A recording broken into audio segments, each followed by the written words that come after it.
Sorry to keep you waiting. That is perfectly all right. My data indicates clear skies in the coming days.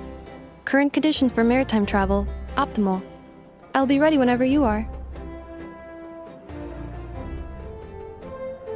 But are we really gonna set off without telling anyone again?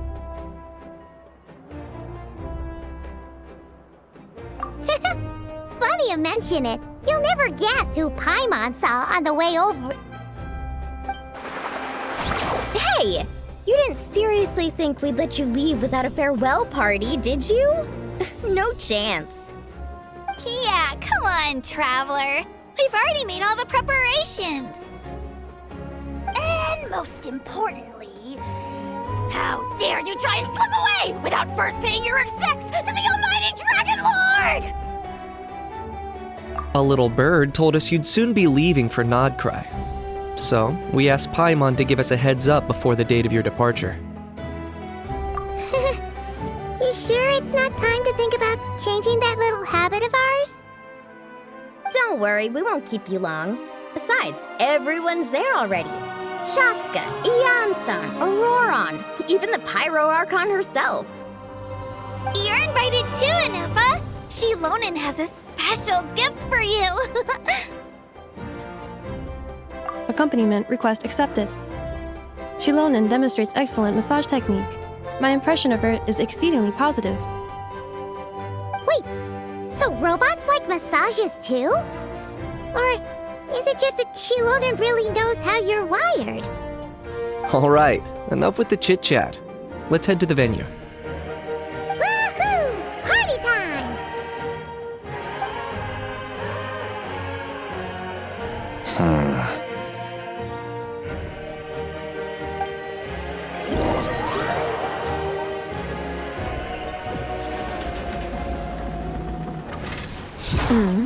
Spit it out, then. They've set off. Just as my calculations projected. About time I met this variable in person.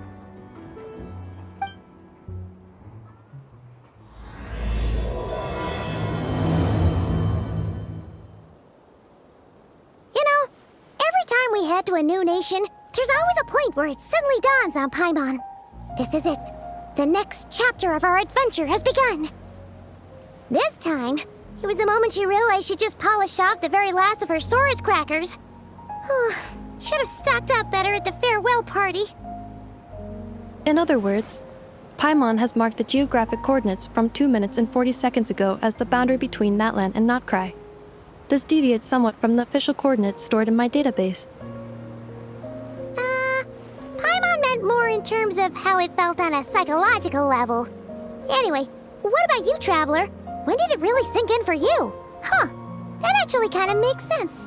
What about you, Anefa? Come to think of it, maybe we should be asking the other way round. So, when you came over to Natlan, what was the moment you felt like you'd left Nod-Krai? In that case, probably when my sensors could no longer detect the moon's power. The moon? You mean that one we can all see in the sky? Negative. I was referring to... Here we are. Paimon, Traveler, we have arrived in Nod-Krai. Oh, wow!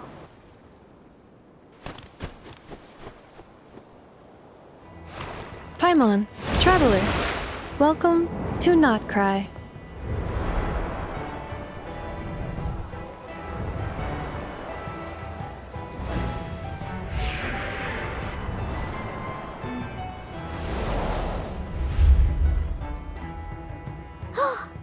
That must be Nasha Town up ahead! That's the place you were telling us about on the way over, right?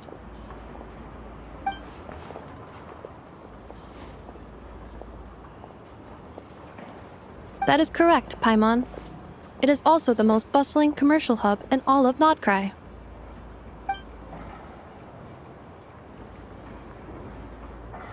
Oh, sounds like the perfect place to start trying out all the local specialties. Huh? Is something up, traveler?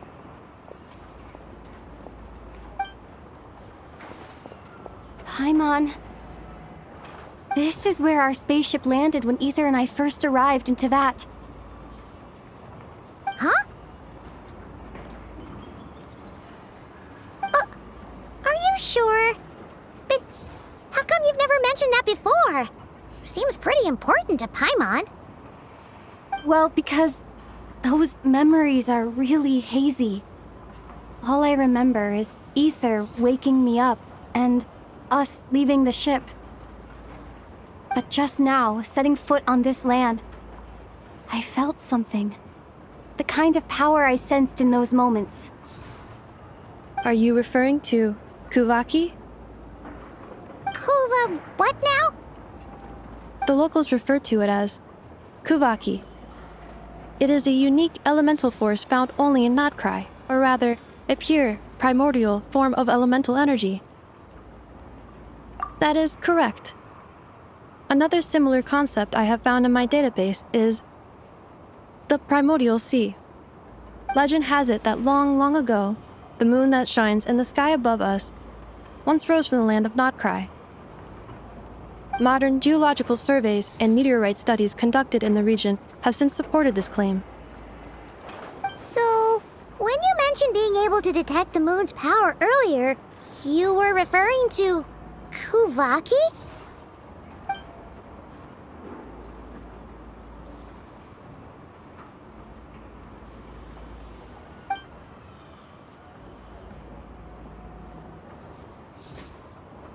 Wait, Traveler, you're saying we might actually find your spaceship here?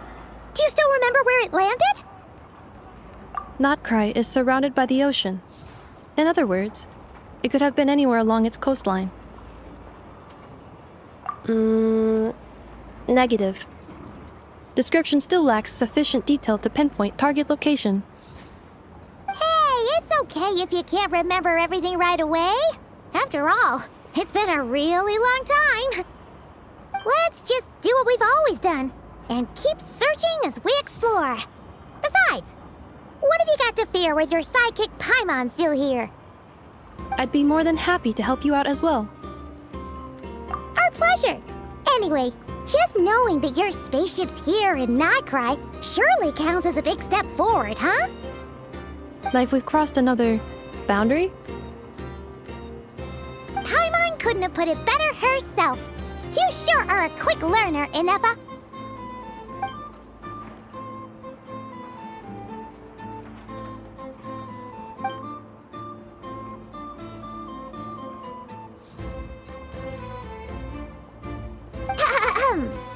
Well, as the best guide in the whole of Teyvat, Paimon hereby does solemnly declare, Nod-Krai, here we come!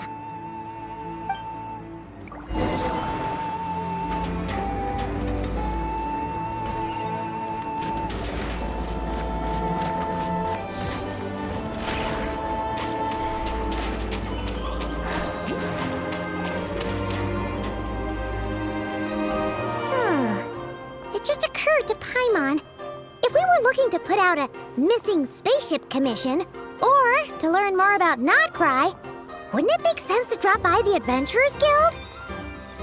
The guild is located in Nasha Town. Simply follow this road and you'll reach it.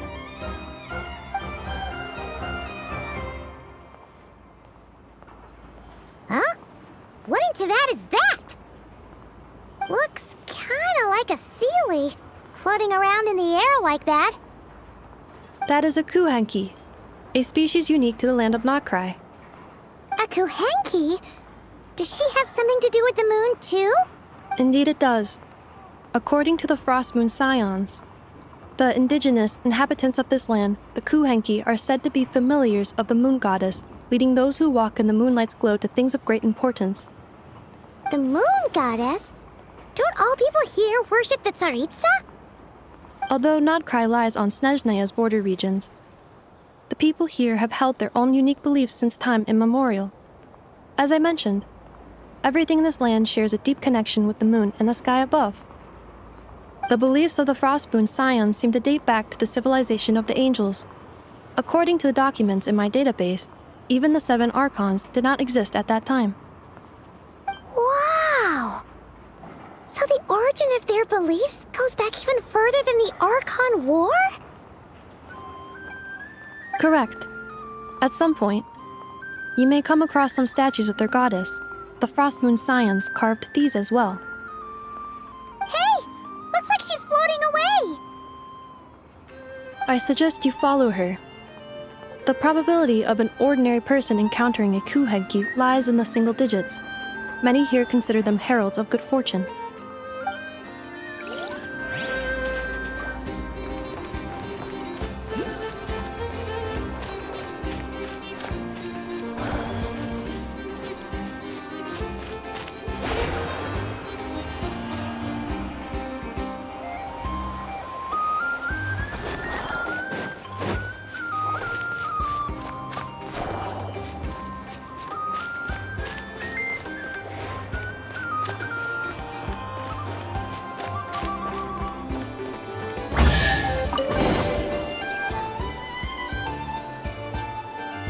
Is this a travel guide? Huh. It actually led us to something useful.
Are there any particular points of interest? Oh, it all looks pretty interesting to Paimon. If we have time, she'd love to see, pretty much everything. Recalibrating route. If we keep following the current path, we will arrive at an area of scenic beauty. From there, we will be able to identify both the Adventurers Guild and several must-visit specialty stores. Yikes! Why is Paimon suddenly getting the feeling that if she doesn't step it up soon, enough is gonna put her out of a job?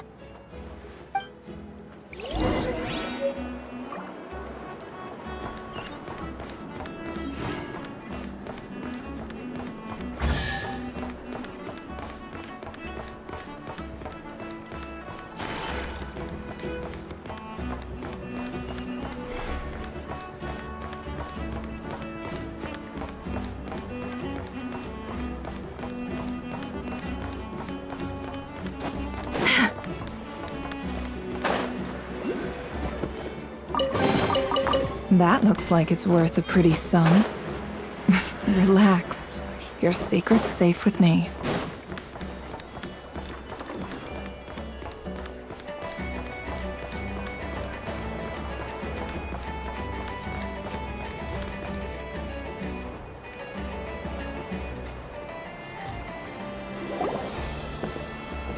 Wow! Nasha Town actually looks pretty big from here. Feels a bit different than Paimon imagined, though. Which aspects in particular deviated from your expectations? Well, Paimon keeps hearing people describe Nod-Krai as an adventurer's paradise. So, she kind of thought it'd be a bit more picture perfect somehow? According to legend, there was indeed an era of peace in Nod-Krai's past, the age of the Fae. Tales of those ancient heroes are still told today. One of the most well-known is that of the Lantern Fae. This individual performed many good deeds for Nod-Krai.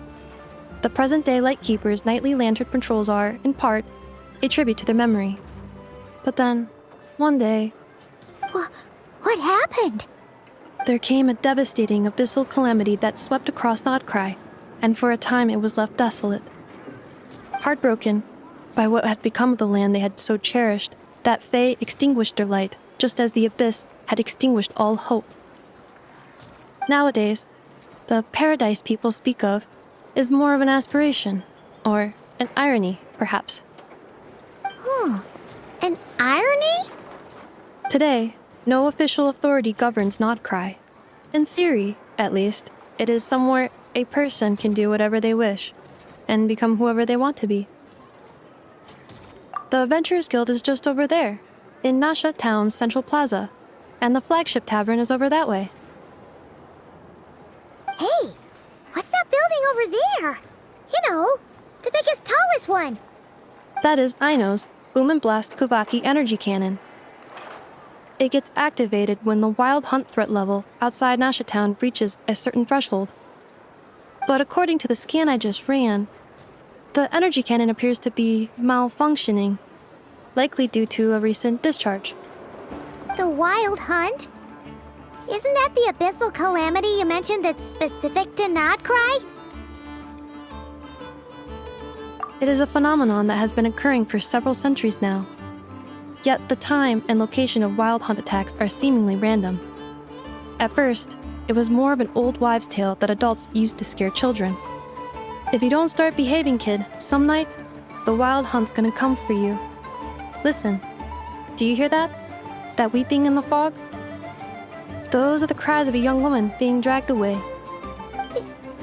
You're saying people actually hear things like that? I have not witnessed enough wild hunt attacks to give a statistically sound answer. But the oldest legends say that all people saw was the ghostly shadow of a woman in the mist. It wasn't until later that it became a full-blown calamity. Abyssal monsters and all.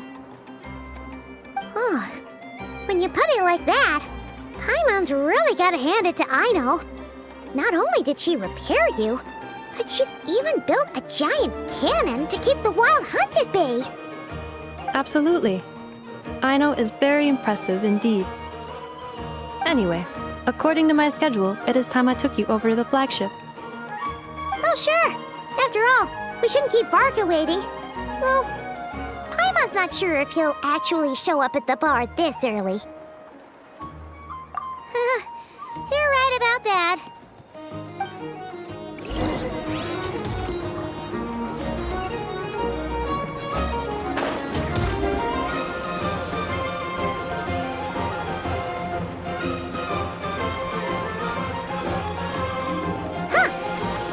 Adventurers Guild? Why isn't anyone here? Does that mean that Catherine and Nod-Krai actually gets to clock out? Anyway, let's come back later.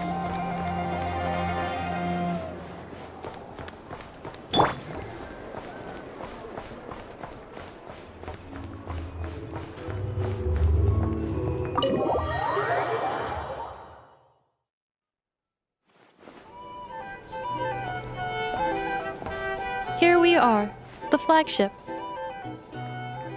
Varka told us to meet him here in his letter, right? Let's see. Varka? Varka! No matches, I identified. Huh. So he isn't here after all. Oh, guess we never did actually say we'd be arriving today. Hey! Why don't we go ask the owner? If what they say is true, Varka's drinking prowess must have left quite the impression.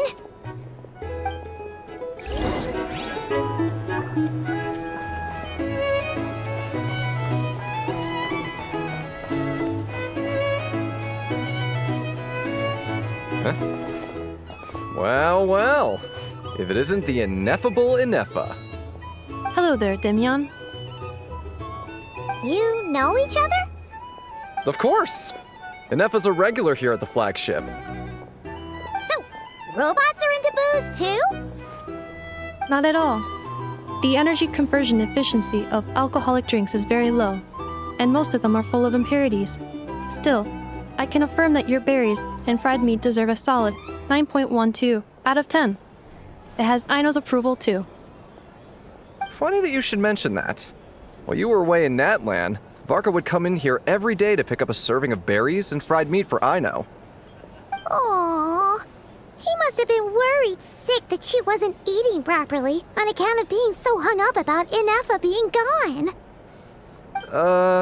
Actually it's 'cause Varka found out that Aino went wild after Ineffa left, gorging herself on snacks she normally couldn't get her hands on. So it was more worry that she wasn't getting a balanced diet. I think I might have just put my foot in it. Anyway, since you're back from Natlan, these two must be the ones Varka mentioned. The Traveler and Paimon, yes? Yep, that's us. So, from the sounds of it, you must be a close friend of Varka's too. Varka? Goes without saying. After all, he's the only one around here who's ever managed to stay standing after 10 rounds of the roulette special. Paimon can't believe he's made such a name for himself. Though, guess it's hardly surprising how. Right now? Must be somewhere near Amsvartnir. That's quite far from here. Huh? Where's that? It's a lake in the northern part of Nod-Krai. Word reached him of trouble brewing around those parts, so he took his knights to check it out. Oh. So, we missed him? Varka knew you'd say that. So he specifically told me to make sure you stayed here and enjoyed yourselves. He sends his assurances that everything's under control. Well, if he's that confident, guess our only option is to accept. Anyway, it's not like there's any special cause for concern. He is the Grand Master, after all. Exactly. Plus, not only has he booked you into our finest room, he's paid for it in advance, too. Whoa! It's so generous of him! We might not have met yet, but Paimon's got a feeling that we'll get along with Varka like a house on fire. Oh, and by the way, he also asked me to serve up a portion of berries and fried meat for Ineffa. That was prepaid as well. Thank you. No, thank you. I'm the one who should be grateful for your business. Traveler, Paimon, why don't you go ahead and drop off your luggage? I can use this time to go pick up some components that Aino asked me to bring back. Sure thing. Besides, now that we've got ourselves a map, once we're done unpacking, we might as well go for a stroll ourselves. Why don't we meet up again later? Oh. So you no longer require navigational assistance? No worries, we should be fine. We've got a rough idea of our way around town, so Paimon's reasonably confident we shouldn't get too lost. Thank you. This translates into an approximate time saving of 30%, meaning I will be able to see Aino about 45 minutes earlier than previously projected. Oh, right. You must miss her a lot, too. In that case, we better get a move on.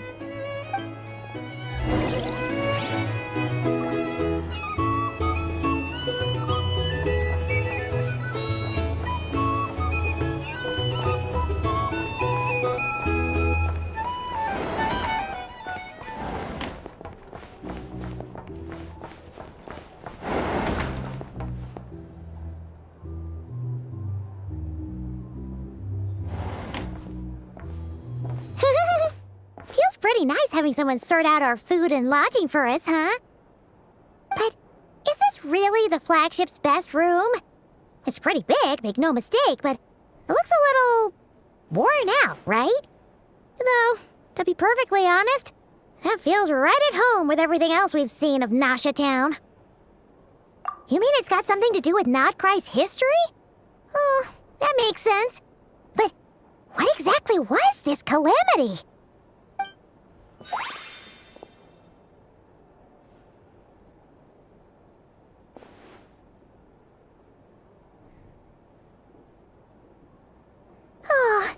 Should we try the berries and fried meat too? Paimon's getting hungrier and hungrier every time someone mentions it.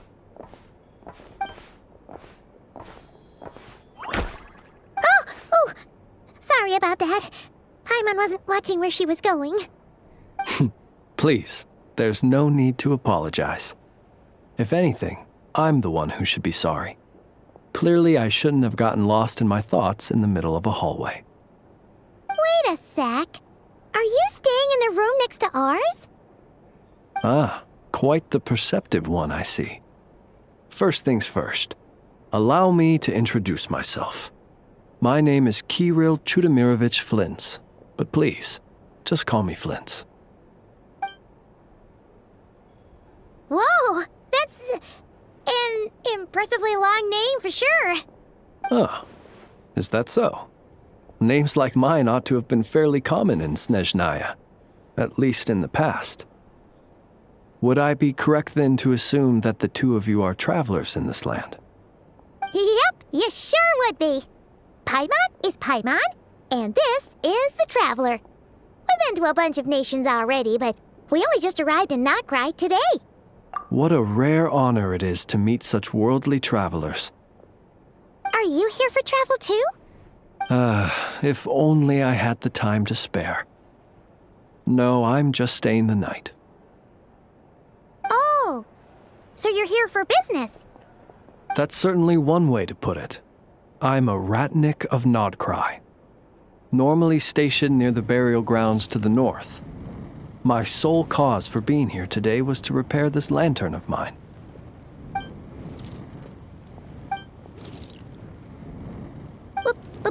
Burial grounds? Your surprise is entirely understandable.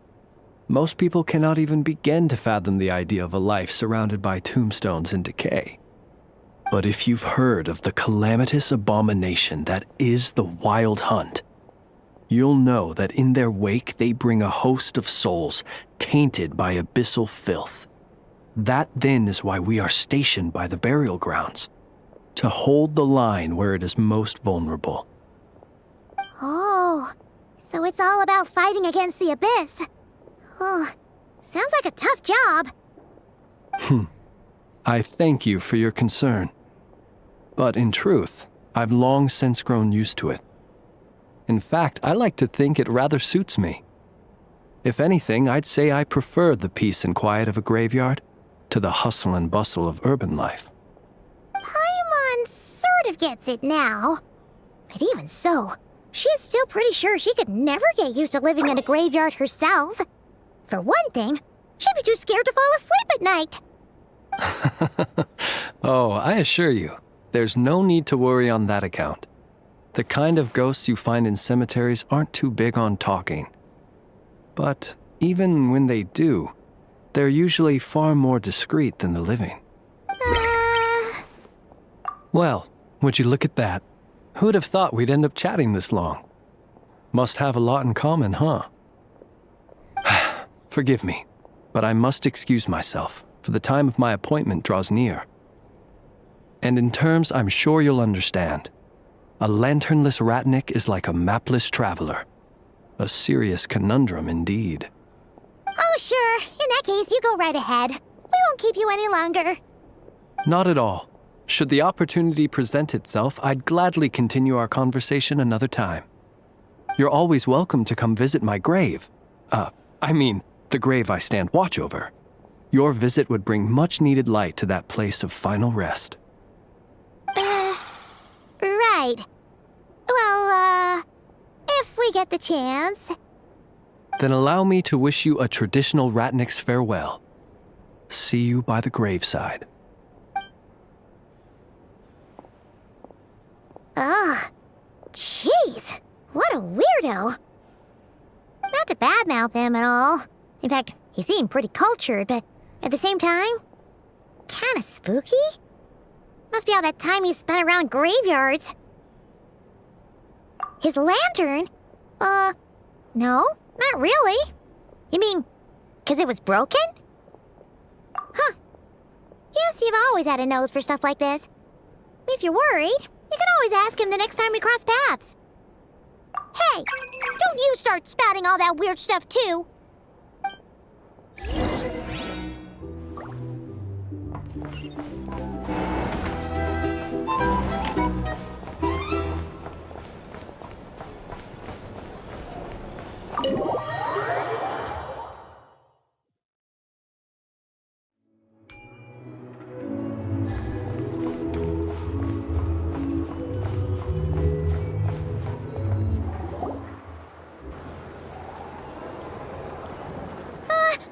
Paimon almost forgot something super important.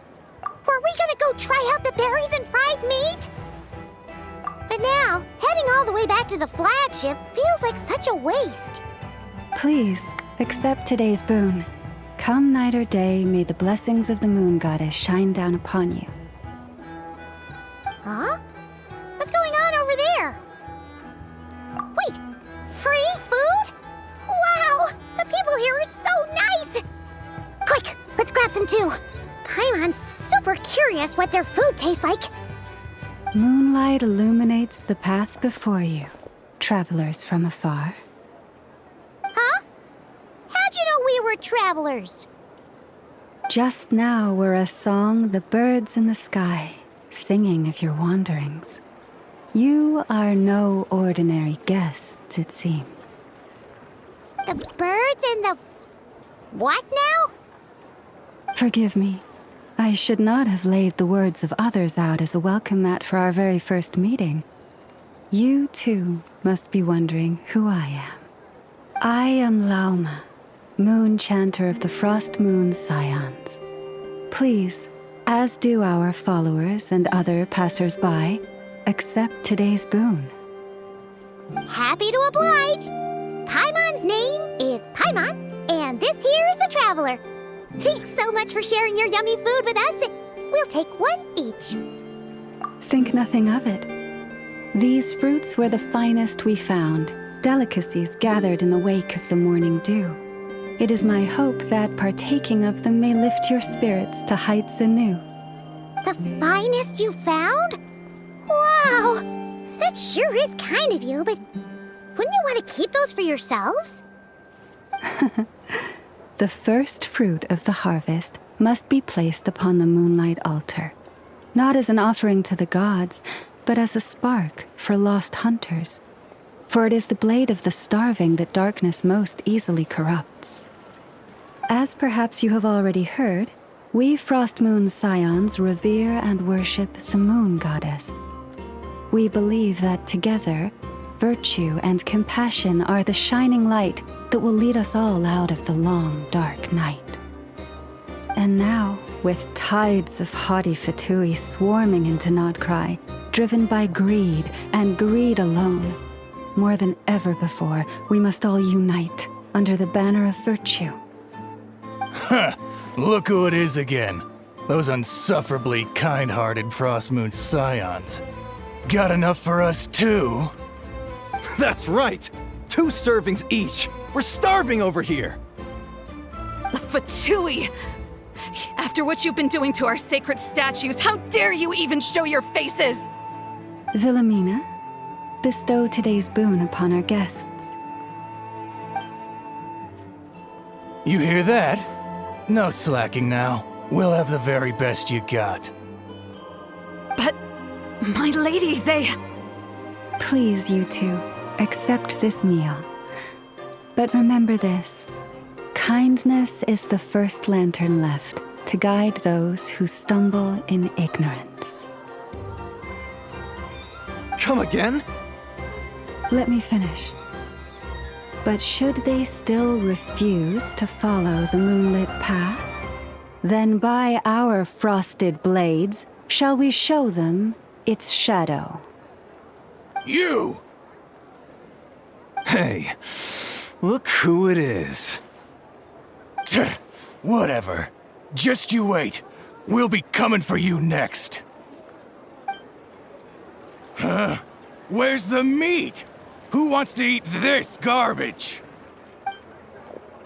Those stooges really are the worst. Ever since they came to Nod-Krai with all their weird equipment and built that so-called experimental design bureau, our lives have been turned completely upside down. Judging from how they reacted just now, it seems the Fatui already know who you are. Well, we have gotten in their way in pretty much every nation we visited, so we're probably at the top of their blacklist by now. I see. Then, on behalf of the Frost Moon Scions, I thank you for the goodwill you have shown us. Because if they had gotten ahead of themselves just now, I'm sure you would have stepped in to help. Just as the birds and beasts put it, your arrival heralds joy to us all. Besides, for a weary traveler far from home, what better respite than to bathe in the moonlight? You will always be welcome at the Frost Moon Enclave, the place we call our home. May we meet again in the moon's gentle glow. These are delicious! So refreshingly fresh! Those two Fatui wouldn't know a good thing if it came up and bit them on the shoulder. Looks like Ineva isn't done with her shopping yet, and the Adventurers Guild is still empty. Where should we head next? Good idea! Wouldn't want to let the Kuhenki down, after all. Let's see... Okay, Paimon's got our route all figured out. So, all that's left to say is... don't fall... This is Nuts and Nuts. It's mostly a fruit shop, but there's a crafting bench, too. This is the Speranza, one of the travel guide's recommended restaurants. All the waiters here are kids. This is the Vesnici Prolicha greenhouse. Apparently, their flowers are all made of metal, so they'll never wilt away. And this is the Rossum Workshop. If you ever need a weapon made, this is the place to go. And over here, they've got a super tall observation deck. Whoa! Take a look at that! You can see really far out into the distance. That way's north, and that looks like something built by the Fatui? And then over there to the west, that must be the place Lauma mentioned, where the Frost Moon Scions live. So, what'd you think? Even if Ineva kinda stole her limelight earlier, this just goes to prove that Paimon's own tour guiding skills aren't too shabby either, right? Hey, come on! Would it kill you to compliment Paimon? Huh? Look! There must be someone at the Adventurers Guild now! There's already a line forming outside! Looks like we'll finally be able to ask about your spaceship! Oh, or was there anywhere else you wanted to stop by first? Where? Which one are you... Oh, now you mention it, Paimon's noticed it too. Ugh, better not be who she thinks it is. Anyway, where we go first is completely up to you. Either the Adventurers Guild, or that suspicious-looking shop. A word of warning, though. If we step into that shop, be sure to keep a very close eye on your Mora.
Take it easy.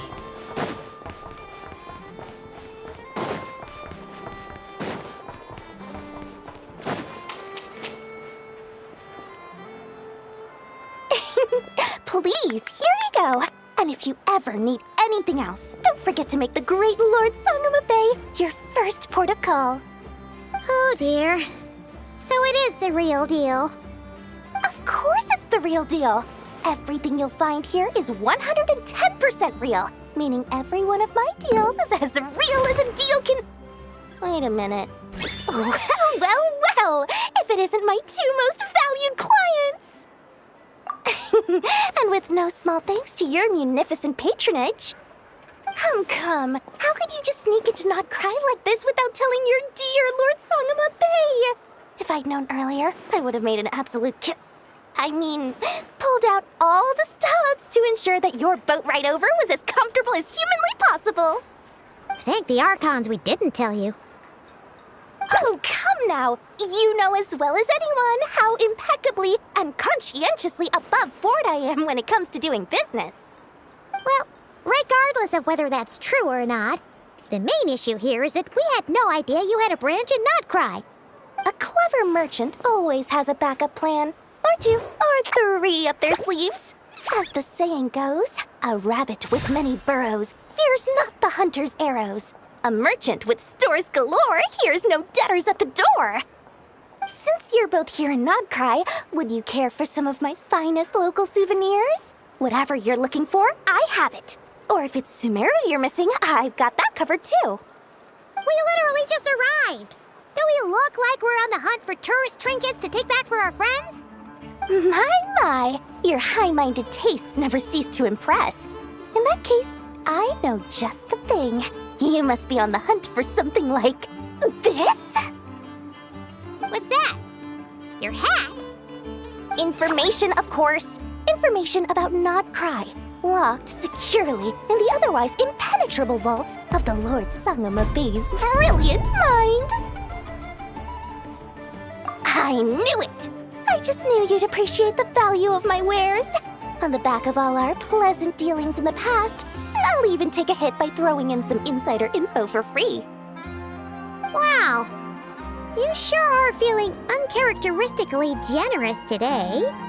What do you mean by uncharacteristically? I am the most generous person forget it.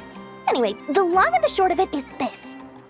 The moment I set up shop in Nod-Krai, it struck me how many different factions there were, all competing against each other for power and influence.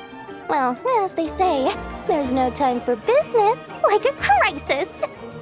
Things got even more turbulent after the Fatui pulled down 2 ancient moon's remnants. People began to catch a whiff of the coming chaos. And the more troubled the waters, the greater the potential profit. Not at all sorry to interrupt, but we're not here for Mora. Oh, really? But surely it was the tales of an adventurer's paradise that brought you here. The chance to take your very own slice of all the latest and greatest business opportunities? In that case, what would you like to know about? The Frost Moon Scions? You mean the people who believe in the Moon Goddess?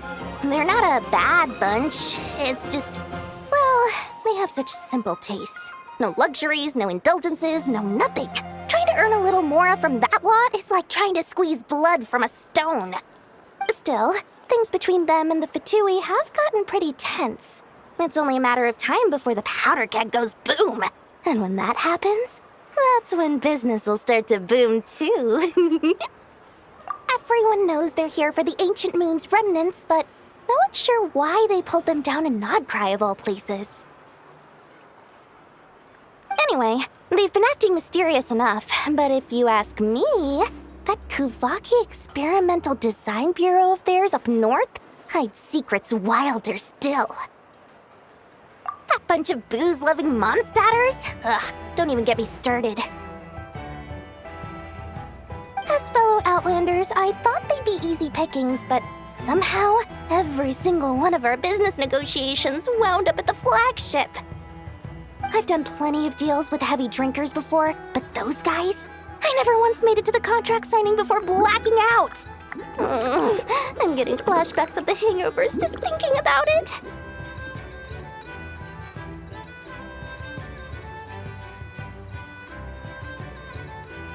Oh, they're an organization set up to keep the locals safe. Apparently, they have a long and glorious history, and they're made up entirely of volunteers. But seriously, a volunteer organization in Nod-Krai? This place is hardly a magnet for noble hearts. No pay, all work? That's not a business model, and it's certainly not for me. What now? A spaceship? Nope, never heard of anything like that. Don't you two get involved in any big business here without so much as a heads up, you hear me? At the very least, consider letting me in as a key investor. Oh, I almost forgot to mention. Sooner or later, you'll no doubt end up doing business with some other merchants in Nod-Krai. And someone's bound to mention a place called the Curatorium of Secrets. Listen to my advice. Do not, under any circumstances, go there, no matter how much trouble you're in. The Curatorium of Secrets? What do they get up to there?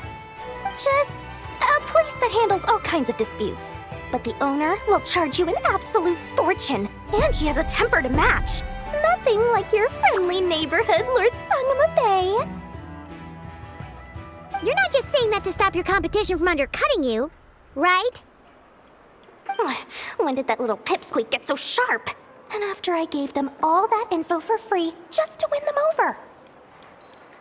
What do you mean? Of course not. I'm only thinking about your wallets. I mean, on behalf of your wallets. You're really not convincing anyone, you know. All right. Business is a cutthroat business. I won't argue with that. But I'm not lying about that boss lady.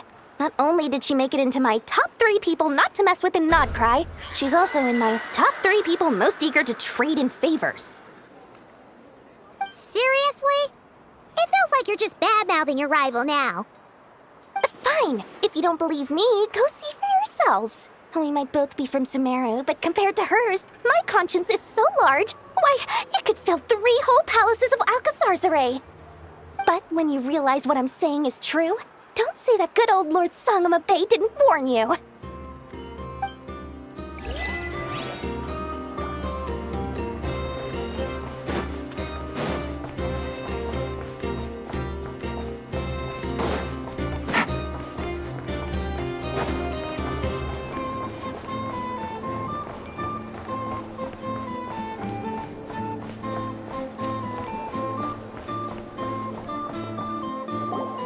Lucky us! The line seems to be gone now. Come on, let's go say hi to Catherine. Hey, Catherine, we meet again.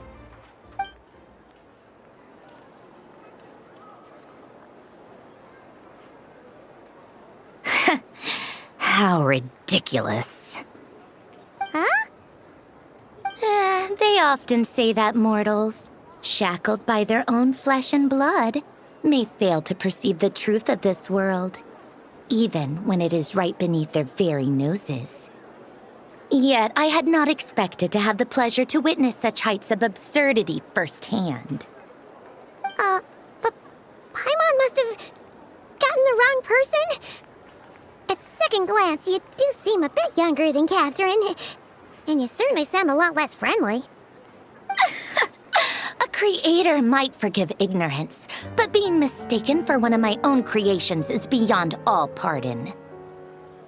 Look very closely, for standing before you is none other than Marionette, 7th of the Fatui Harbingers.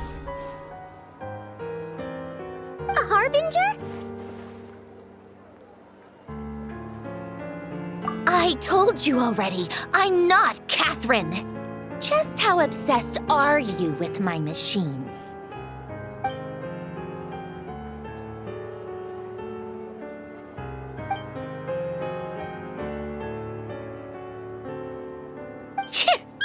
Today's encounter is merely a courtesy call.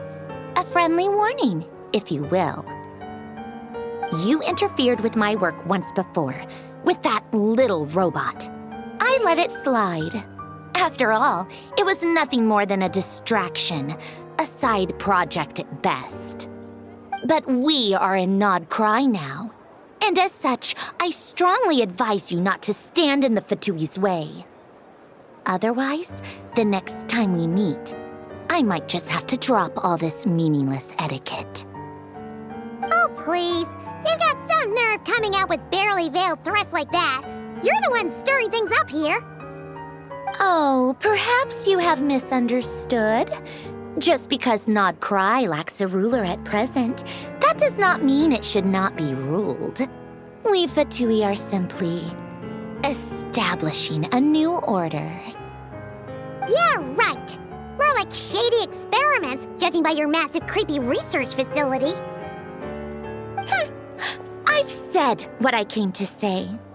What you do next, only you can decide. So why don't you start by using your already limited processing capacity to calculate your even more limited options? And, being the refined young lady that I am, I shall indulge you just this once. Ad Astra Abyssosque. Welcome to Nod-Krai, Dominion of the Fatui.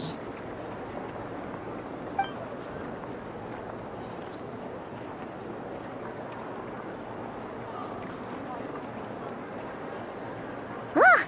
Paimon's so mad right now! How can anyone so obviously evil be so annoyingly self-righteous?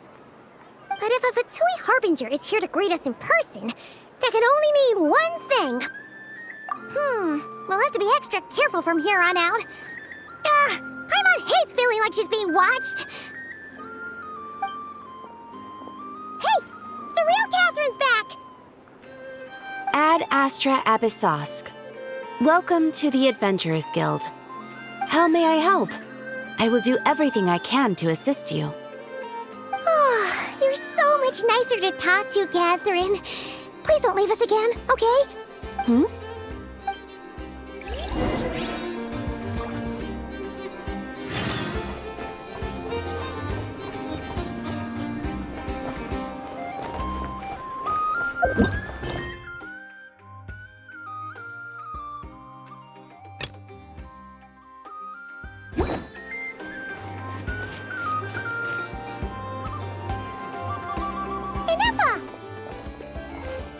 Hello. I was just about to start tracking your whereabouts. Did you manage to get everything Aino asked for? I did.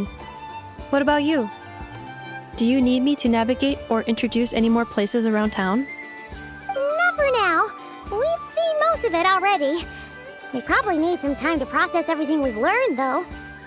Any progress with the spaceship? No. Catherine came back just now, so we asked her, but even she hasn't heard a thing. One possible explanation is the vast stretch of time that has elapsed. Additionally, given the limited resources available in Nod-Krai, it is entirely plausible that the wreck was scrapped for parts, or even mistaken for a pile of broken machinery. Aww. Understood. In that case, why don't we go ask Aino together? After all, she was the one who salvaged me, ancient dragon technology and all. If there really are any unusual parts floating around Nod-Krai, there's a high chance they've passed through her hands at some point or another. Good point. And since you keep mentioning her, we're curious to meet this whiz-kid mechanic too. Understood. Then I'll handle navigation as before. ETA at the Clink Clank Krumkake craft shop. 34 minutes ahead of schedule.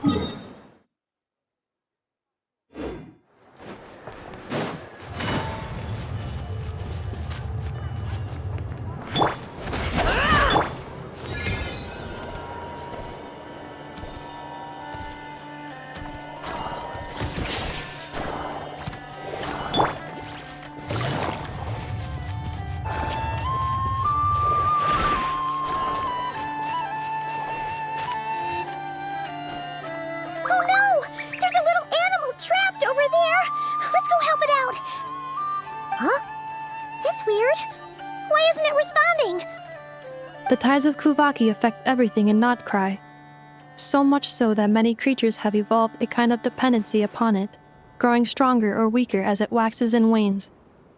This little animal must have been caught here unprepared. So you're saying we need to use Kuvaki? Paimon will leave it to you guys then. Don't be scared! We'll get you out of there soon!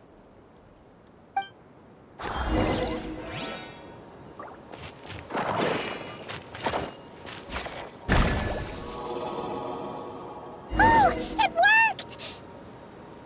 Off you go now, little one. Don't go getting yourself caught again.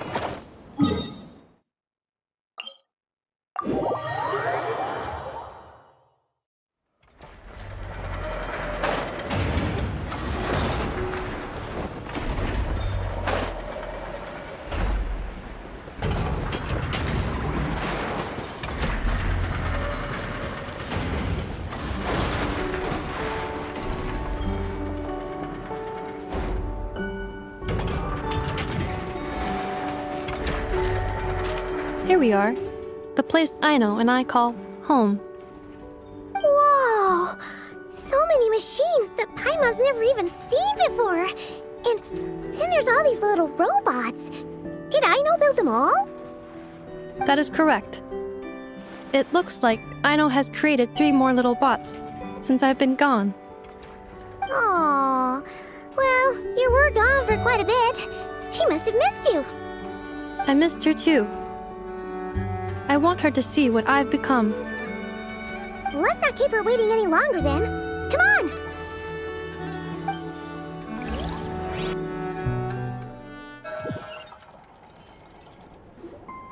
Aino, I'm back.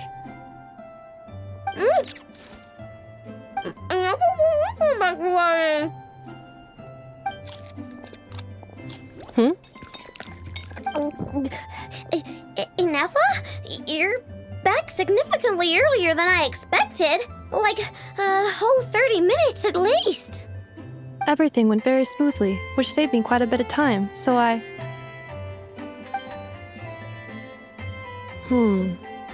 know. Could you turn around for a moment? I know. I've been on my best behavior the whole time you've been gone. She's got chocolate all over her mouth. I know. While I was away, did you strictly abide by my tailor-made snack intake schedule? Oh, of course I did. 1 whole cake, 1 crumb cake, and 1 pack of chocolates a day, right? It was either a cake or a crumb cake or a pack of chocolates per day. Oh, shoot.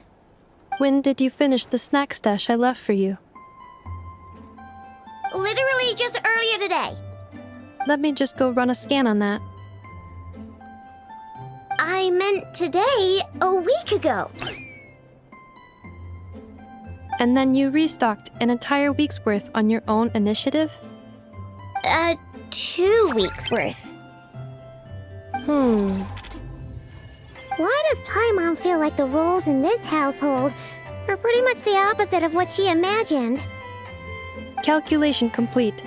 Aino's recommended snack calorie intake for the next 4 weeks. 0. No fair! You're a meanie, Ineffa. This is what happens when you break an agreement. Oh, come on! Don't do this to me! I only ate a teeny bit extra every day. Just a teensy-weensy bit extra. That is objectively not a teensy bit extra. Seriously? If you'd only arrived half an hour later, I would have had everything cleaned up and you wouldn't have noticed a thing. But now that I think about it, you even said you'd come back a bit earlier than you did. So But then, you were away so long, and I was so worried about you. And that's the only reason I even... Oh. I know. I am very sorry to have kept you waiting. I'm back now. welcome home. Oh! So, will I be able to keep eating snacks as usual now? Negative. Aww. Okay. Well, given that I am later than I initially projected, I'll let it slide. But just this once. Thanks, Inefa! You're the best! I know. Allow me to introduce. It's the honorary knight and Paimon! I know. Uncle Varka talks about you guys all the time. Nice to meet you, I know. Inefa's told us all about you, too. Huh? Really? She actually said that about me? Well, she's not wrong. Oh yeah, so, you're here to see Uncle Varka, right? A couple of days ago, he suddenly said he had to head out on business, and that he might not be back for a while. He asked me to let you know if I saw you. Yeah, we heard about that at the flagship. Did he say what he was doing? Nope. Just told me to take good care of you guys and make sure you feel right at home. Oh, shoot. Please, take a seat.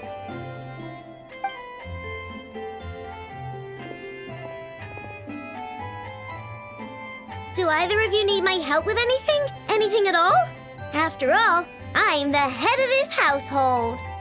Sure wouldn't know it from that snack tantrum she just threw.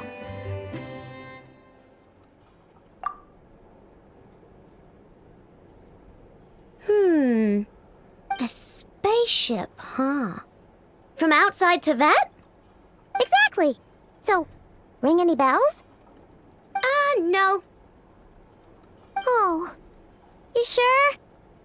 Nope means nope. Never seen the slightest trace of it. More specifically, by nope, I mean, I've never seen a single piece of tech in all of Nod-Krai that might have come from out of this world. Not in any new machines or in any old ones either. Huh. What I know means is that your spaceship almost certainly has not been disassembled nor repurposed as parts for other machines. Oh, so that's what she was getting at. Yep. I've taken apart pretty much all the fun stuff in this city at one point or another, but I don't recall ever seeing any components that were anywhere near that special. So, either your spaceship crashed somewhere it's never been found, or someone did find it and then hid it really, really well. But who would even do something like that? Beats me. Maybe someone who thought they could stash it away for a rainy day. Just like how I sometimes hide snacks in the...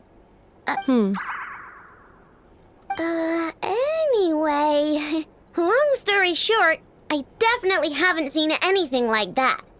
Besides, sounds like it would practically be ancient history by now.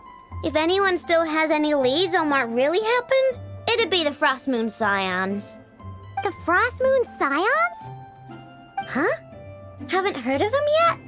Didn't Inefa tell you about their rituals? There wasn't enough time to delve deeper into their history and traditions. What kind of rituals are we talking about? I've never actually seen them myself, just heard bits and pieces here and there. They say that each of their moon chanters has had access to an ancient relic that lets them see the true past.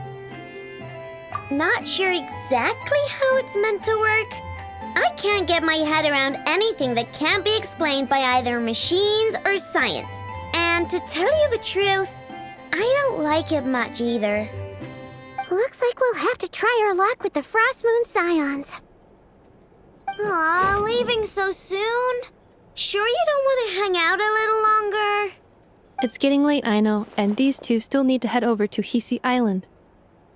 It would not be convenient for them to linger much longer. Aww.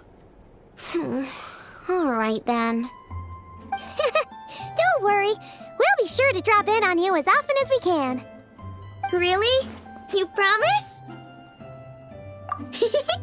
Sounds like my type of visitors. You're welcome anytime. I'll be staying to look after Aino today, so I won't be going with you. Hey, don't sweat it. We'll find our way just fine. I'm glad to hear that. Also, I must admit, I have very much missed the charging bed that Aino made for me. Oh, are you here to play with me? My name's Aino, and I'm an inventor. Me and Anefa live together. I could probably eat all the cakes and cookies in the world because I love them so much. But my favorite kind of all is Lakaberry Crumcake. Come visit my Clink Clank Crumcake craft shop whenever you want. Anyway, that's me. What about you? Tell me something about you, then we'll be friends.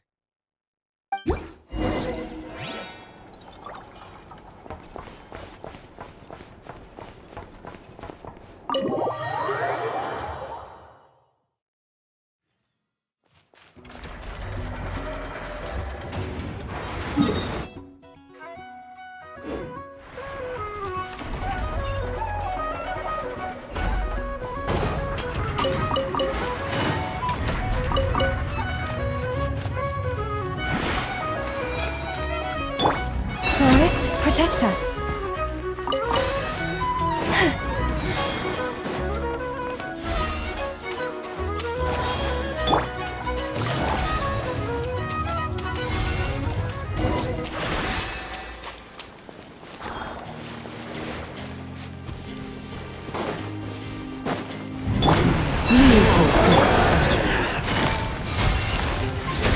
Things are about to get done. Time to come clean.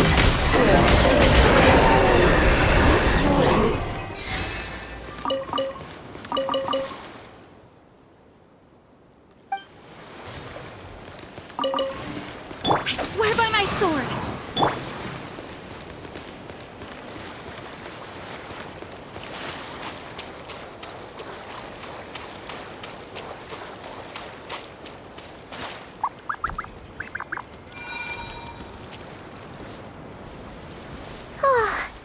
Anefa and Aino reunited like that sure was heartwarming.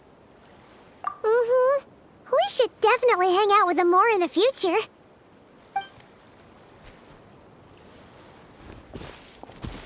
Speaking of homes, we must already be close to where the Frost Moon Scions live.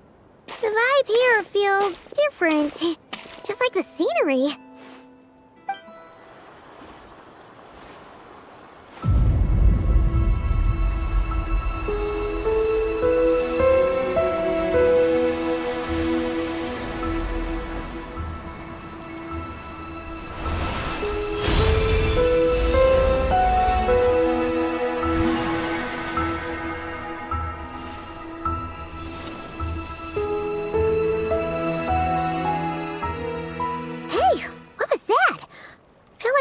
Sort of breeze blew by, and then the petals suddenly turned into...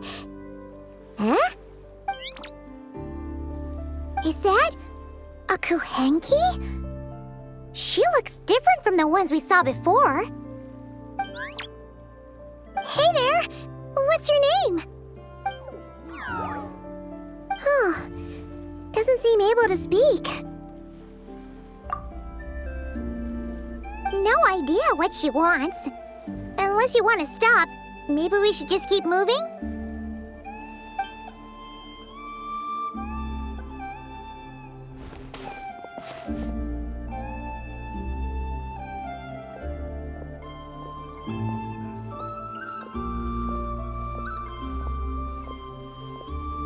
She's following us!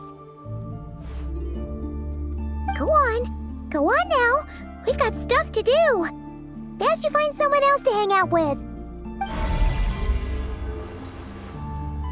Hey! Don't make it sound like Paimon's some kind of meanie. Paimon had no idea what she wanted, okay? Ugh. Anyway, next time Paimon sees her, Paimon promises she'll be nicer. Seeing as we're on our way over to meet Lauma anyway, we can ask her about it while we're there.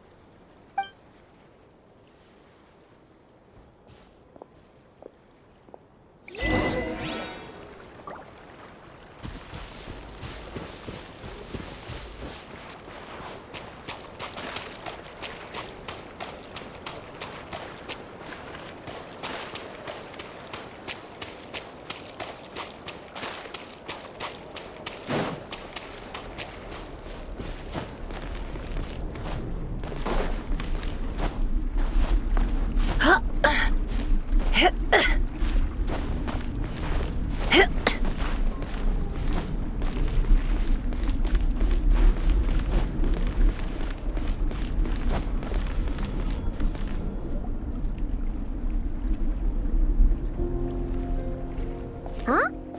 Hey, look! Isn't that Lauma? The moon chanter? Let me take a look at your wound. You must be more careful. Doesn't matter how much of a rush you're in, your safety always comes first. Oh, you're back too. How was your day?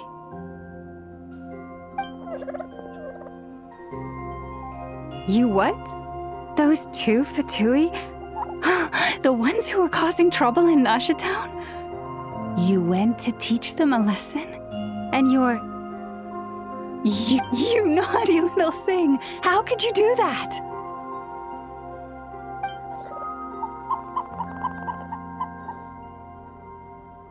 They didn't notice. That's not the point. You mustn't do that again, okay? Next time, at the very least, bring a few of your friends along too. You'll be an easy target if it's just you on your own. Hey, Lauma! Still remember us? Oh, it's the Traveler and Paimon, isn't it? Welcome to Hisi Island. Not at all. Those who come with kindness in their hearts are always welcome with the Frost Moon Scions. Were you just talking to those animals? I was indeed. The Frost Moon Scions bloodline is unique, for throughout our history, there have been many among us who could communicate with all living things. What was that? Oh, is that so? She says she was trapped in a plant earlier, and that you were the ones who rescued her. She wants me to thank you on her behalf. Oh, it was nothing. Barely lifted a finger. If you both are free, why don't you join us at the Frost Moon Enclave for dinner? Consider it a small token of thanks for your kindness. We'd love to! And actually, we had something we wanted to ask you anyway.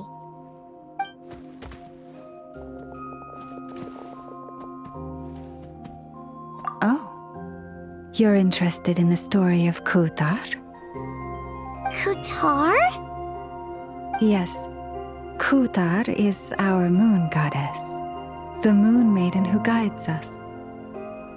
But up close, this one somehow seems a bit different from the one in Nasha Town. It's like it's more... natural? Or like... more harmonized in its design. That is because ever since the Fatui arrived in Nod-Krai, they have been modifying and defacing our statues as they please. These statues were made by the Frost Moon Scions who settled here hundreds of years ago, crafted from the very finest Lunasol stone. Not only is this stone exceedingly rare, but it also brims with kuvaki. I suppose the latter must be what caught the Fatui's eye. For a time, we put up fierce resistance. But now, this is the only one left that still retains her original form. We heard they even pulled some ancient moon's remnants down from the sky. That's right. The two largest remnants landed in Nod-Krai. One here on Hisi Island, and the other on Paha Isle. The Fatui built their research facility on top of the remnant over on Paha Isle, but they've had their sights set on the one here, too.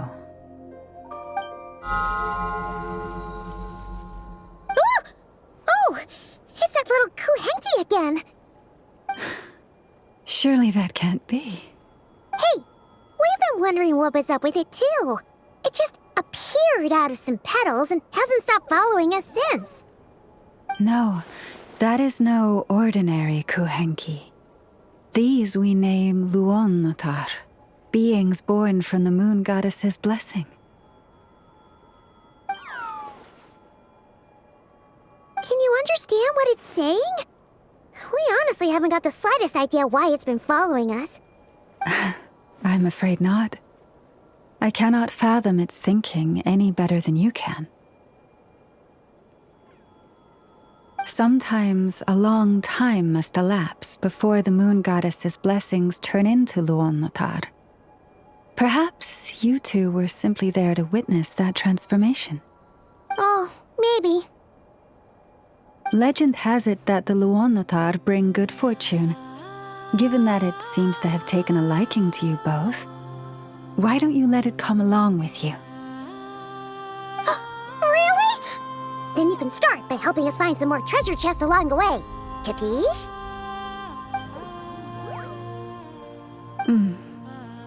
Twilight approaches. If you would hear more of the moon's story, then let us make our way to the Frost Moon Enclave. Beneath the gentle moonlight, I shall share this tale in full.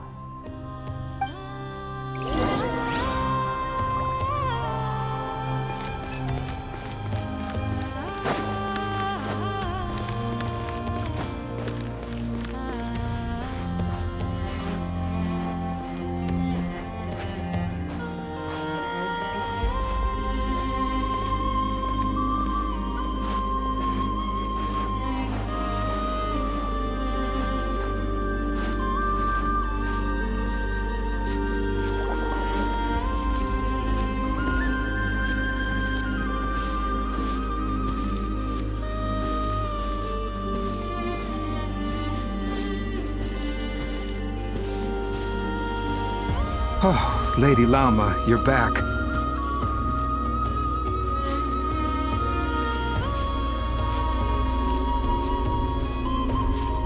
Come day or night, may the blessings of the moon goddess shine down upon you.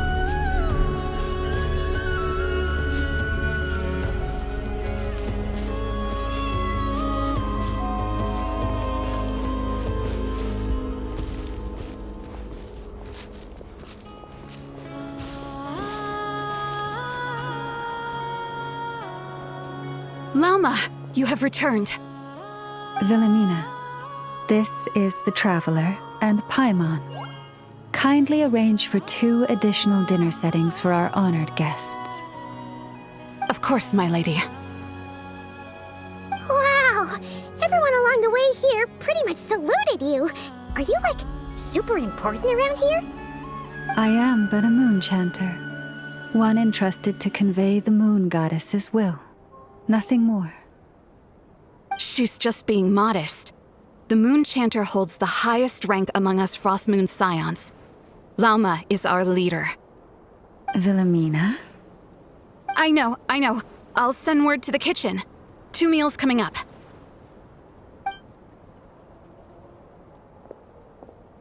Whoa! Paimon had no idea you were such a big shot.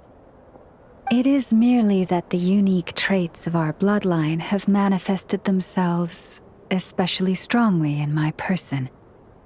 That is no accomplishment of my own. Please, follow me this way.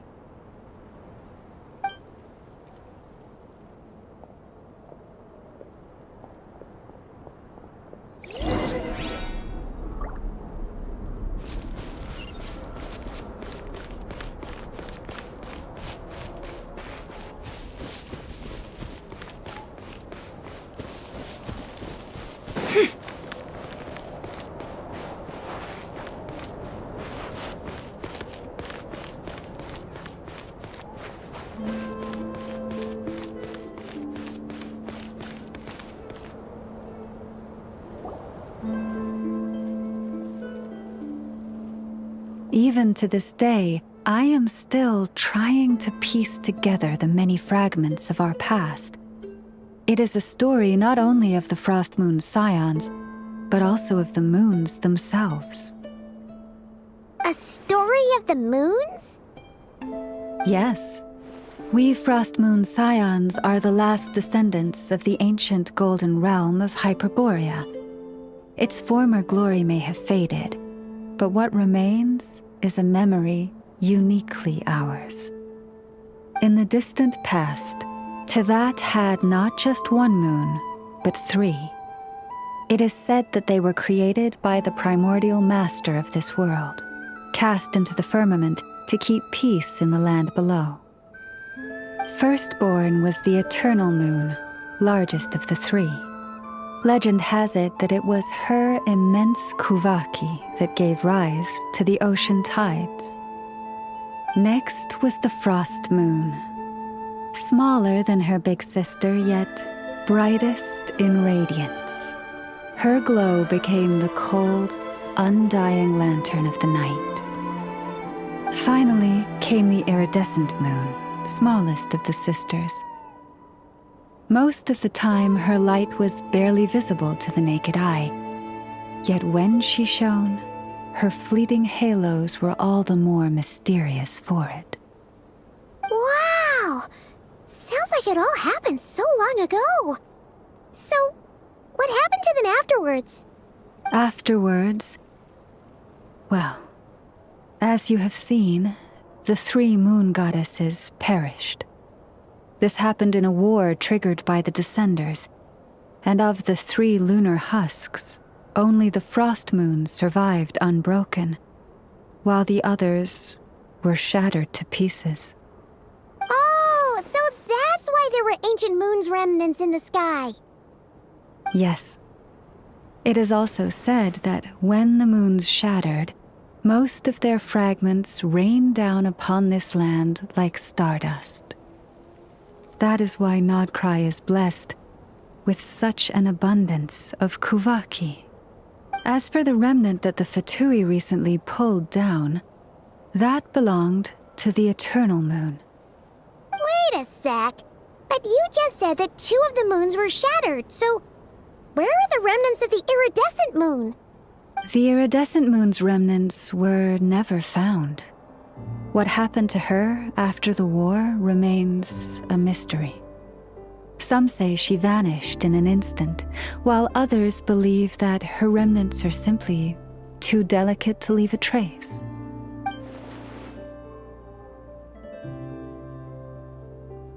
Yet, though the era of the 3 moons has long since faded into legend, successive generations of Frost Moon Scions have always passed down a prophecy that one day the moon goddess would return.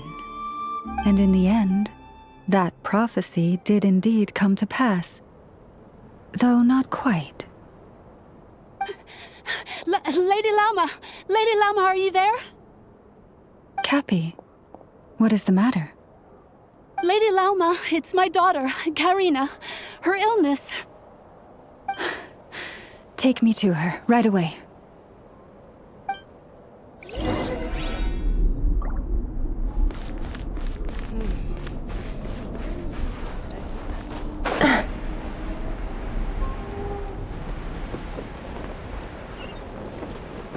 Prices like these are just outrageous.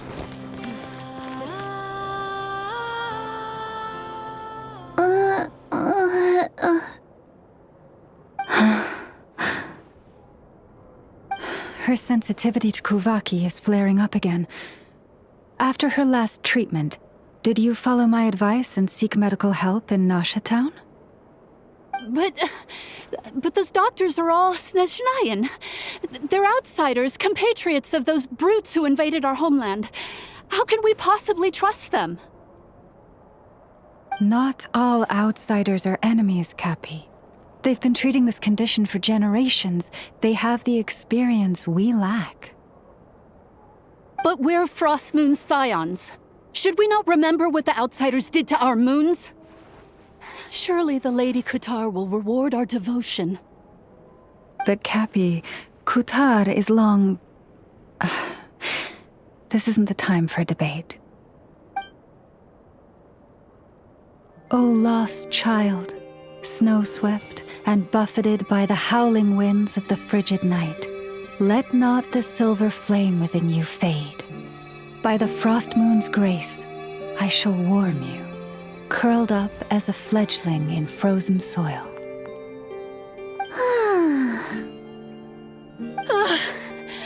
Praise be to the moon goddess, my Karina. Remember, she must take powdered laka berries daily. It will ease her symptoms.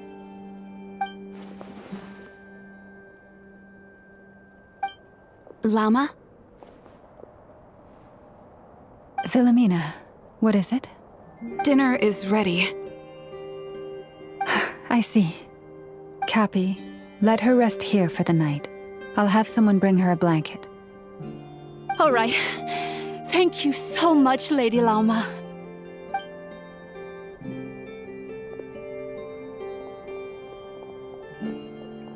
Will she be alright?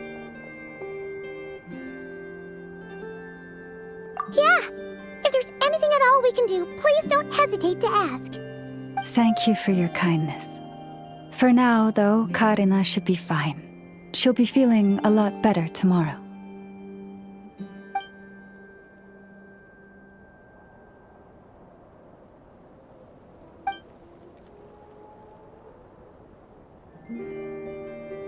Please do not be worried. Come, let us head to dinner. I believe you still have some questions for me.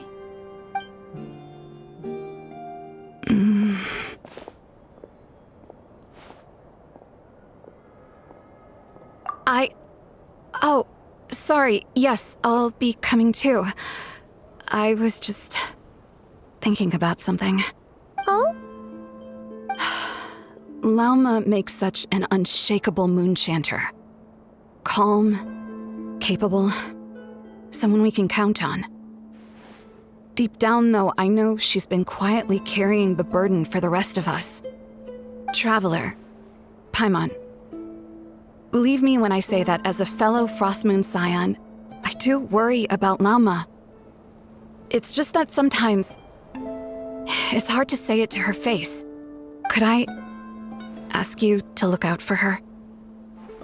I can tell she really trusts you. I fear that would stress her out even more. Sometimes I really admire her strength, but at the same time, I can't help feeling powerless myself.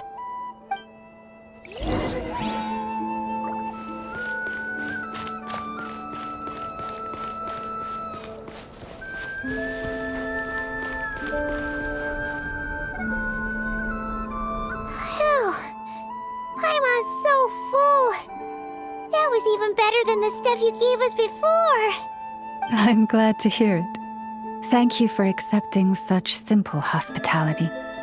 Hey, we should be the ones thanking you. Seriously, that was seriously scrumptious. How did you even manage to finish it? This slop's barely edible. Then again, I guess that's what you'd expect from savages. It's you! Those rude old Fatui we just met back in Nasha Town! My sincerest apologies. If you found the food we gave you earlier difficult to swallow, may I suggest taking a deep breath and joining us? These delicacies might change your mind. After all, I suspect that your previous meal may have been tainted with something most... Huh? What do you mean? Tainted with what exactly? With the bitter snobbery of those who call themselves civilized. Why, you? Looking for a fight? Sure, I'd be more than... Hold it! We're not here to brawl. Yet. We're here on official business. Orders from above. We're here to deliver the Frostmoon Scions a warning. Or rather, a final ultimatum. You have 3 days to hand over the relic and reveal the whereabouts of your so-called Kutar.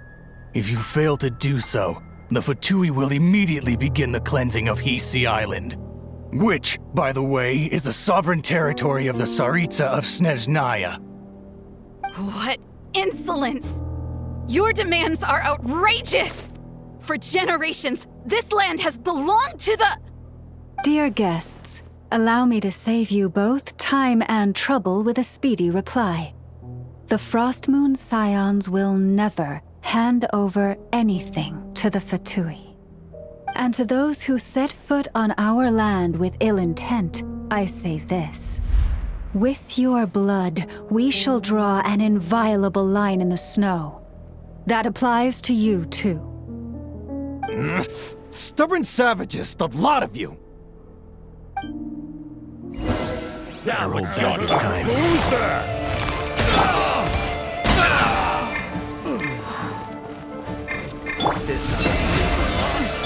No more lies. Pretty sharp. You'll pay for this. Mark my words.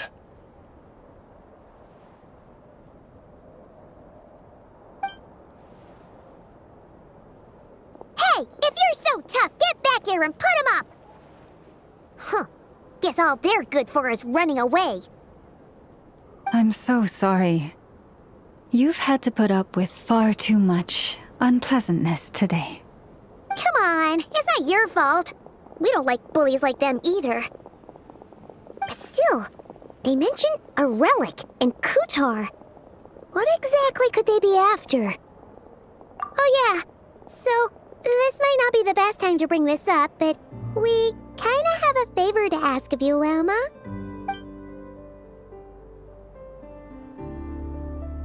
I see. So your questions concern the sacred relic too. Please, do not hesitate to speak your mind. Unlike those insolent intruders, you walk in the moonlight with open hearts. You stood by us when we needed your help, so it's only right that I return the favor. But let us continue this conversation somewhere more fitting. As it happens, there's something I'd like to show you, too.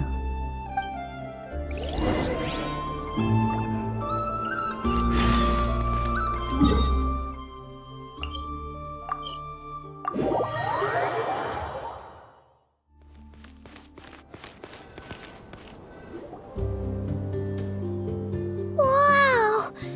It's spectacular! Kutar was born here on Hisi Island around 500 years ago.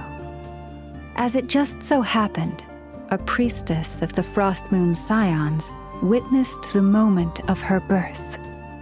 Instantly realizing that this was the prophesied rebirth, she quietly recorded the event and carved this statue to honor that miracle. According to legend, Kutar's birth was accompanied by the sudden appearance of many Kuhenki, who wove the moonlight that bathed her into silken vestments fit for a goddess. Hey! It's like it knows we're talking about it. From that day forth, the Kuhenki have been regarded as Kutar's familiars. Some believe that their habit of guiding travelers to hidden treasure stems from an instinct. The same one that not only drives them to protect the moon goddess, but also to make her smile.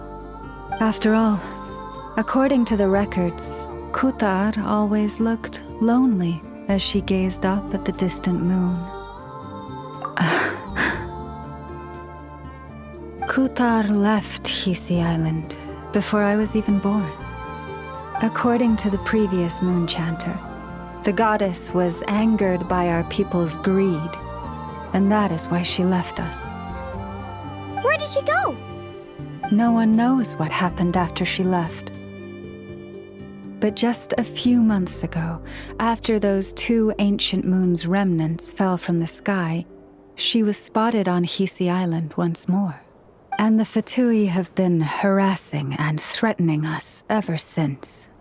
Judging from what they've said, our moon goddess is actually their missing harbinger, Columbina. The damselat? But isn't she number 3 amongst the Fatui harbingers? So she's actually the moon goddess. Why would she join the Fatui then? That too is a question I've struggled with. But even at the best of times, understanding other people's choices is difficult, let alone those of a goddess. Plus, forgive me, there I go again, rambling on about our history. But you came here to ask about the sacred relic, didn't you? Honestly, Paimon's not sure which part she's more curious about now. Since ancient times, the Frost Moon Scions have had in our possession a special fragment of the ancient moon's remnants. A piece in which I sense a power unlike any other. Successive generations of moon chanters have all detected a divine presence within it. We call this unique remnant the Moon Marrow. We heard you can use it to see what happened in the past. What is it in particular that you seek from the past? Well, basically, to cut a long story short, the traveler here is actually from outside of Teyvat. Oh.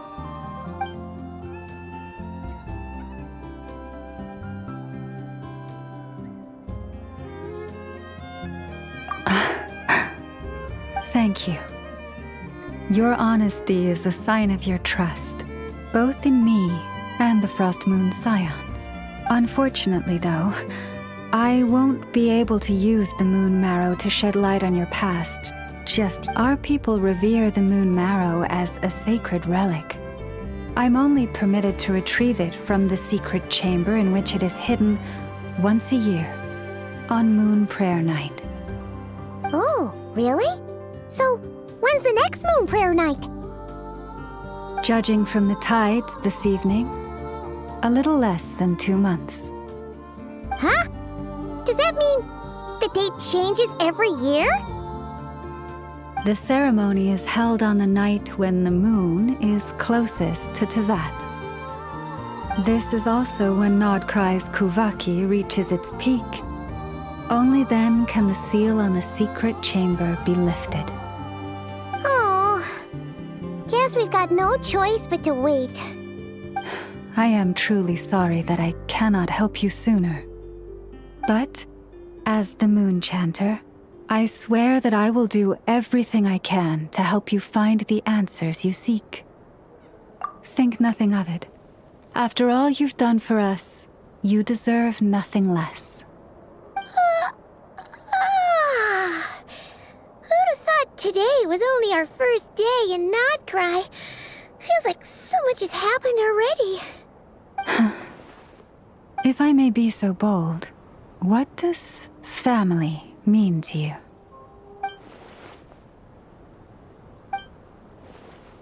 If you are aware of something, a secret that could hurt your family, would you be honest with them, or try to hide it?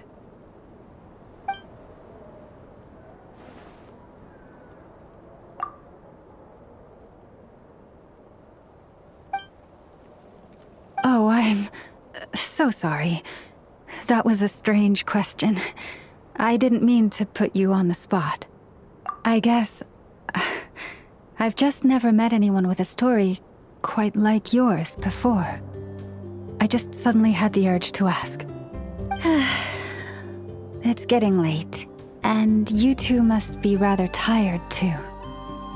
Would you like to stay the night here on Hisi Island?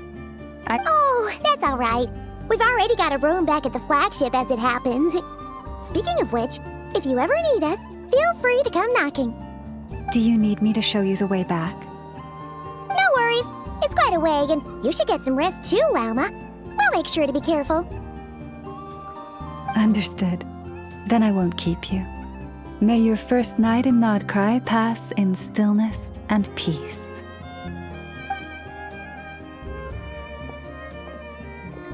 So, what you thinking? Sure was an eventful day, huh?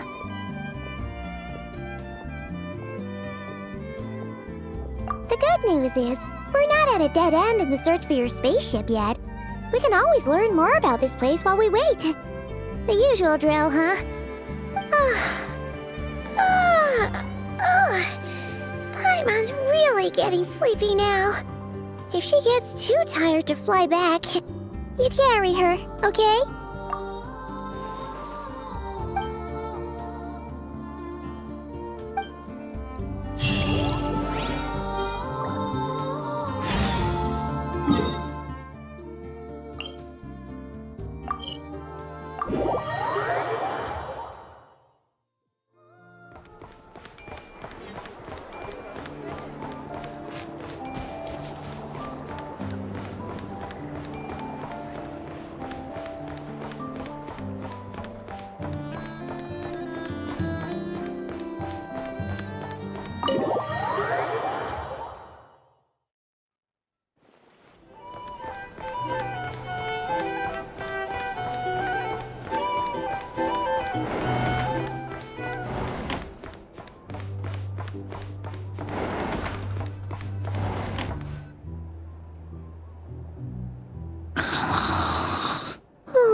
Hey, what are you doing here? Oh, these flowers. I remember when you first appeared, there were flowers like this all around you.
Who goes there?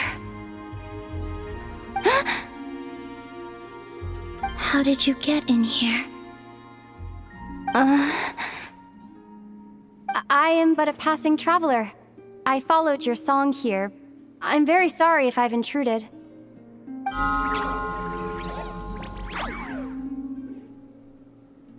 Akuhenki. She brought you here.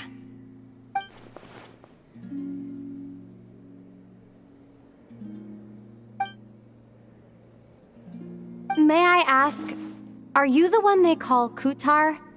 And the harbinger that the Fatui referred to as the Damselette? The Fatui? Are you here at their behest?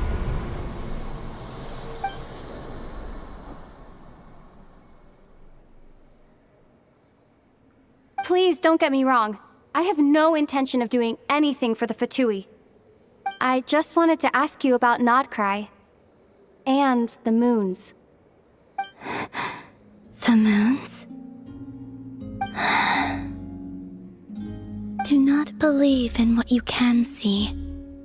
What truly matters is what you cannot.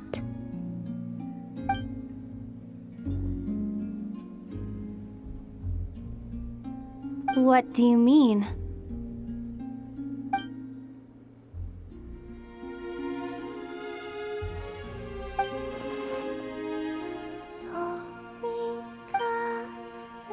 Listen, I'm the Traveler. I'm on a journey through the nations of Teyvat. Hello.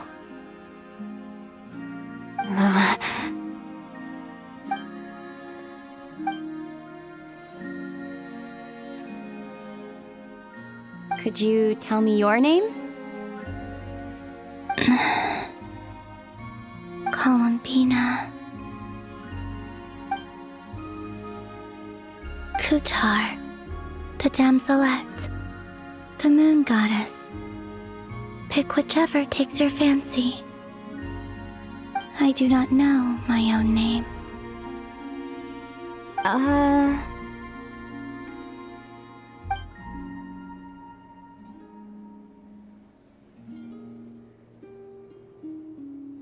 Then... Columbina.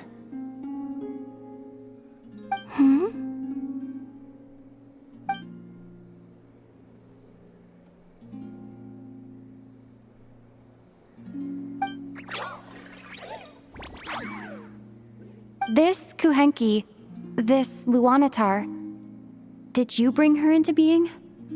Come here, little one.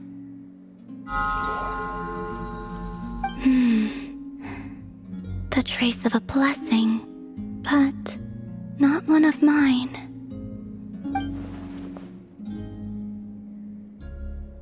People always assume I can do many things. Assume I have done many things. But I haven't. All I ever wanted was to.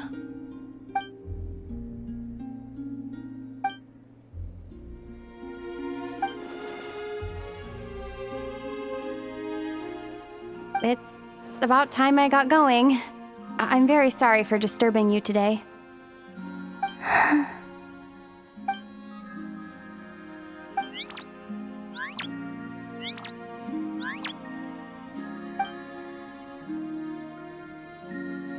Columbina, that Kuhenki... Oh, you're leaving?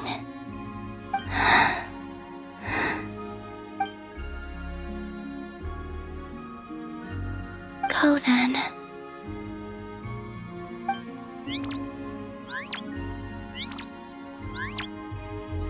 Goodbye.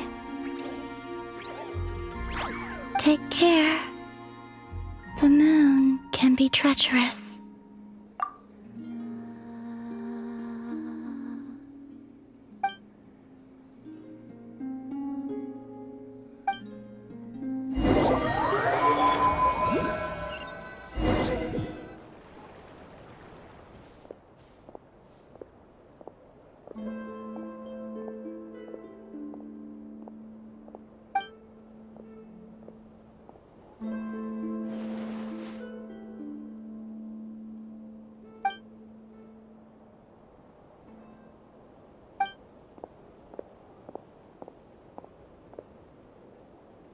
Wait, is that...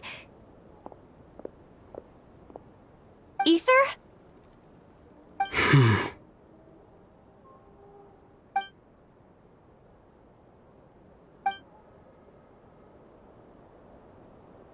Ether!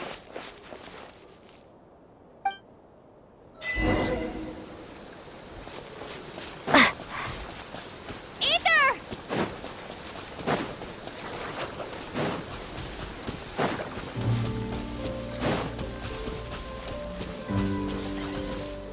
Ether! Lumine, it's you.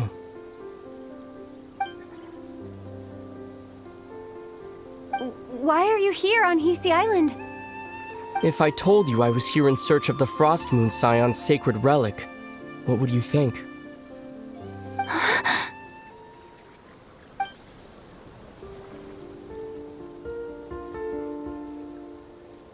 Are you also here to uncover the truth about our past? That's right. What happened to us in the past, how we came to Teyvat, Why our spaceship crashed here. There are things I want to know too. But I'm not about to sit around waiting for another 2 months to find out. Wait! Wait? But I still have unfinished business.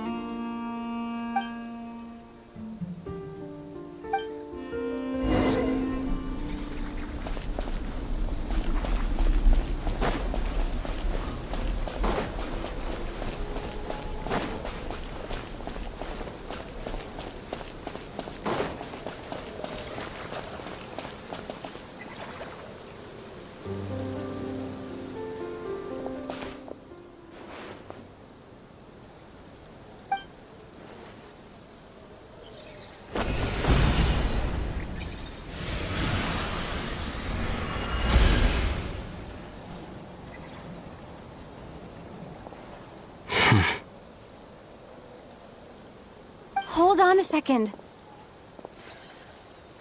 What's wrong? That's the Frost Moon Scion's sacred relic. We can't just... Use it to get to the bottom of all this?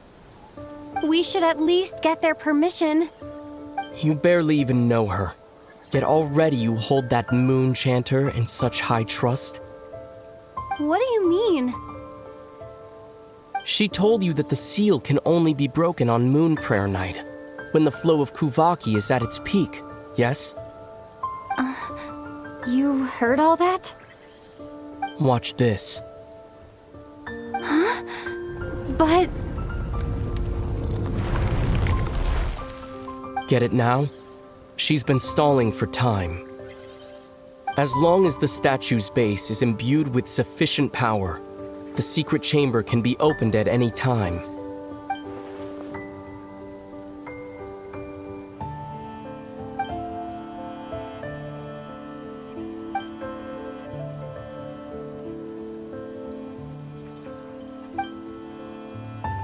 Is it such a sin when I don't put all my cards on the table for you, but not when someone else is doing it?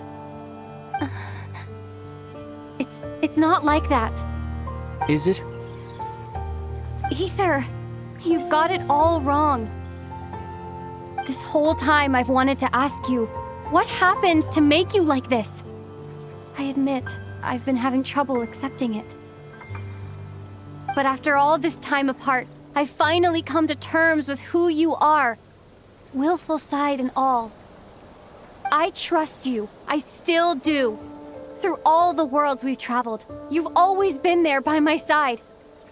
If there are things you can't explain yet, I can wait while the journey goes on. I'll wait as long as it takes, until the day you're ready to talk. Lumine.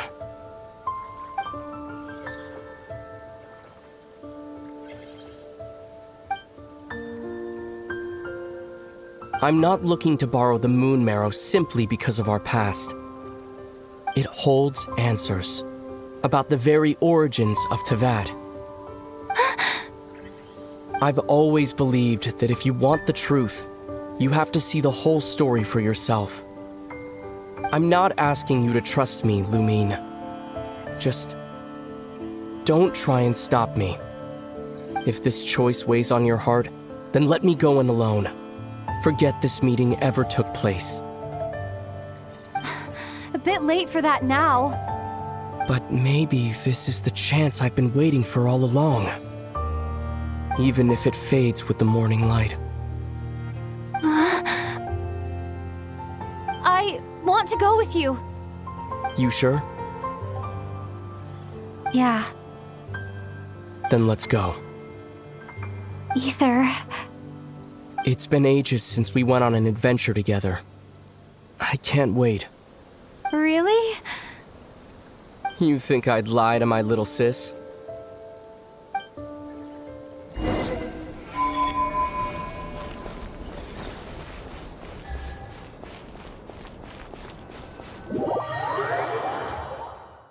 From what I understand, the path ahead is likely to be full of trials and challenges. A deterrence against intruders, and a test for those who truly seek entrance. Nah, I doubt the two of us will have any problems. I agree.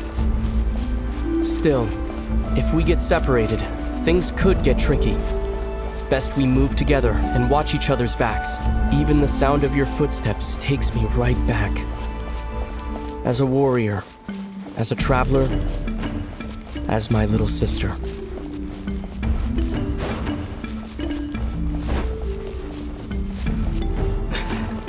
Looks like this is the first trial.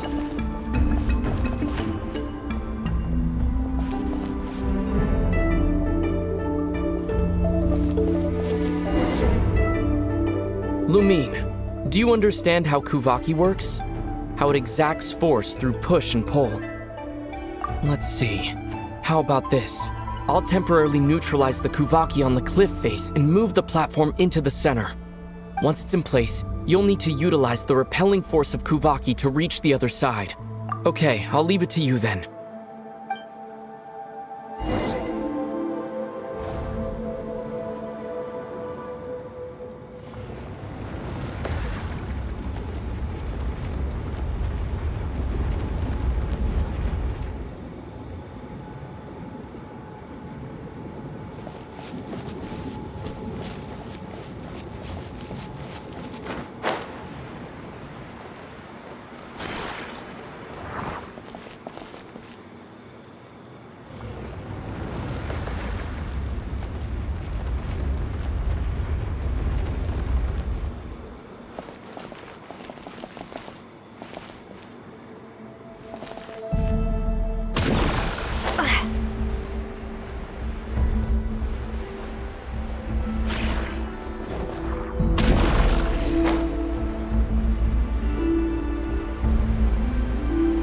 This should help Ether get across.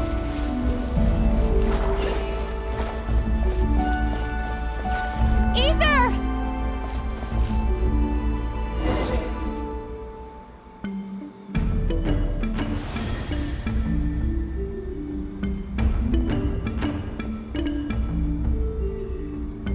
We make a pretty great team, huh? Just like the old days.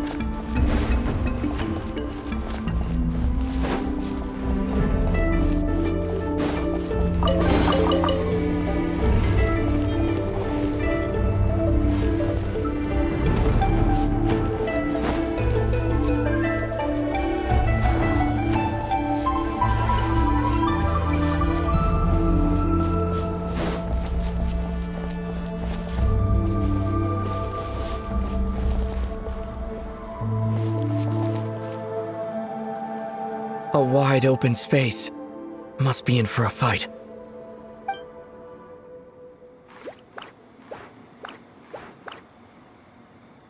Was that it? What a letdown.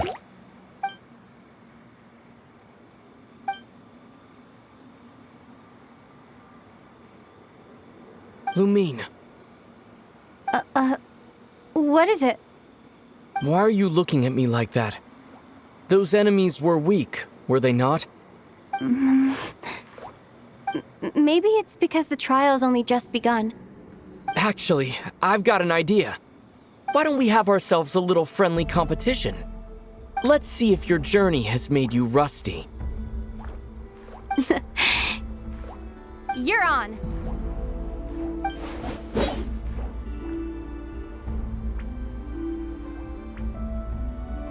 I won't lose to you, Ether. If memory serves, I used to come out on top more often than not. You sure you're alright? Seems your memory's slipping, Ether. Save it. We'll know who's stronger soon enough. Let's see what you've got.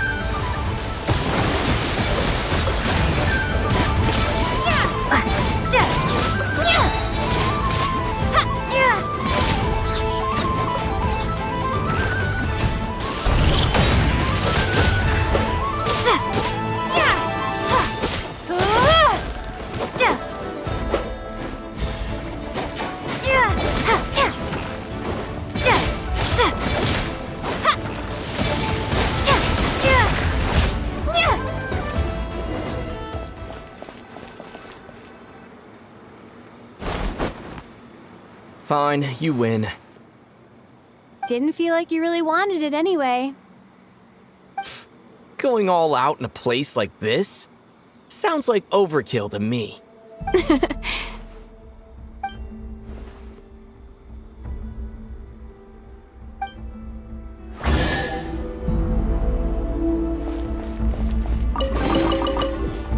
Let's keep moving.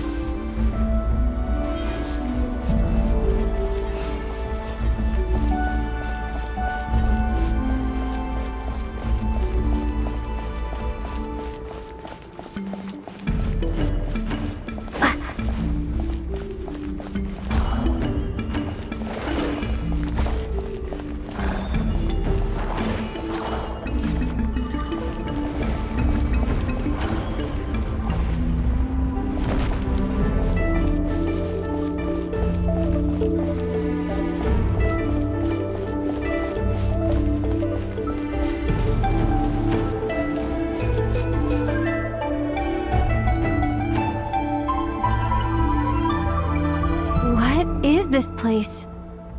No sign of any monsters. Feels like a ritual site, but something's missing. It's ahead, inside that thing that looks like a mirror. I can feel it, but maybe it's sealed within?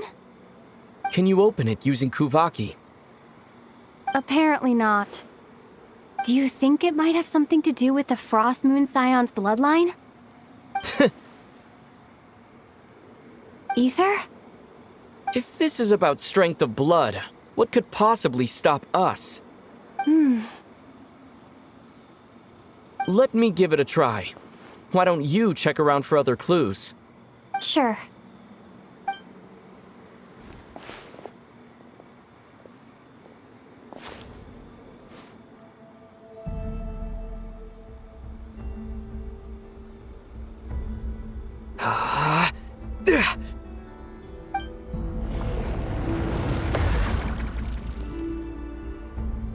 Found it. This should do the trick. Okay.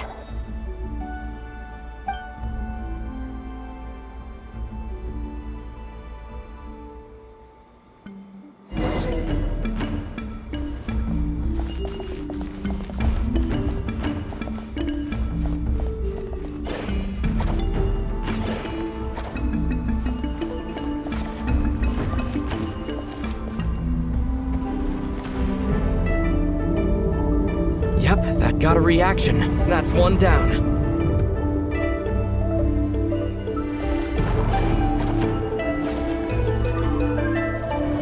Nicely done.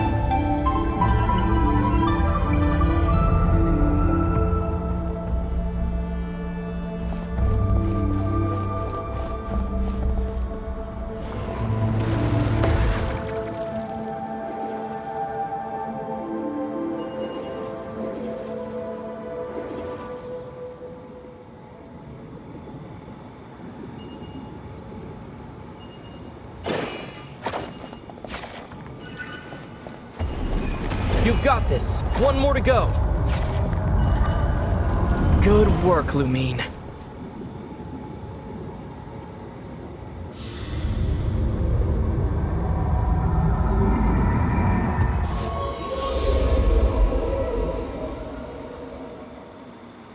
The door's open.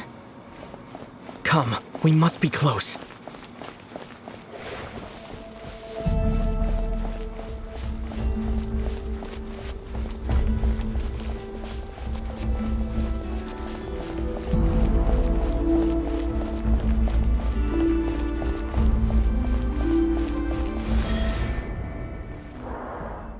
Stay on your toes now.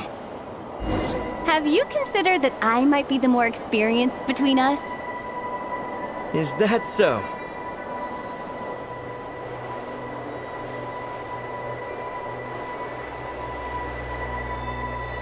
So, will you be heading off again after we're done here? Maybe. Maybe not. Another cryptic response. Don't worry about things that haven't happened yet.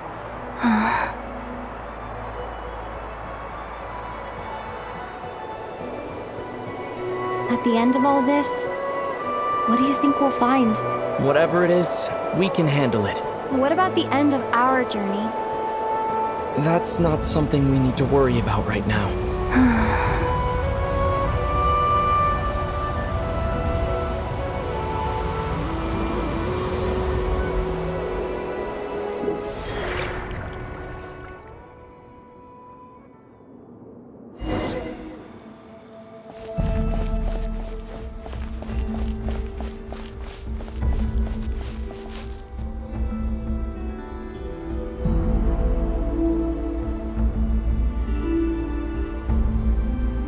Looks like the final trial is just up ahead. Ready for battle? When have I ever not been? What's wrong? Going on an adventure with you side by side, it's been so exciting. But at the same time, it just feels surreal, I guess. Maybe because it's been so long. You know, this is only the second time we fought together since the day we both woke up in Teyvat. Maybe that's it. Lumine, let the light of our blades come together once more, just like they did in the past. Ether. This is a night of miracles, an adventure that belongs to us. Let's not weigh it down with worries and regrets. This is our adventure.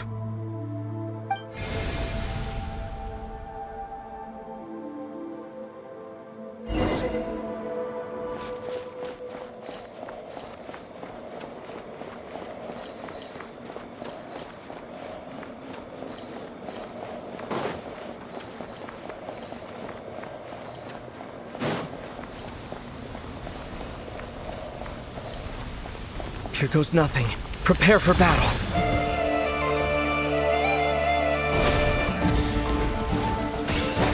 Stay focused! Dodge its attacks! Don't forget to heal yourself!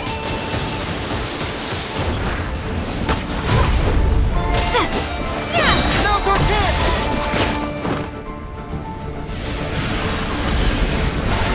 Watch out!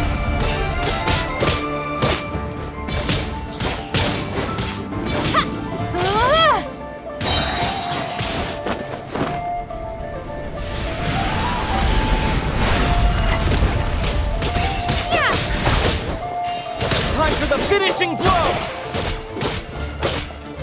Stay focused! Dodge its attacks!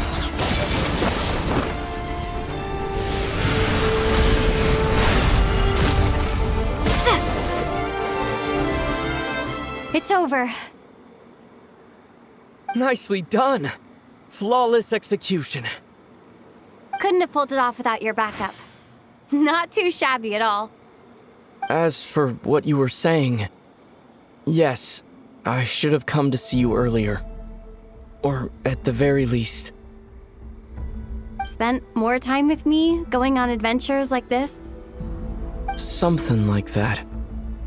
Instead of just running off and expecting you to follow my trail.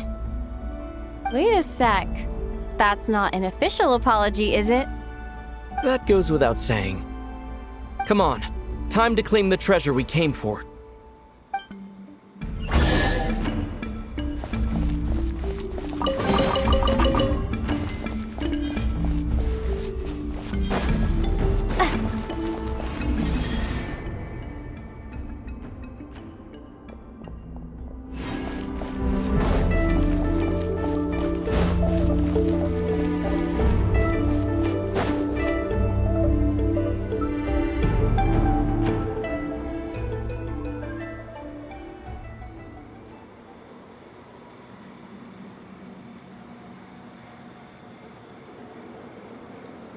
So this is the moon marrow, the treasure we've been after.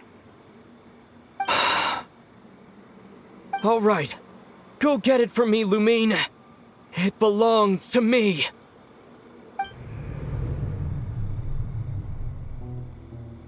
What's wrong, Lumine? After everything we've just been through, you still don't trust me? Don't you want to know the truth too? Just like I do? Rest assured, I'll share the truth with you afterwards. Now go, bring it to me.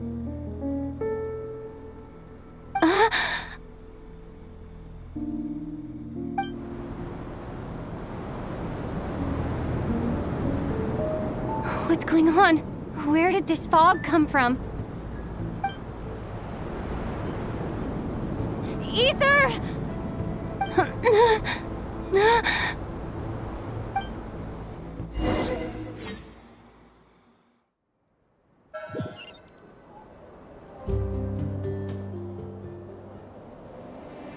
Ether!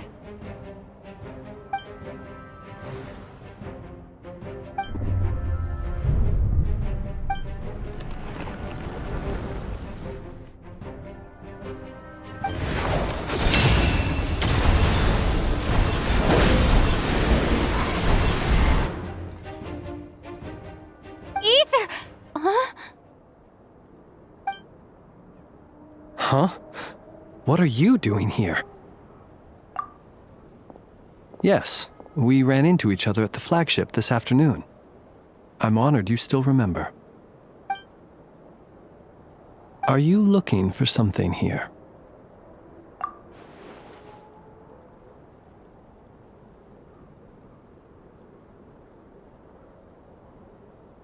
And you just happened to end up surrounded by the wild hunt. Sorry, I did not intend to come off as pointing fingers. Indeed, perhaps our courses of action do not differ so greatly. Not exactly.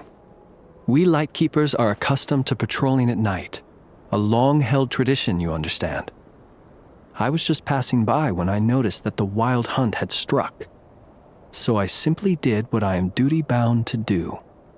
As a matter of fact, I just saw someone leaving in quite the hurry. Was that your companion?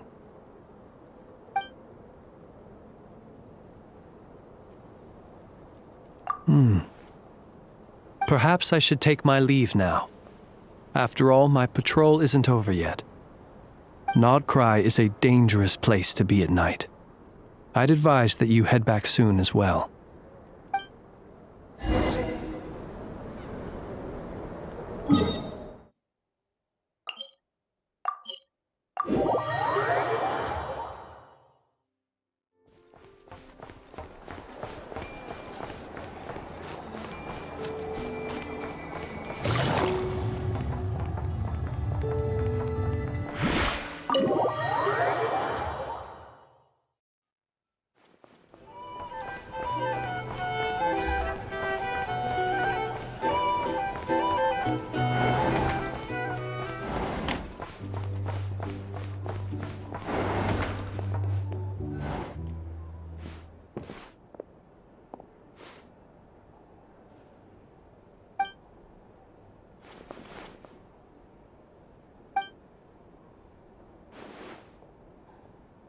Woke up and saw you were gone, so she made you a cup of berry juice to help you sleep. Her own secret recipe. When you get back, drink it up and go get yourself some rest.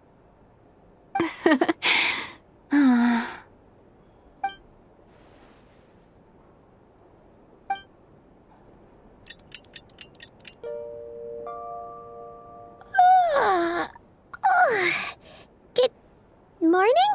If now still counts as morning. When did you get back last night? Did you sleep well? Good to hear.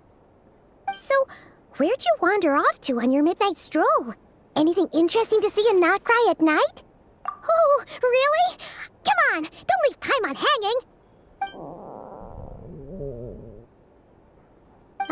All right. Guess we'll have to feed your stomach before we feed Paimon's curiosity. Let's go grab something to eat while we talk. A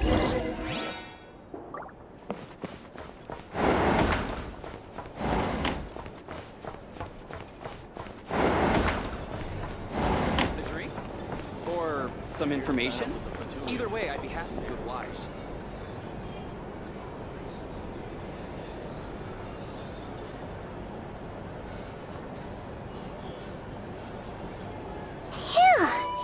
This is just the best, huh? Free food, free lodgings. This bark is friend for life material, that's for sure. Hey, did you hear what happened? Hear about what? You know, all that commotion over at the Frost Moon Scions. Crazy, huh? Huh? What happened? See what I mean? Completely oblivious to what's going on around you. The sacred relic of theirs. It's been stolen. Hey, slow down! Paimon knows you're hungry, but you don't have to worry about her stealing your food. At least, not today. What? Was it those Fatui? No idea, but the news has already spread right through Nasha Town. What did their high priestess... what did they call her again? The moon... something... Anyway, what did she say about it? What could she say? She's the one who discovered it was missing. She was in Nasha Town first thing this morning, hoping to launch a joint investigation with the Voynich Guild. Whoa! Did you hear that? Lauma and the others, their sacred relic's been stolen! Who in Teyvat would even have the nerve? Paimon bets it was that bunch of good-for-nothing, rule-breaking, troublemaking Fatui!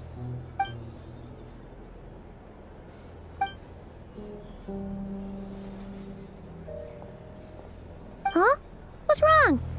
You feeling okay? A joint investigation? Good luck getting any takers. Unless there's some reward or a business opportunity to sweeten the deal. Same thoughts here. So just a few minutes back, she switched gears and headed over to the one place that might actually be able to solve this. The Curatorium of Secrets. Ah! You scared, Paimon! What is it? Huh? Okay, just... Hey! Paimon's not a baby, you know! Quit pulling her arm!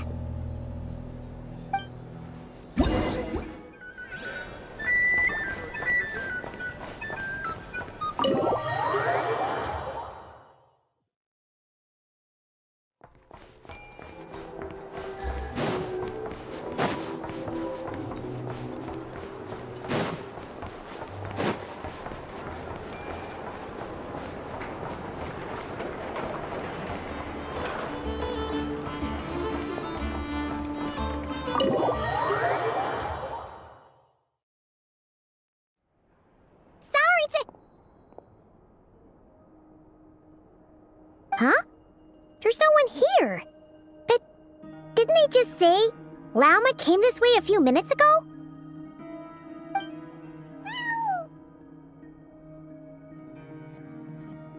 No one except for a cat watching over the front desk. Excuse meow? Are we supposed to check in here?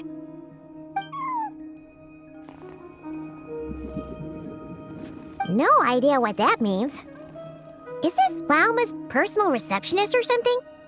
Pretty sure she'd be the only person who could actually understand it.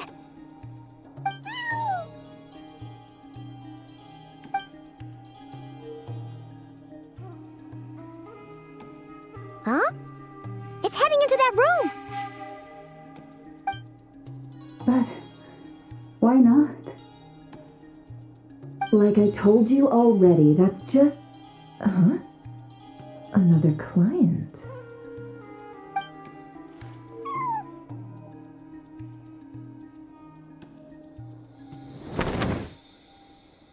Ah!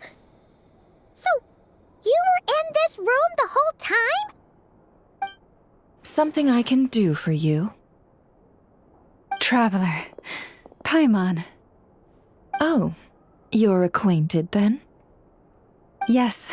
They visited Hisi Island yesterday. We had dinner together. Allow me to introduce you. Traveler, Paimon.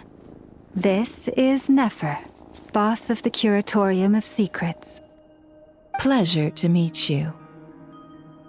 They are travelers who arrived in Nod-Krai just yesterday. Greeted by the birds and beasts of this land, they are kind-hearted souls who walk in the moonlight's glow.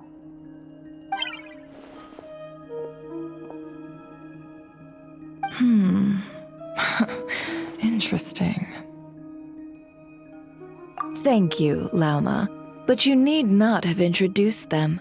They are great heroes, renowned throughout the nations beyond our borders. Oh, really? Do not forget, I deal in information.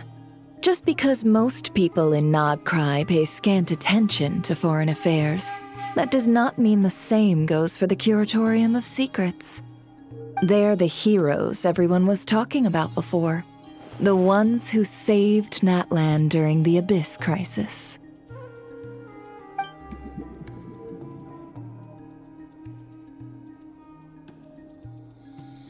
I see.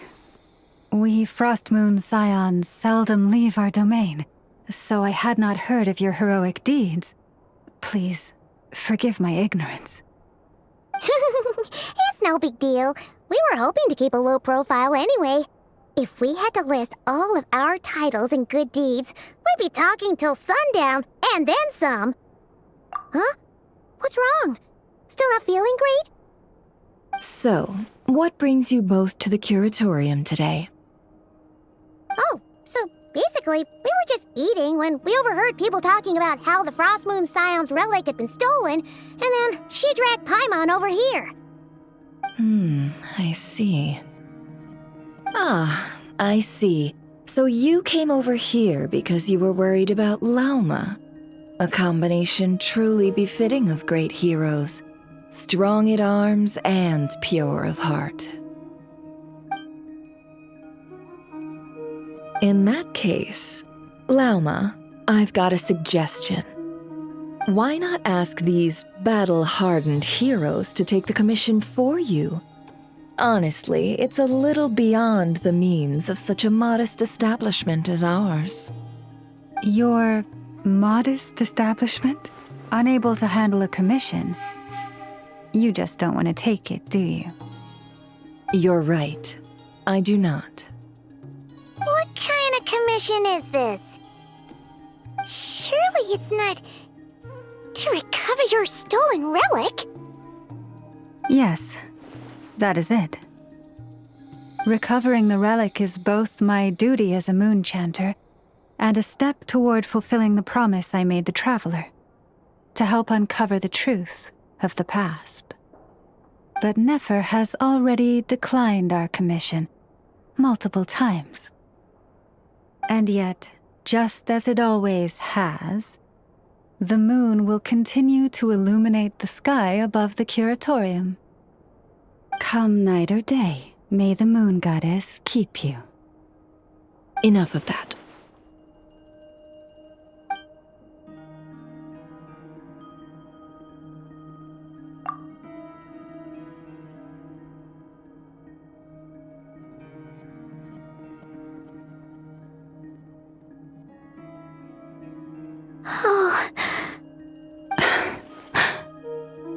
So, according to her, she never came into contact with the relic. So she suspects her brother may have taken it. I understand. The Frostmoon Scion's secret chamber has remained hidden from the world for generations. But the reason outsiders are forbidden entry is not only to prevent theft. Within the chamber lie ancient trials, challenges designed to test the worthiness of those who enter. To intrude without rightful cause is a most perilous act indeed. So please, don't be too hard on yourself. The fact that you made it through those trials proves your right to stand before the relic. To put it simply, the moon marrow itself has deemed you worthy. No. Your honesty tells me everything.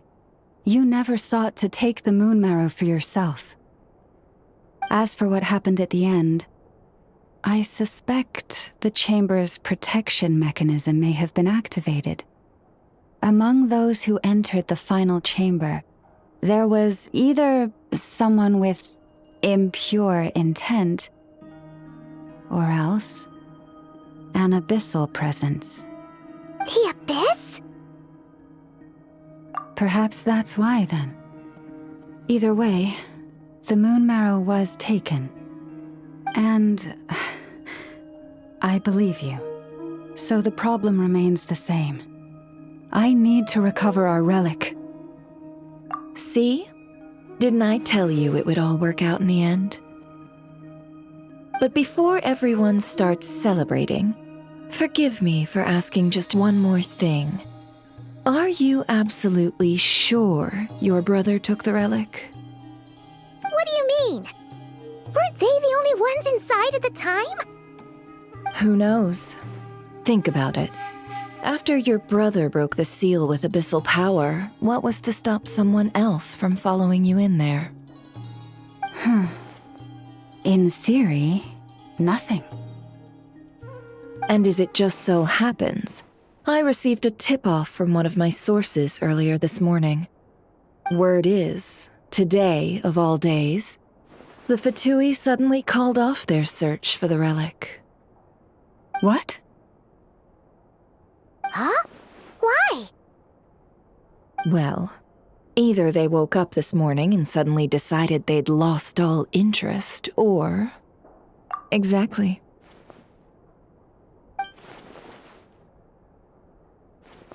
Are you wondering if your brother might be in cahoots with the Fatui? Which is why I asked, are you absolutely sure your brother took the relic?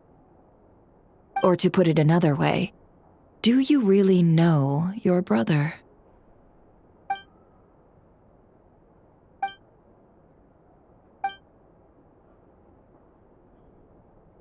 In other words, it's highly likely that the Fatui already have the moon marrow. So, basically, all we need to do is find our way into that Fatui research facility, and we should be able to get to the bottom of this, right? Congratulations, you've found your answer. Looks like the curatorium won't need to lift a finger this time. Well, Lauma, there we are. On behalf of our long-standing cooperation and the great hero by your side, I'll waive your consultation fee, but just this once. You're really not planning on helping us? I think I've helped more than enough already. If we're to stand any chance of infiltrating that facility, we'll need the help of a specialist. Just so you don't get the wrong idea, let me make myself crystal clear. The Curatorium of Secrets has always striven to abide by a policy of strict neutrality. We do not take sides with any faction in Nod-Krai. I cannot help the leader of the Frostmoon Scions sneak into a Fatui facility. That would make me their enemy. When one of their harbingers asked me to help them infiltrate your territory, I gave them the same answer. No.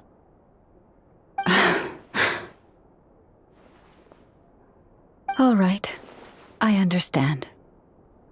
But I do have one final request. I promise it's my last. It had better be. No matter who it is, I want you to help us persuade the next person who walks through that door to join us.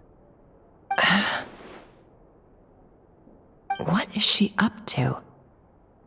You're that desperate for help? What if it's a member of the Fatui? It doesn't matter. You're welcome to tell them everything, even about our plans to infiltrate the Experimental Design Bureau.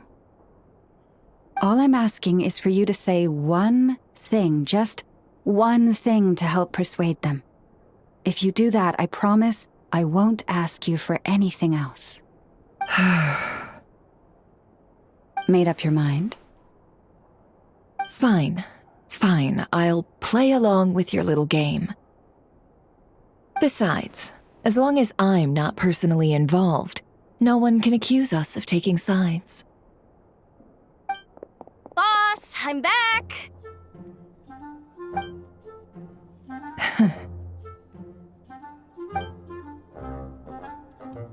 You won't believe the luck I've been having today. Remember you sent me to find that runaway cat, yeah? And you said I'd only be back after dark? Well, guess what? Right after I left the house, this big ibis flew over and the missing cat was right in its claws. And once it got close, it loosened its grip and... Boss, you're meeting clients. I'm so sorry. I'll get out of your way.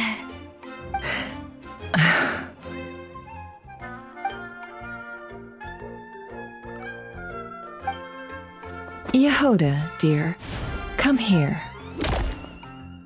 Huh? Me? Is something the matter? Oh, hi there. My dear Yehoda, I have a request. Yikes! Why does the boss sound so scary? Did I do something wrong? Would you be so kind as to accompany these 3 delightful clients of ours and help them infiltrate the Fatui's Kuvaki Experimental Design Bureau? What is going on here? Boss usually just says things like, hey, go do this, or you, go take care of that. Why is she being so scarily polite? And wait a sec. The Fatui's research facility? That's basically a death sentence. Made your mind up yet, my dear?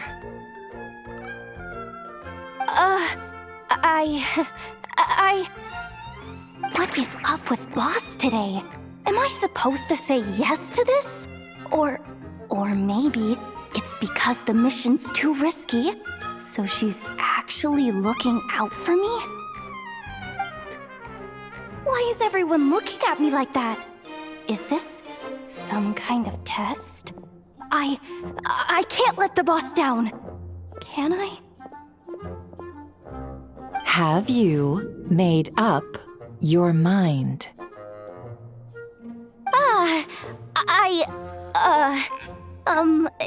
That's... Sure, why not? Really? You really don't mind helping us? Huh? Oh, yes. I mean, no. Of course, I guess I do. Oh, thanks so much! We owe you big time! On behalf of the Frost Moon Scions, too, thank you, Yehoda, for your help. What the? Seriously, what just happened? Why does the boss look so fed up? Oh no, was I supposed to turn them down?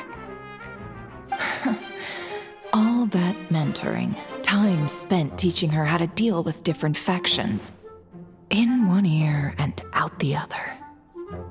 Never. You got what you wanted. You promised that was it. I know this goes against your principles. I won't forget the favor. Trying to get me to change my mind now? Of course not. I just wanted to say thank you. So, thank you. Oh. Yehoda, we'll leave the planning to you. Let's discuss the details elsewhere. Huh? Oh, okay. Oh, what have I gotten myself into? Oh, by the way, Yehoda, before you go... What is it, boss? You're fired. Huh? Effective immediately. As in, this exact moment. The curatorium will take you back, of course, but only once you've completed this commission for our 3 clients. What? Is there some issue? Well, here's the upside. Without me taking a cut from your commission, you'll earn more. Seriously? Can someone explain what's going on here?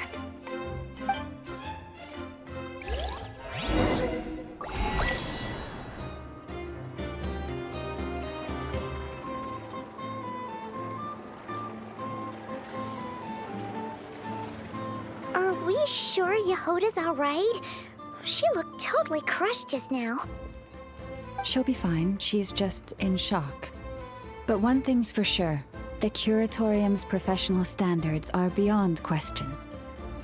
The fact that she only requested 1 day to prepare says it all. As an apology, I'll ask my animal friends to help her out more often in the future. Also, thank you for being honest with me. It means a lot. Was it really, though? As far as I see it, trusting your family is never wrong. In this case, but the truth is, we all make mistakes every now and then. What matters is how we deal with the consequences. So, in return for your sincerity, there's something I'd like to share with the two of you as well. Oh? What is it? Perhaps it is something best said under the moon's gentle light. Would the two of you meet me on Hisi Island tonight? Oh, it does sound important. You're right, there's too many people here. Somewhere quieter makes a lot more sense. Thank you both for understanding. Then let us meet beneath the moonlight.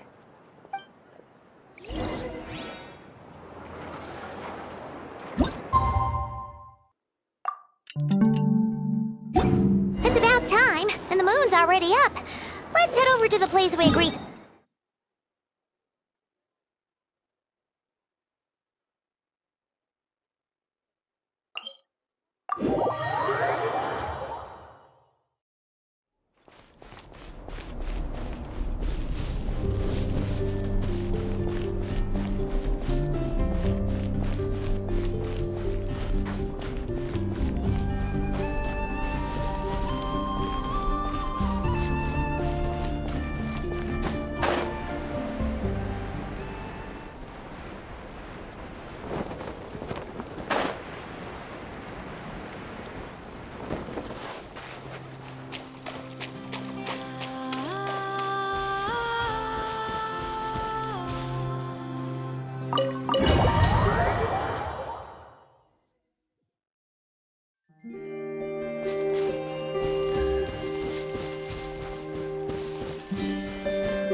I am indeed.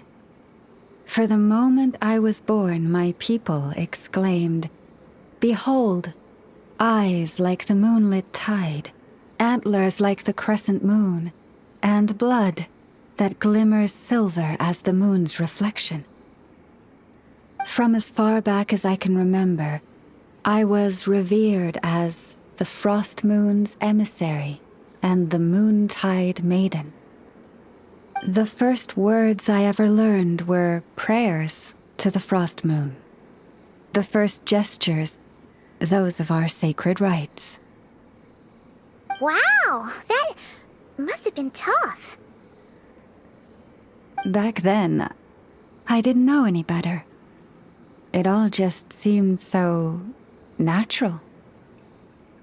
The Frost Moon Scion's bloodline has long since begun to run thin.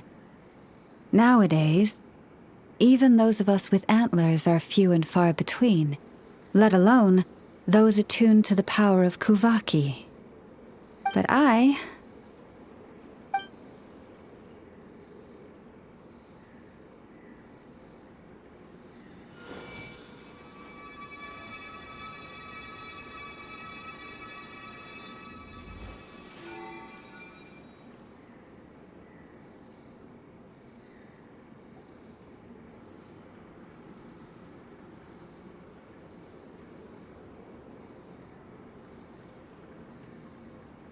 Whoa! Your antlers are so pretty. They say it's an extraordinarily rare condition. Once in a century, if that. I am unusually sensitive to the moonlight, as well as to the Kuvaki's ebb and flow. As a child, I could barely sleep because of it. Oh no! It was that serious? To others, fluctuations in Kuvaki are something you easily get used to, like a gentle tide lapping away at the shore. But to me, that same tide is a towering tsunami, a surging swell crashing against me. Of course, as the years went by, I learned how to suppress my senses and my power, enough to keep it all from overwhelming me. But because of that, I also had to walk the path of concealment. Concealment? From the moment I was first taught to pray, my kin would point up to the night sky telling me, that Lauma is the frost moon, the last of the moons, the sole surviving truth. But I would ask them in response, why? Why can't I feel anything from it at all? Later, I came to understand that they simply could not tell where the real tide was coming from. They couldn't sense it. The true moon beyond the sky's veil.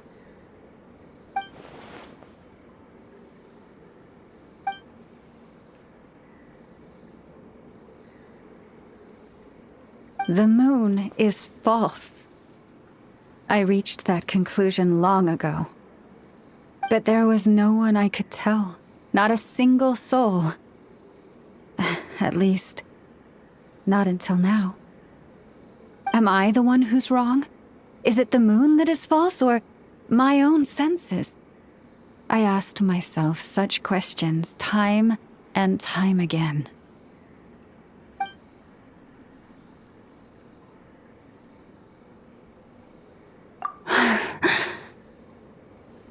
Thank you. When you called yourself a descender, I had a feeling you might be able to confirm what I had always suspected. And now that you have, it's exactly as I imagined. I feel relieved. Oh, Paimon kinda gets why you couldn't tell anyone now. It's not easy to change people's minds on something they've believed for hundreds of years. That's what I meant by concealment. I knew too much, so I had no choice but to keep my people in the dark. Every prayer I offer feels like a lie to keep myself going.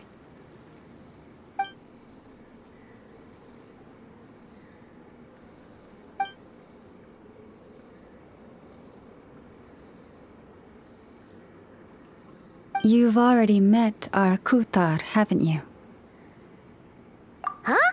When was that? And, more importantly, when were you planning on telling Paimon? Ah, no wonder. What did you think of her?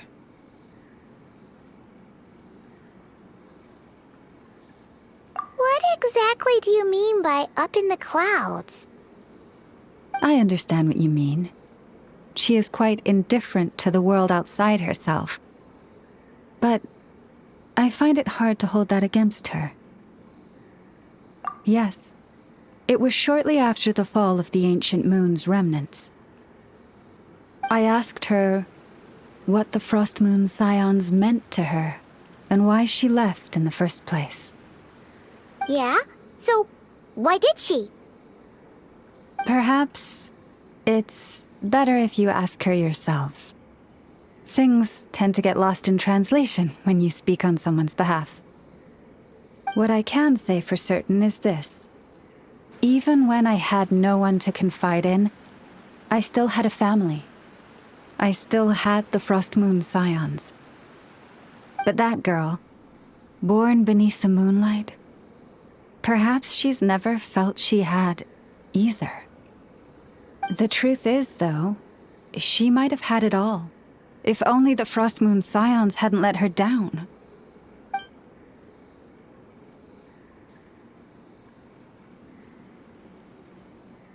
The Frost Moon Scions now walk a path of error. They offer their prayers to a false moon and to a goddess who can no longer answer them. I want to change all that. But with the Fatui closing in on us day by day, the Frost Moon Scions must stand united, now more than ever. I just need to wait for the right moment. Lady Lauma! Lady Lauma! Cappy? Has Kadana's condition deteriorated again? Traveler, Paimon, we'll have to continue this conversation later. We'll come too!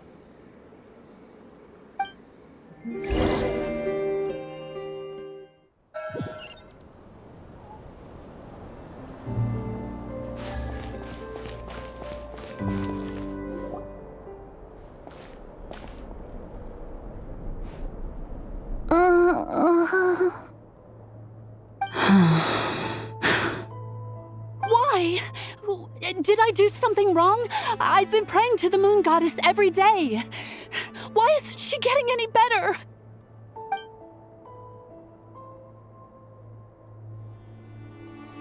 Cappy, I need you to wait outside. I'm about to start her treatment.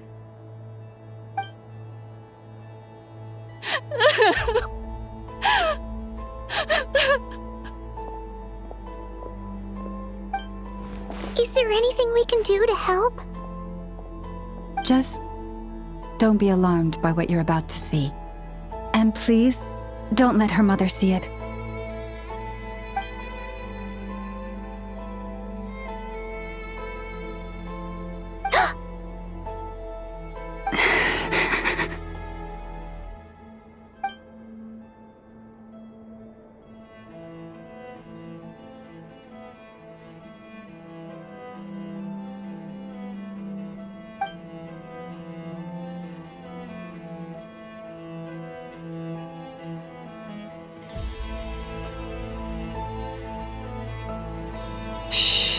Please, help me keep this a secret.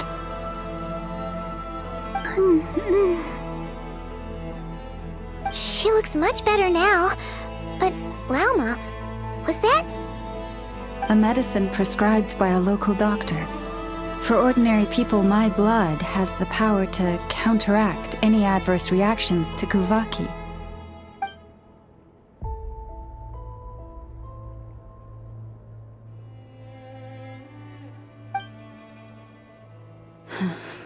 So, now you know another of my little secrets. I had hoped to guide the Scions out of error before Karina's illness reached this stage, but clearly, I was too late.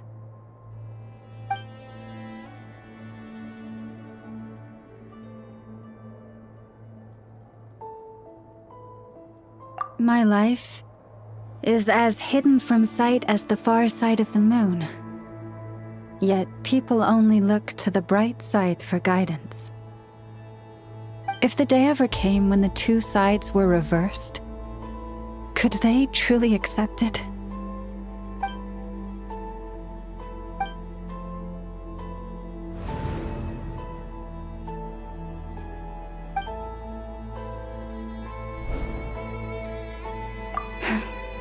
Hearing you say that puts my heart at ease.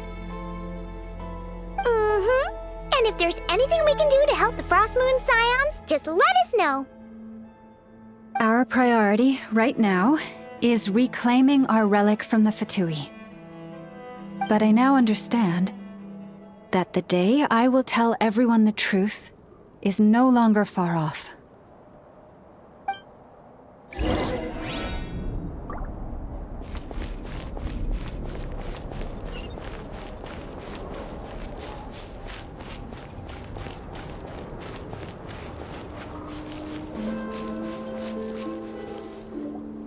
Wow! Paimon would never have guessed Lauma had all that bottled up inside.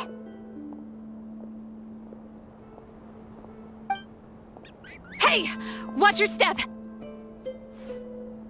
Ah! What's wrong? Oh, you scared Paimon. You scared me there too. Almost stepped right into one of my traps. A trap? Why would you leave a trap somewhere like this? Well, it's not like this is a main path. And besides, we Frost Moon Scions would recognize it instantly.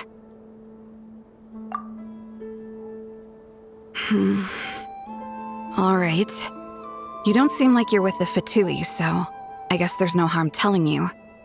Lauma asked me to set up these traps to keep the Fatui at bay. Oh! Come to think of it, their 3-day ultimatum is almost up now. Yes. Hopefully they'll back off when they realize we won't go down without a fight. Oh, you've done a lot for the Frost Moon Scions too, just like Lauma.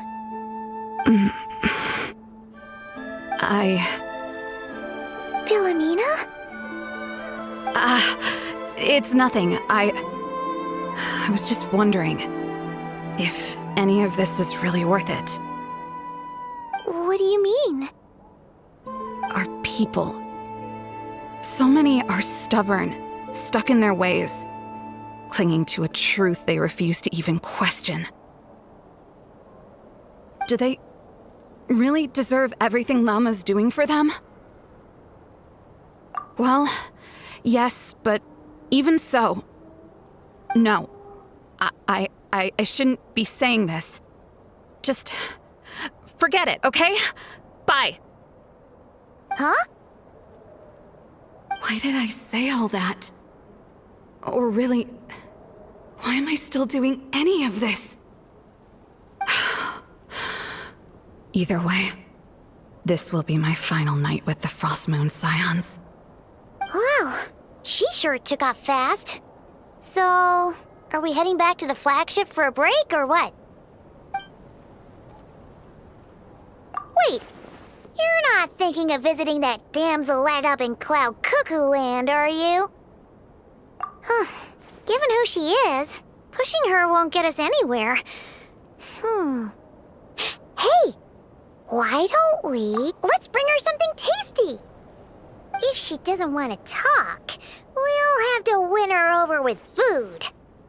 Hey, no harm in trying. At the very least, it shows we're trying to be friendly. Let's see. How about Ineffa's 9.12 out of 10 berries and fried meat, the Frost Moon Scion's boon of the day, and one of your signature dishes. Your choice. Should be a good mix of meat and veggies. There's bound to be something she likes.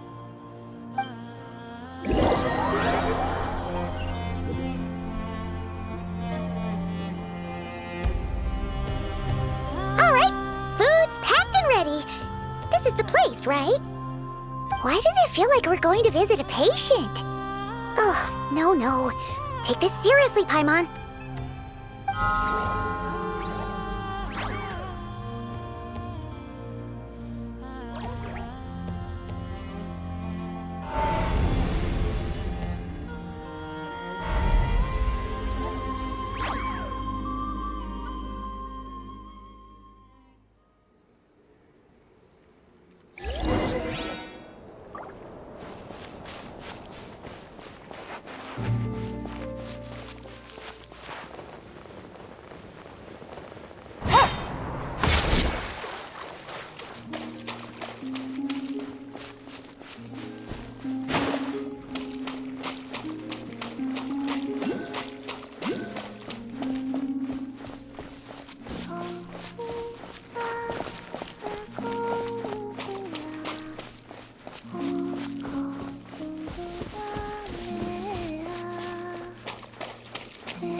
Remind me, who are you again?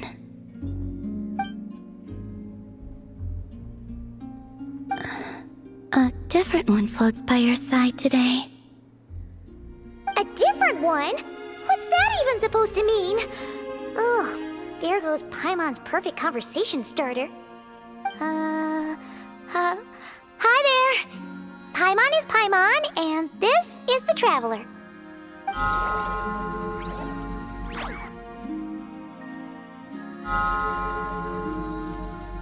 Oh, there you are. Between the two, I suppose you're cuter. Wait! What does she mean Paimon's less cute than that floaty thing? Columbina. What is it? What's your favorite kind of food? Is this a treat? Or an offering? Let's go with treat. Anyway, this is all the Traveler's cooking, so please, help yourself.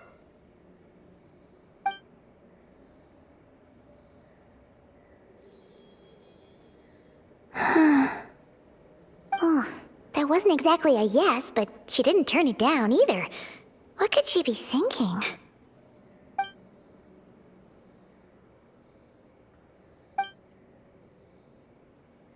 So, what do you want to ask? Hey, she's actually playing along! Quick, now's our shot! You know the moon in the sky isn't real, don't you? I know there is only one moon in the sky. It is simply that some can see it, and some cannot. What does it mean to you?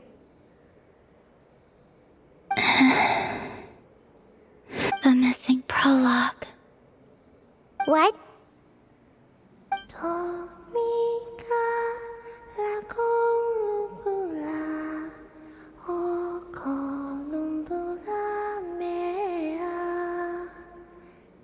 Huh? What does that mean? Isn't she going to explain herself? Can you tell me more about that melody? You were humming it last time too. It must be important to you.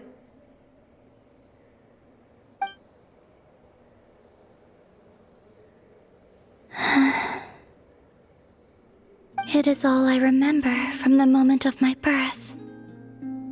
A melody. A few lines of lyrics. Like a lullaby from a foggy dream. Oh, so who was singing it? I do not know. I have nothing else. Just that song. Huh? And the Frost Moon Scions who found me. They had nothing either, but hope. Before I even knew what was happening, they were already calling me their goddess. And I had no reason to decline. Like two lost infants unknowingly exchanged, I adopted their faith, and in return, they adopted me. But my adoption drops you into the story halfway through. What came before was scribbled onto the wrong pages, never even bound into the book. That sense of something missing only served to nurture their greed and doubt. And thus, I came to realize that this place was never truly my home. Greed and doubt? O Moon Goddess, forge weapons for us, drive out our enemies, and expand our lands. O Moon Goddess, heal our wounds, ease our suffering, grant us strength.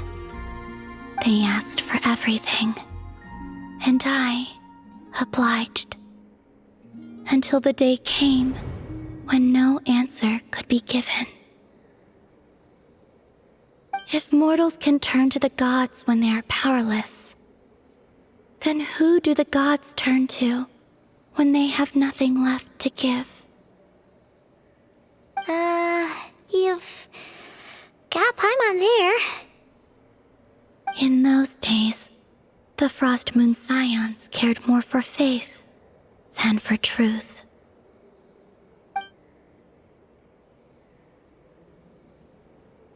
Reality rewrote the sky in words I could not understand. I did not want to read a tampered version, so I simply stopped looking. The real beginning of my story lies up there, on the moon, forever beyond my reach. Like a message carved for blind hands, sealed away where no fingers can find it. Huh.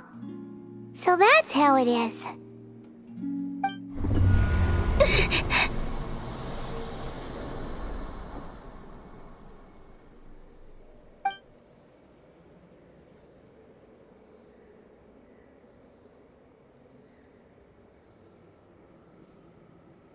What's wrong?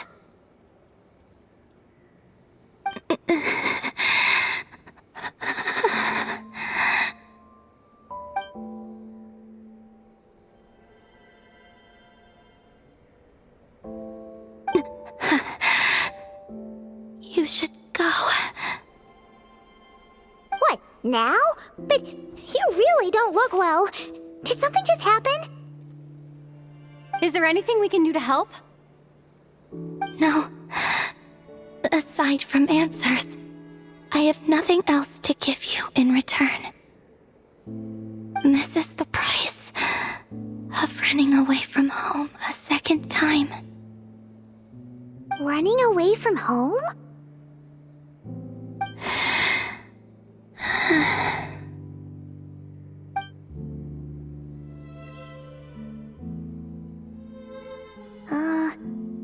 Is she heading towards the food? Did all of Paimon's questions make her hungry? Do you still have many questions? I know I should offer more in return for your kindness, but I'm feeling a little worn out. Oh, we're so sorry about that. The Tsaritsa was right. Freedom always comes with a price. She said I could treat the Fatui as a second family, a second home. But in the end, they were no different. All they wanted in truth was my power as the moon goddess. I'd rather not dwell on such unhappy memories.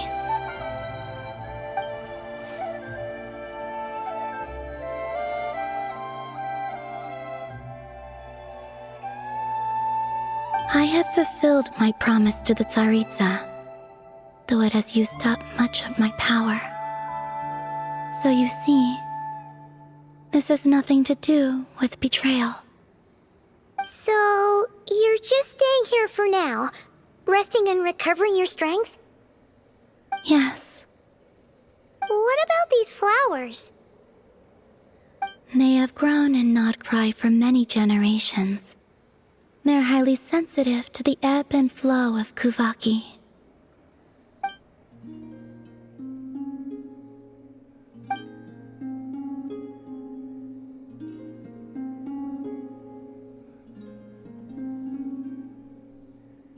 At times, I thought about using that relic the Frost Moon Scions had hidden away.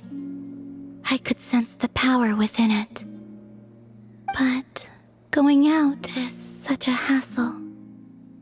People might see me, and I promised Lauma I wouldn't show myself to anyone. Besides, I know it's gone now anyway.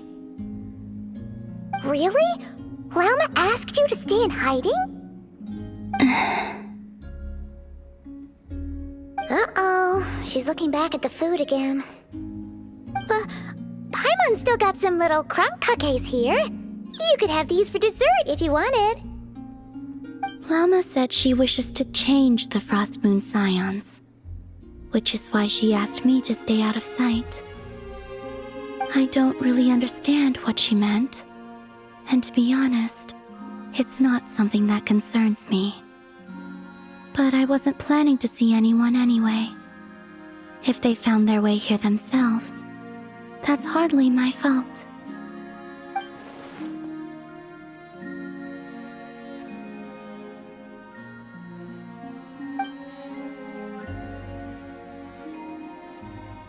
Lauma, the Maiden of the Grove. She is quite unlike any Frost Moon Scion I have ever met before.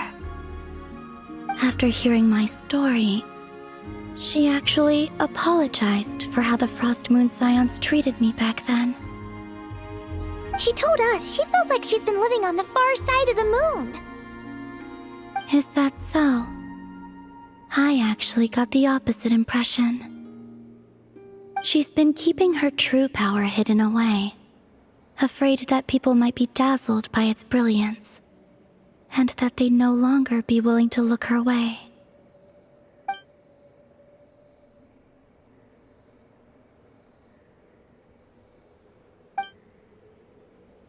So, what do you wish for now?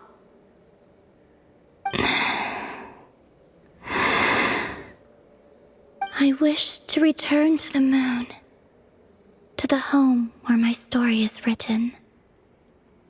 Right now, that is all I wish for.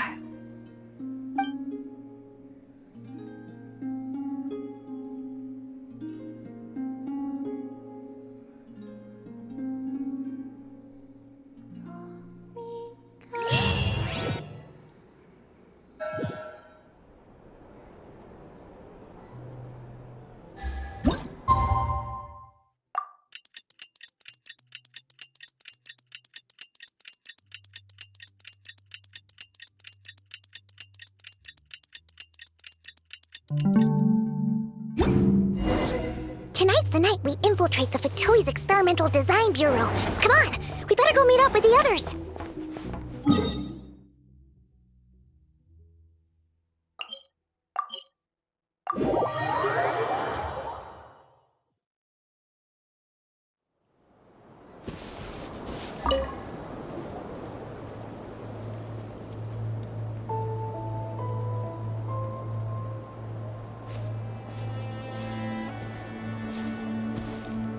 Huh?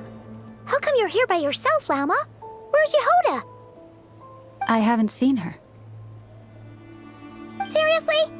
Don't tell Paimon she's ditched us on our first mission together. I don't believe so. Nefer and I have our differences, but that shouldn't interfere with our shared objective. Recovering the relic is my duty, but as far as she's concerned, there's plenty to gain here too.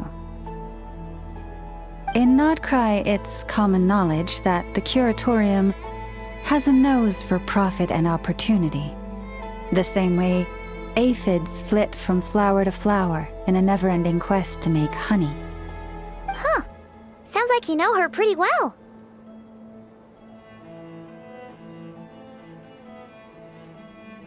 Still, Yehoda sure is taking her sweet time.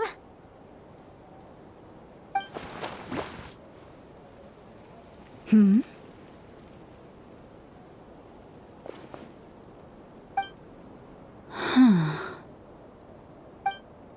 I believe we may have misjudged and underestimated Miss Yehoda. Huh? What do you mean? As a former employee of the Curatorium, I'm confident that she possesses both professionalism and integrity in ample measure. Huh? What was that noise? The sound of a wavering conscience, perhaps? Ah! Whoa! Something just fell down. Hello, everybody! What kind of an entrance is that? Wait a second. Have you been hiding nearby this whole time? Yeah.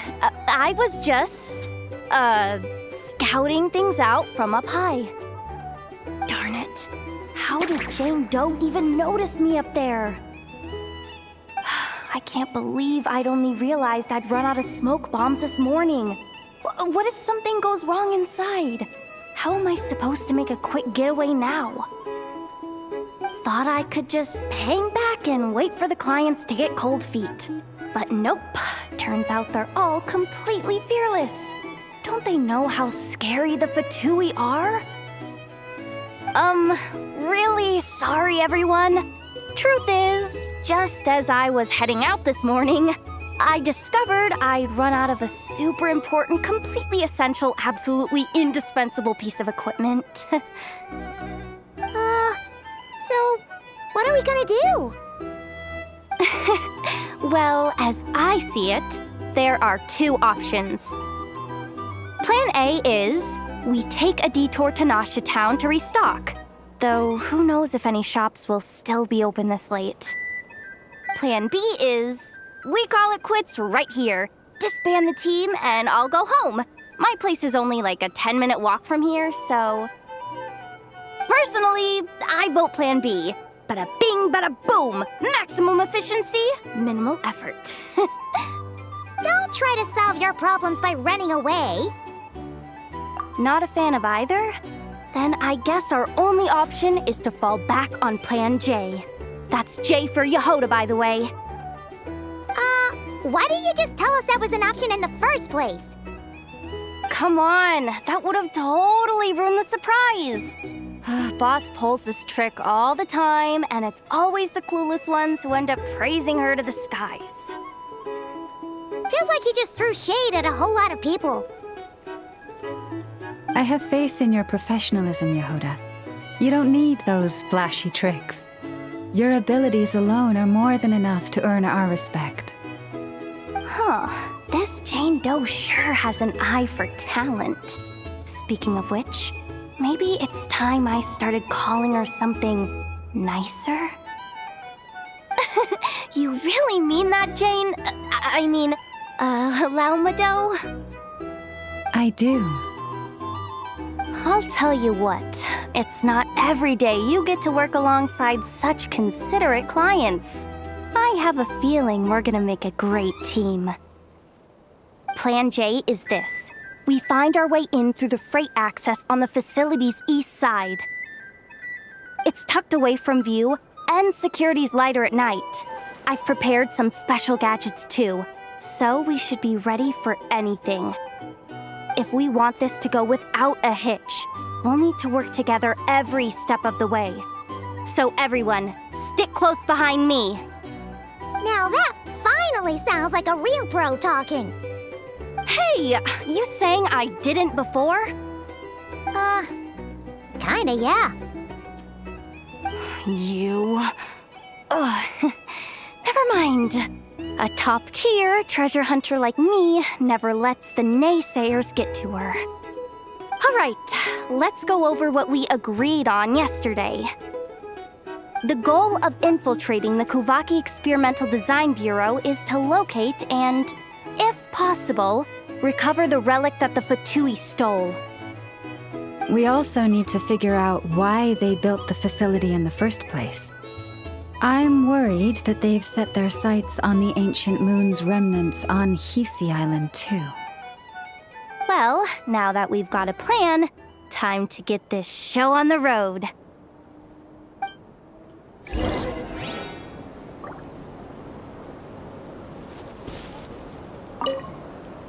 Everyone ready? Yeah? Then, let's move. All right then, let's get this job done.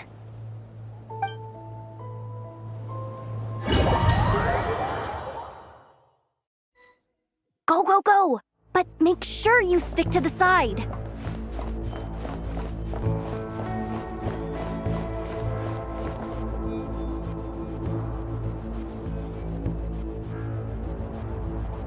Just as I thought.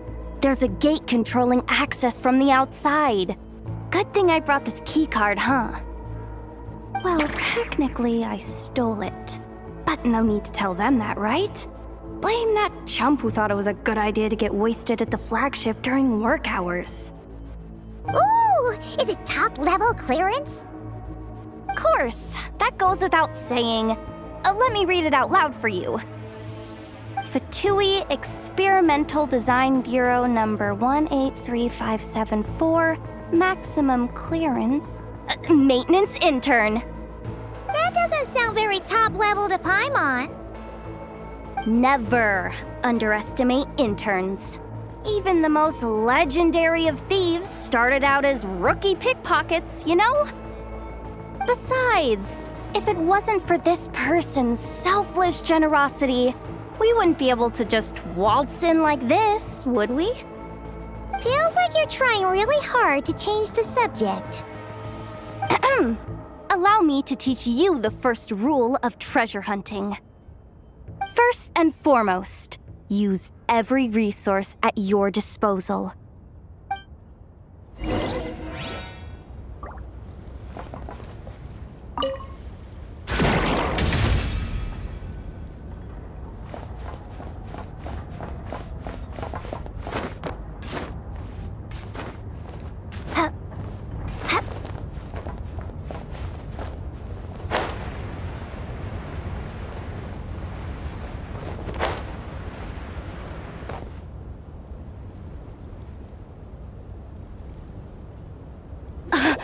I get it now. It's like a pair of light bulbs just lit up in my head. What did you just get? The blue light, aka Plan A, is telling me to take the path along the left side. It'll be a lot stealthier, but that might mean a bit of a detour. The red light, aka Plan B, is saying, just charge straight in. But that'll mean dealing with, like, a dozen sentry bots already powering up. Although, I might be able to switch them to training mode. Their attacks will be weaker, but we'll still be in for a fight. Can't you just put them in sleep mode? Hey, I told you, I'm just a maintenance intern. Give the new recruits some time and space to blossom, will ya? We're still pretty close to the entrance. Surely they'll call the whole thing off once they see what these bots can do. Anyway, I say we go with Plan B. Either way, I won't be doing any of the fighting, so the shorter route sounds good to me. If we can avoid fighting at this stage, we should. Plan J is to call it a night so we can all make it back to bed before sunrise. After all, the deeper we go, the more dangerous this is gonna get. So we might as well give up while we still can. Okay, here are the bosses. Just don't forget, whatever you do, don't let those recon bots spot you. Let's see. No kidding. Anefa told me about something like this before. I can't believe that dumb robot actually helped me out for once. All you gotta do is this, and the recon bots will be reassigned to another position. That way, when it's time to move forward, the path will be clear. Which reminds me, it's about time I taught you the third rule of treasure hunting. Go with the flow. What about the second one? You skipped that one. Huh? Did I? Oh geez, must have gotten them muddled again. I mean, the second rule is exactly the same as the first. Guess that's what you meant by going with the flow, huh?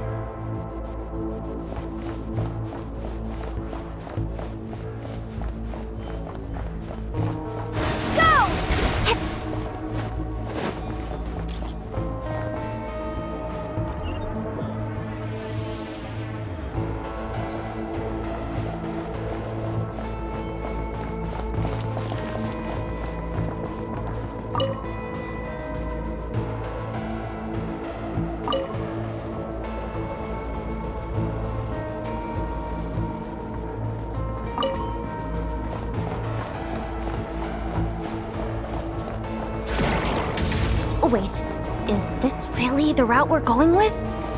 Oh well, too late to turn back now.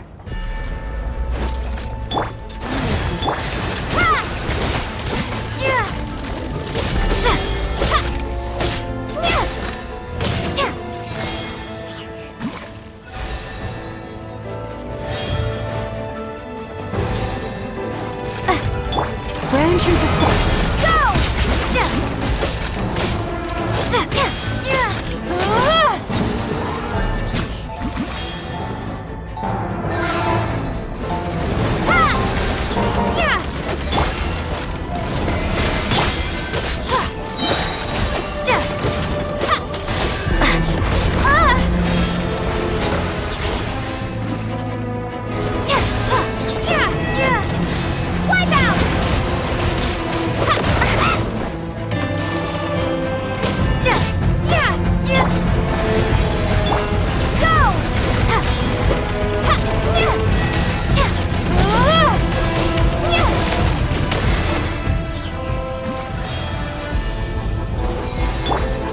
Lush as the moon, by the frost moon of old.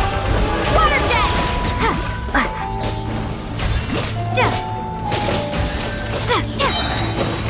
Bombs away! Water jet!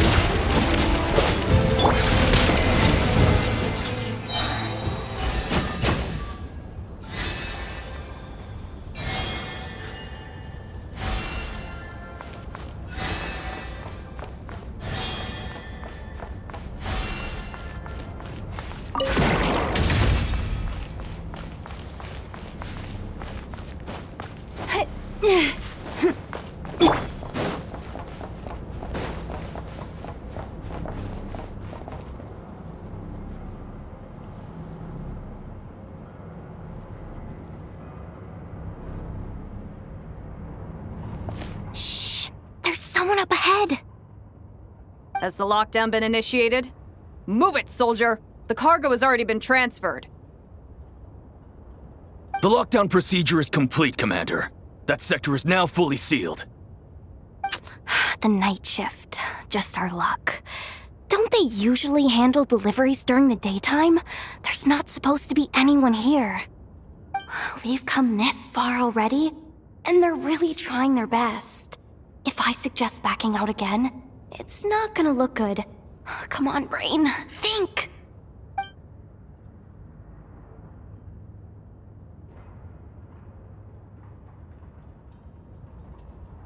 Got it! The freight shaft to the upper levels. We might have a shot there. Let me see. Huh? The recon bot in the middle's not responding? A double lock failsafe? We've been outfoxed! Stay calm. Stay calm. One step at a time. Let's just find a way across first.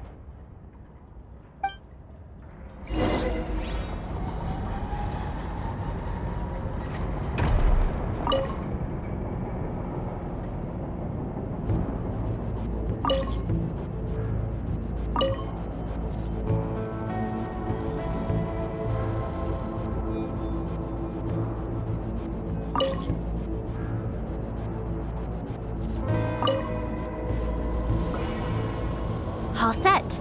Let's head down this way.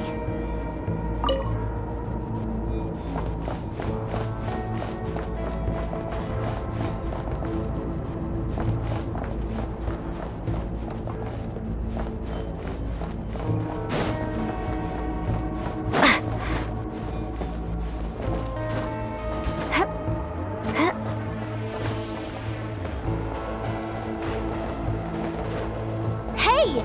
Another control terminal!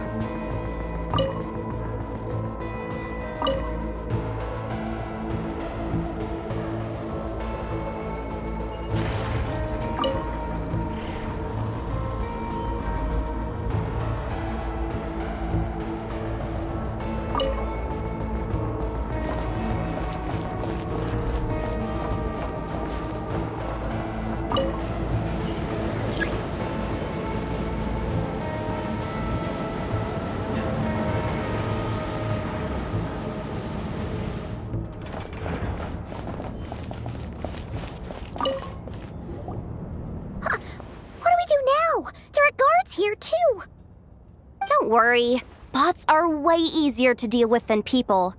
At least their behavior is predictable. First, let's find a safe spot to land. Good. That spot shouldn't draw their attention. Let's go. Let me just try something. Maybe I can use the terminal to command them to move out of our way. Security verification? With 10 questions? Are you kidding me? Are you serious? Doesn't she trust me? Or is she just trying to make things easier for me? No. Judging from her body language, she really isn't afraid of the Fatui. What kind of person is she? And what has she been through? So brave. It's kinda scary. Yehoda? No complaints from me. You go for it. Then let's make this quick.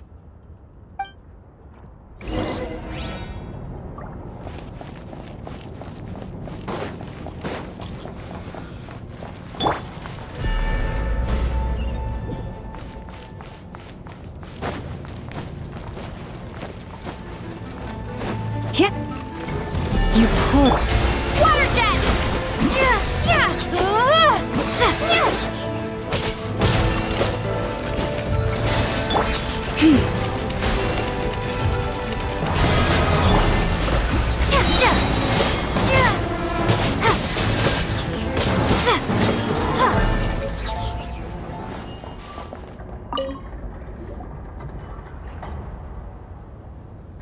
Didn't think they'd even cut off the supply of Kuvaki. They're being really cautious. If we can somehow divert some emergency power into the system, we might be able to force boot this thing. What do you mean by force boot? How do I explain this? It's like dumping a whole bucket of water into an empty pool, so that the little ducky gets to swim around again. You should probably just ask Aino instead. So, we just need to find that bucket of water, right? Paimon thought your explanation was great. Kinda adorable. In a childish sort of way. Hey, you could have just skipped that last part. Here, bucket, bucket, bucket. Where are you hiding? Judging from the concentration of Kuvaki, over there. Wow, you can sense that, Laumado? That's incredible.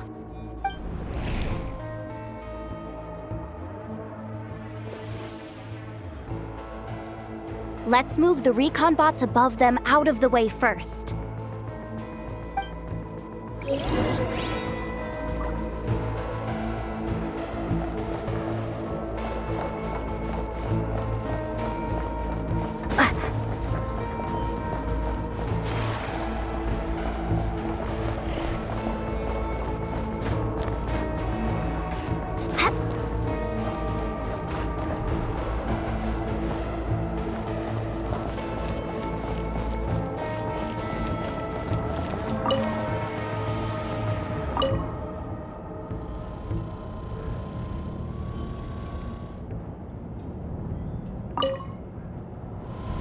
All right, that should keep the alarm from going off.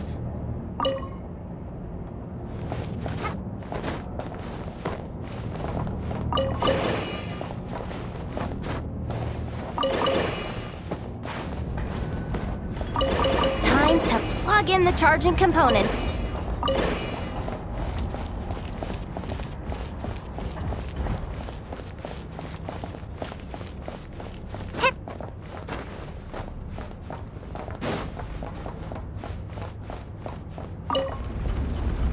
Running at last. Let's hope nothing else goes wrong. Please, everyone, step inside.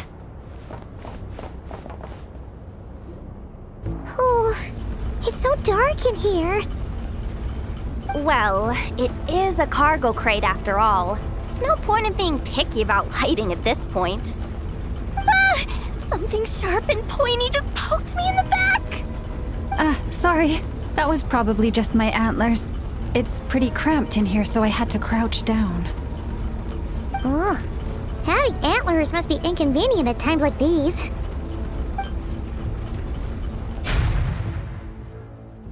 Ah!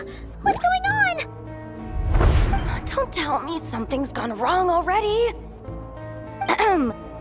Looks like there was only enough juice in the emergency power supply to lift us this far up.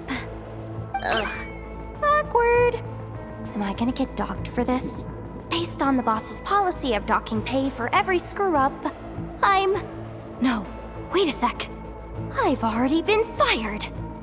Doesn't look like it's moving again anytime soon. I think we can get through if we follow the ventilation duct along the outer wall. The entrance has gotta be somewhere. Don't worry.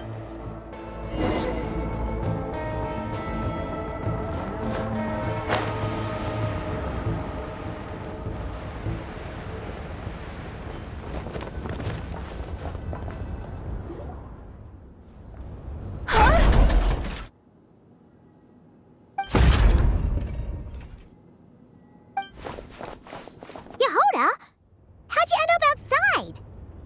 Looks like she slipped out at the very last second, just before the gate shut. Impressive reflexes, I must say. Though I'd expect nothing less from a former employee of the curatorium. I'm so sorry. That was pure survival instinct. I didn't mean to ditch you. Anyway, you guys just stay where you are. I'll figure something out.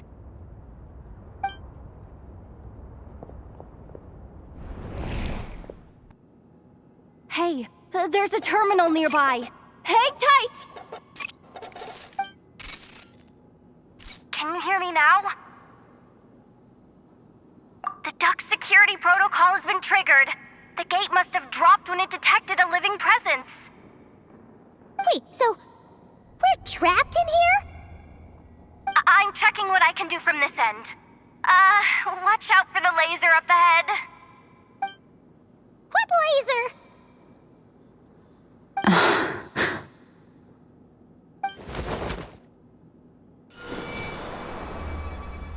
Oh, we see it now. Good thing we didn't move. Got it. I think I understand the situation. Hang in there. Just one moment. This is killing me, but I think I've got it. I can try adjusting the direction of the Kuvaki flow inside the duct. If I've got this right, you might just be able to dodge the lasers by utilizing the Kuvaki's pull in reverse. Oh, Paimon thinks she gets what you mean. But I can't see where you are from here, so I'll need your constant input. Just tell me what to do. I'll follow.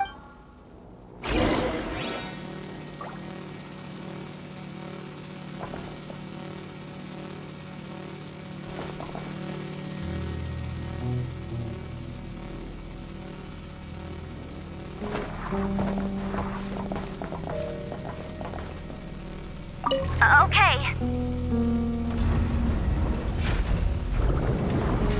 So, wanna grab dinner after our shift?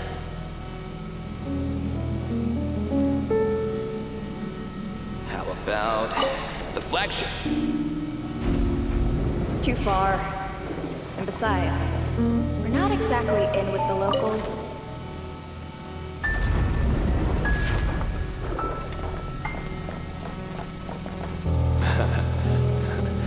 Then how about the staff cafeteria? Brimming with bright ideas, aren't we?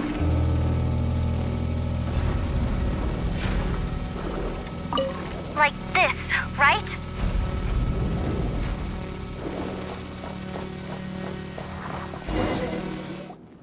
Oh, we made it to the other side. And all thanks to Yehoda. Well, but the gate hasn't opened. How's she gonna meet up with us? Yehoda! No irregularities detected in the duct. Confirm. Confirm. Confirm. Ugh, just confirm the command already, you useless excuse for a terminal. You piece of robo-junk, you mindless pile of scrap! What the? Insufficient clearance? Of course, I don't have the clearance! You oversized... Ow! Go with the flow, Yehoda. Go with the flow. If the others make progress, that's great. But you can't bank on it. You've never been one to depend on others. So it's about time you stepped up to the challenge. Deep breaths. Stay calm. My priority right now is getting my hands on a high-level access card. That way, I can override the security protocol. Senior maintenance staff. Only they can access the core sector. But hey, there's always someone careless enough to hide a spare key under the flower pot by the door. Which means there's a good chance there's a duplicate lying around somewhere in the control room. Even if I can't get into the control room myself, doesn't mean I can't rely on some external help. If I can take control of one of those guard bots, maybe I can use it to search for the access card. This is crazy, Yehoda! You're all alone. You've got nothing. And yet, you're charging ahead like fear's a foreign concept. Maybe that's exactly why. 'Cause I've got nothing left to lose! Confirm! Am I a genius? Whoa, this feed's super clear! This is gonna be a piece of cake. Wait a second. This thing's not a guard bot. It's a... janitor bot.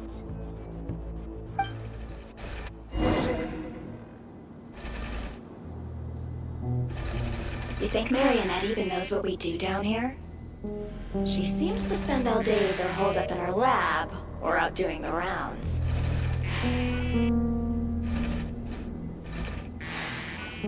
It's still a mess over there. Go clean it up. Why? Planning to skim a little off the top? No, nothing like that. Just wondering if anyone would actually notice if we didn't show up from time to time.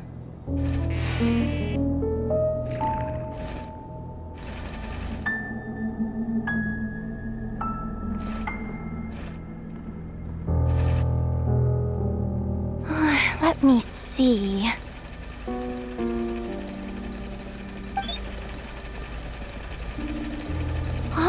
There it is! Hey! Why'd you stop? You haven't finished sweeping that corner. But, I can see the card from here. Guess I have no choice but to swallow my pride and stay in character for now. Sweep up the crumbs by my feet. Yeah, good luck with that. What are you gonna do when they ask for a progress report?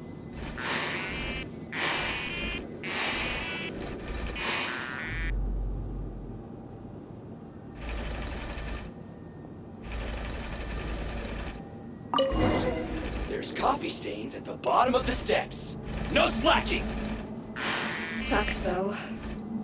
Finally sent somewhere warmer than Snezhnaya, yet we barely get to see the outside world. Gotten rid of the dust behind the door yet?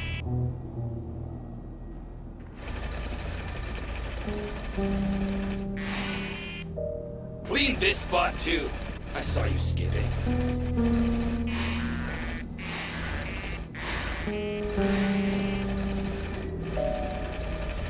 Come on.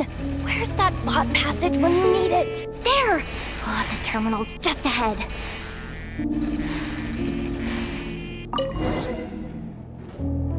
But will Yehoda be okay? Paimon? She said she'd use every resource at her disposal, so let's have some faith in her abilities. Besides, when it comes to surviving in Nod-Krai, she probably knows more than any of us. So, they really do believe in me. But here. Paimon doesn't want to get caught by the Fatui either. Does Paimon mean the two Fatui in that room? Let me see if there's a way to distract them. Wait, did you hear that? Huh? The alarm?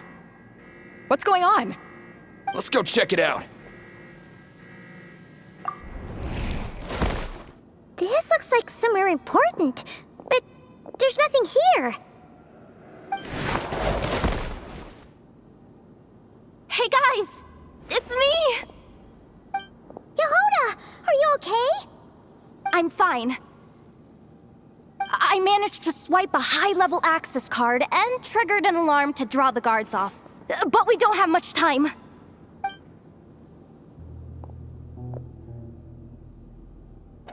All right, looks like we can control the elevator. Come on, hop in. Let's take it further down.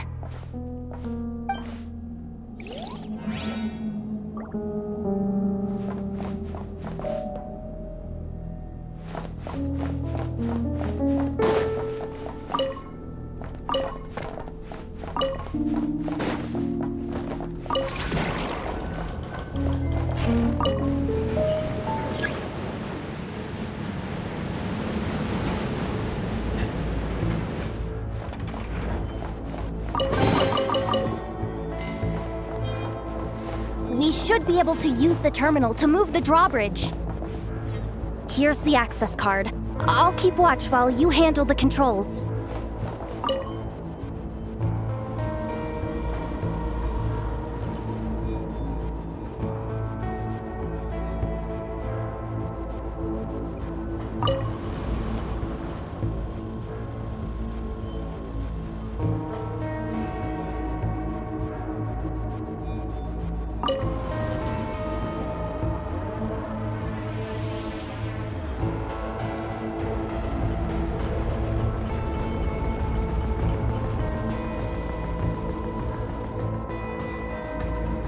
All done. Let's keep moving.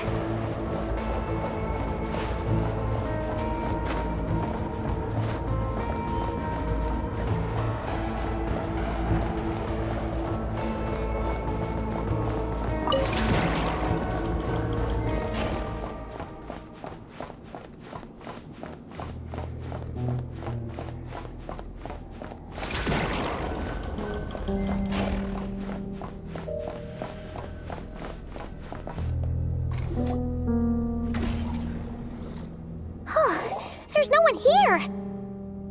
That's good news for us. Let's head inside.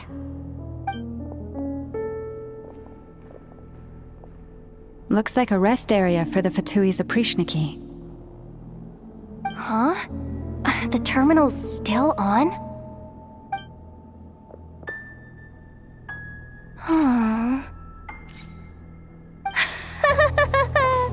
Looks like that good news is now half good news, half bad news. What do you mean? Well, it seems like that alarm I just triggered was so high level that even the guards in the rest area went to investigate. And what's the bad news? The bad news is that once they realize it was a false alarm, they're bound to circle back and check this floor. And then we're toast. So we've got to move fast here. If you need me to run a quick search, say the word. Analysis of Kuvaki extracted from the moon marrow suggests that its energy core bears some close relation to the power of the former Three Moon Sisters. It is suspected that there is a link between the Frost Moon Scion's hidden relic and the shattered remnants of the Eternal Moon. Come on, none of this is important right now. Just tell us where you hid the darn thing. Access denied. You do not have permission to view this data? Even with a high-level access card? Who does have permission then? Good idea. Pulling it right away. Wow. What's with that huge hollow structure down below? That might just be it. Secluded, out of the way. exactly the sort of place they might be keeping the relic. 264 pages! What is this? A novel? Can we just skip to the end? I'm flipping through it as we speak. Kuvaki, a weapon. Huh. Seems like the Fatui and Snezhnaya are trying to harness the power of the Light Realm to build some kind of weapon. The target of which is... Seriously? Insufficient clearance? Again? It is suspected that there is a link between the Frost Moon Scion's hidden relic. Come on. Access denied, even with a high-level access card? Who does have permission then? Looks like that's about all our current clearance gives us access to. Based on what we know so far, it seems like the rest must be hidden inside that massive hollow beneath us. I could sense something beneath the water down there. Something unsettling. If they've gotten their hands on the moon marrow, odds are it's hidden down there too. And here I thought we were almost done. But nope, we're going deeper and deeper into the danger zone. Chin up, Yehoda. Once this job's done, you're buying yourself the biggest Nod-Krai hot dog in town. Deal's a deal.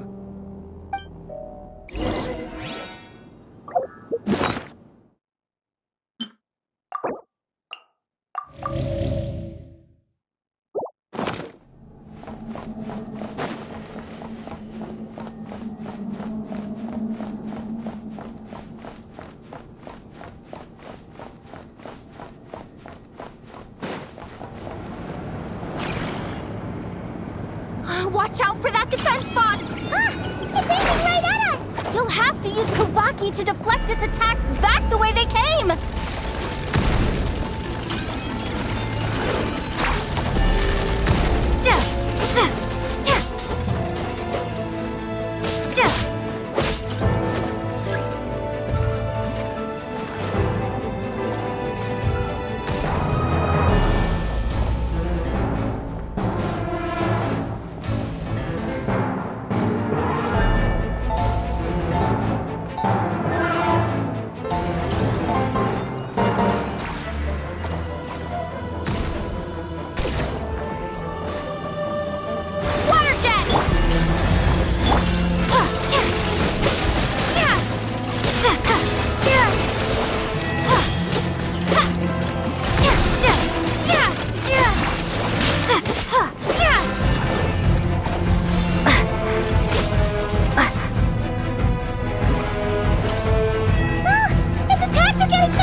Protect us.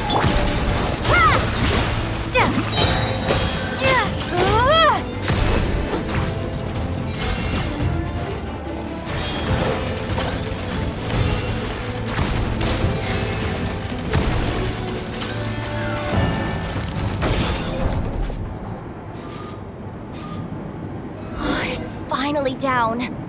Quick, let's hurry down to the lower level before we're spotted.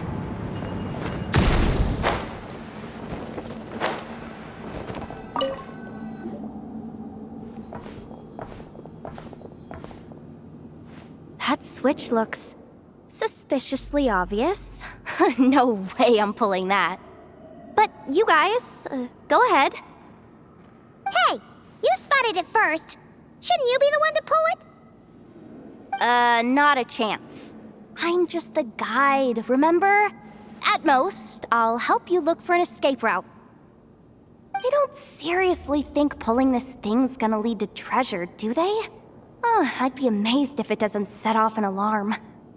Besides, I didn't even bring my smoke bombs.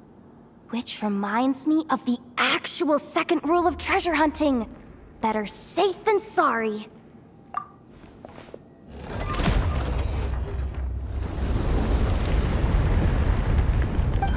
The ground, it's shaking.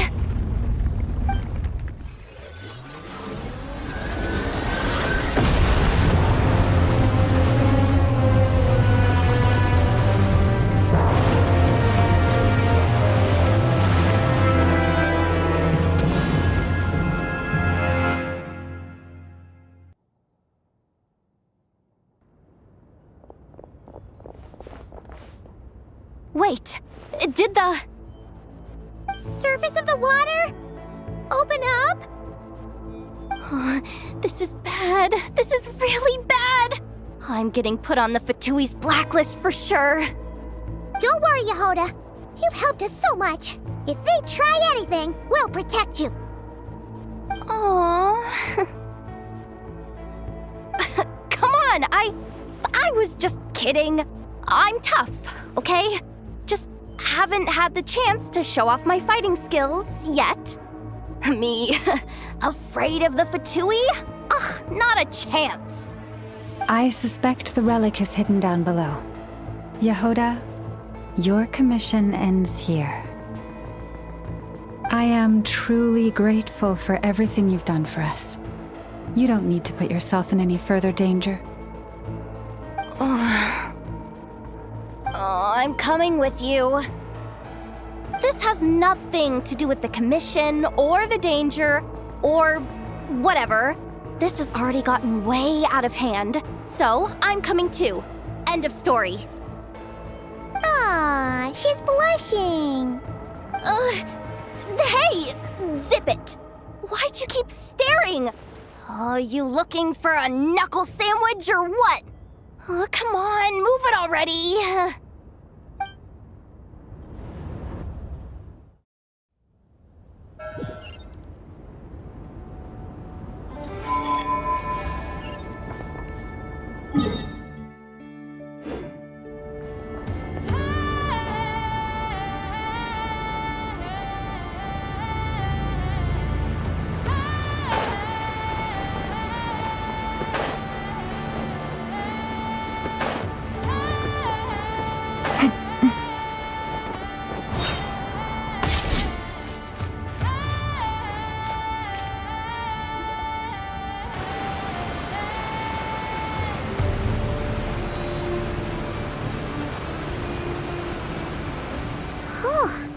It's really deep down here. What is this place? We're standing on another fragment of the ancient moon's remnants. So this was the source of the Kuvaki I sensed earlier. Wait, what? So the Fatui had it hidden underwater this whole time? This gigantic thing? Yehoda, you've been kind of quiet since we got down here. What? Me? Have I? It's nothing. We're doomed. How are we even supposed to get back up from here? Oh, my grappling hook's not nearly long enough.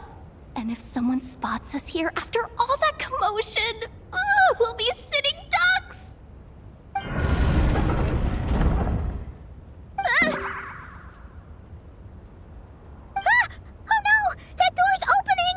Please don't say it's the Fatui! No, please, no! We finally made it here, and we're so close to getting the job done! I didn't risk my neck just to die before I've even had a chance to spend my reward!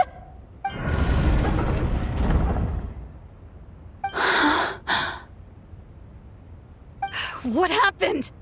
Why did the underwater barrier open? How could this be? Huh? Lauma? And you guys? Wilhelmina? What's going on here? Looks like there's no point trying to hide it anymore. What are you talking about? I thought you might come, but I didn't expect to see you here so soon. Forget it. The moon marrow isn't here. You joined the Fatui? Yes. When? The day I could no longer bear to live a lie. At first, the Fatui wouldn't accept me. But then, one of their harbingers noticed me and said she'd give me a chance.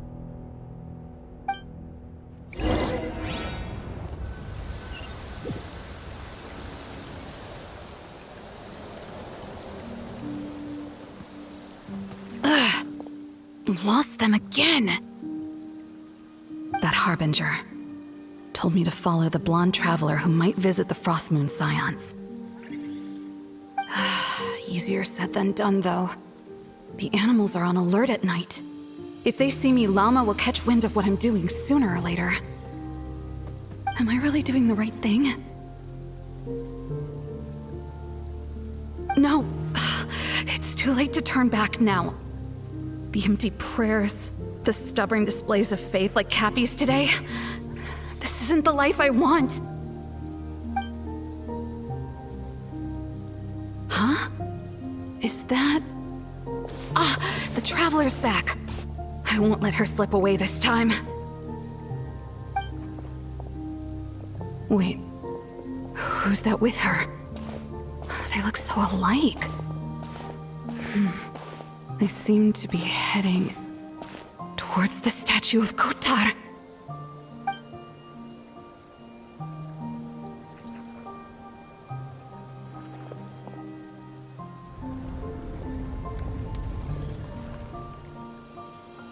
They've opened the secret chamber? But wasn't it meant to be sealed? Wait a second. The moon marrow! Surely they're not after the moon marrow. I'd better go report this straight to... Hold on. If they do actually make it to the final room, then maybe I'll be able to get my hands on the relic. The one thing the Fatui have been after this whole time. If someone's going to take it, it might as well be me. This could be my ticket to joining them.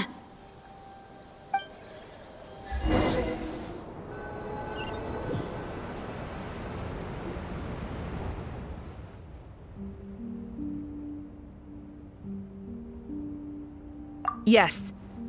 And in your final moment of hesitation, I took the chance.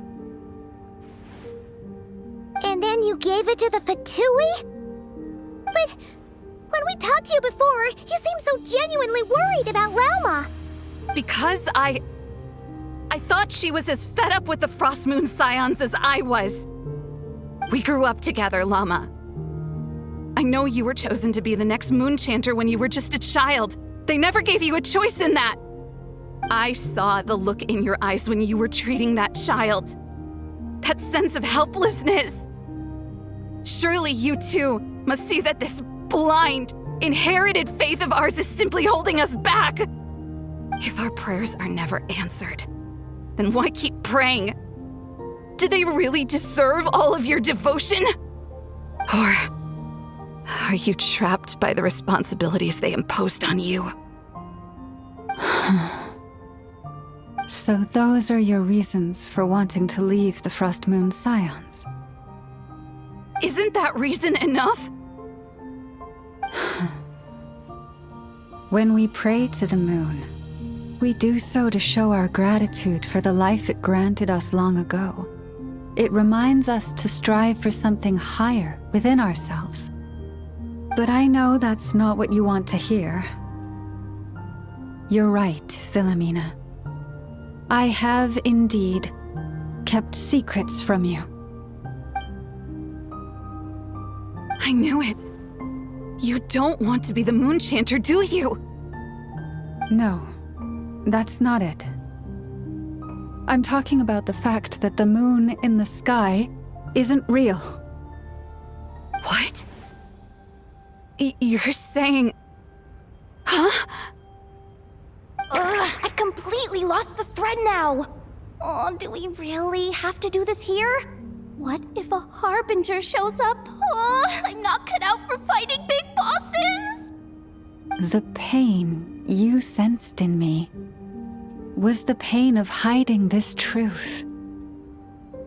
If what you're saying is true, then you already knew that the Frost Moon Scions wouldn't believe any of this. Why didn't you just leave like I did? You don't understand, do you? That's the difference between us, Philomena. I care about the Frost Moon Scions. They're family to me. It hurts because I care. And that's why I chose to hide the truth. But now I understand. That was a mistake. My family deserves to know the truth.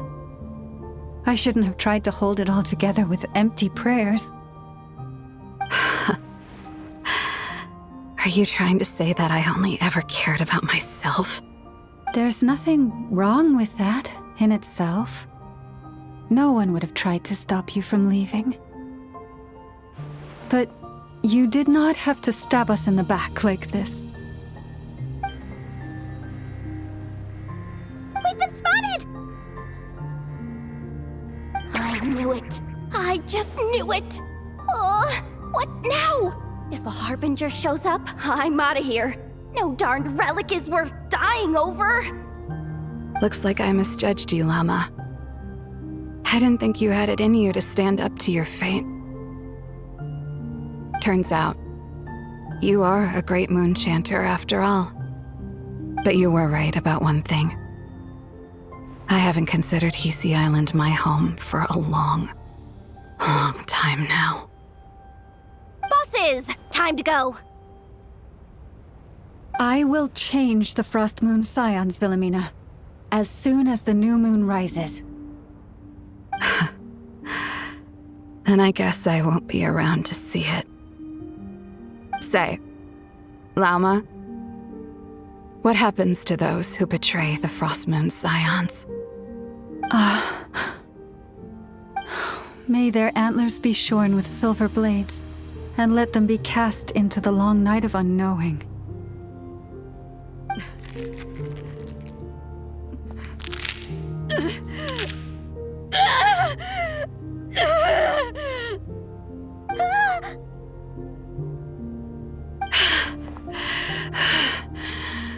I have honored the ways of the Frost Moon Scions one last time. There they are! Grandma?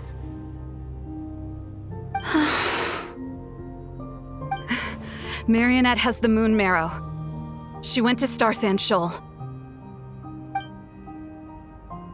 Don't flatter yourself now. I'm not trying to atone. I just don't believe you'll actually be able to change them.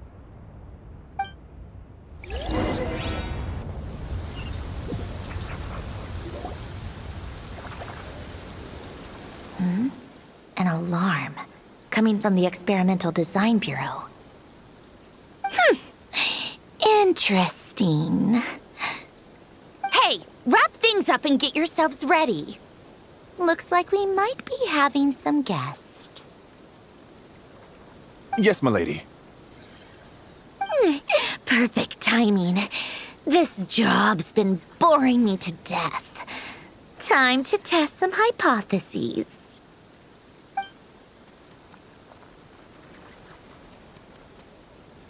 Bosses!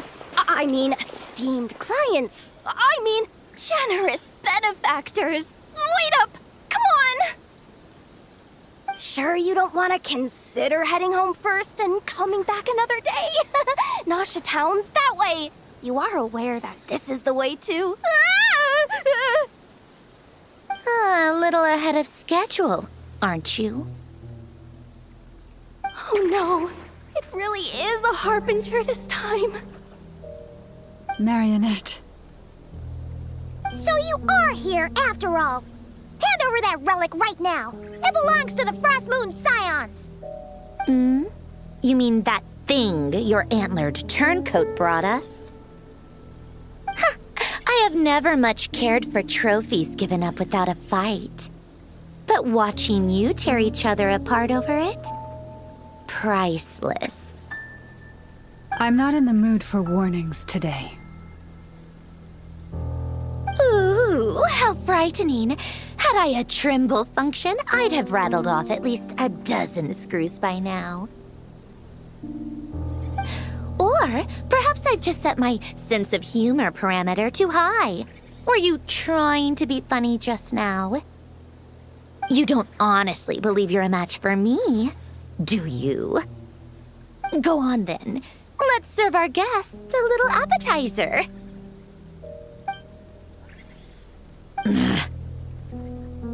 Hey, didn't you hear me? I said let's serve our guests a little... What's going on? Oh no. Watch out. It's the Wild Hunt.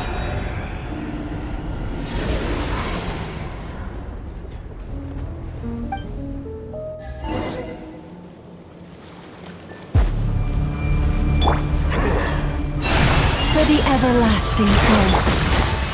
Quietly now. You are about to get...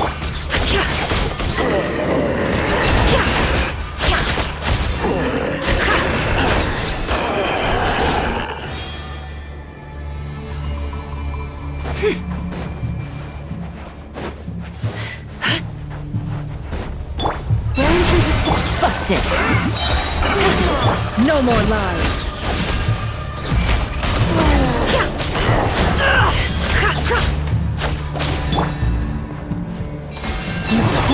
Quietly now. This things just keep coming! Isn't there anything we can do? Barbados, guide us. Receive my blessing by the frost moon of hope. Gotcha. Game's up. Fun's over. It all adds up. It all falls into place. No more lies.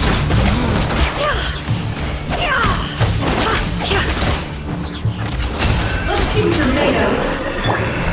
Use that device to steal them away! Let's see tomatoes. Let's see tomatoes. Is that... it? Oh, at least that's what the Lightkeeper's Handbook says. Careful. It's not over yet.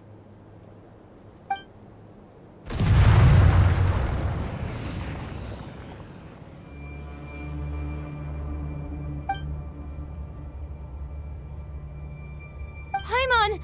Lauma! Yehuda!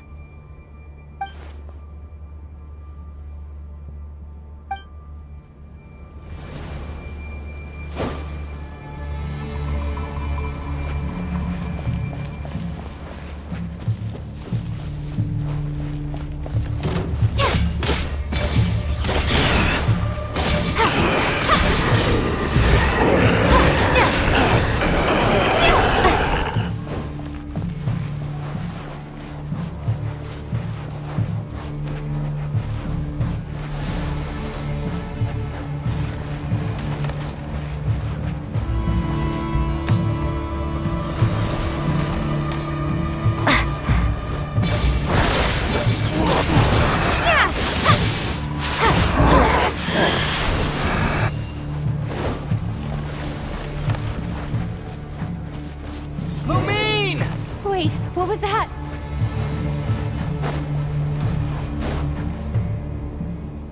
Lumine, over here! Ether!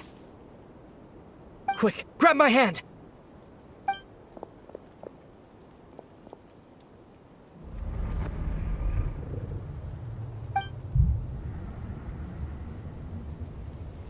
Lumine, what's wrong? Why are you here at all, Ether? What do you mean? If I may be so bold, what does family mean to you? Why were you after the Moon Marrow that night, Ether? Among those who entered the final chamber, there was either someone with impure intent, or else an abyssal presence. We can talk about that later. Tell me why, Ether. You know, this is only the second time we fought together since the day we both woke up in Teyvat. No. Lumine. But when I found you, you were still in hibernation. even the key to the chamber was still secure on your person. We didn't wake up together. What are you talking about? We don't have time for this, Lumine! Look at me, Lumine! Don't you want to explore this world with me?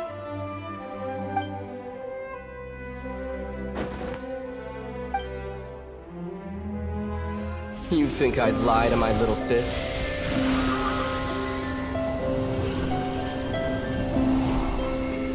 What a letdown.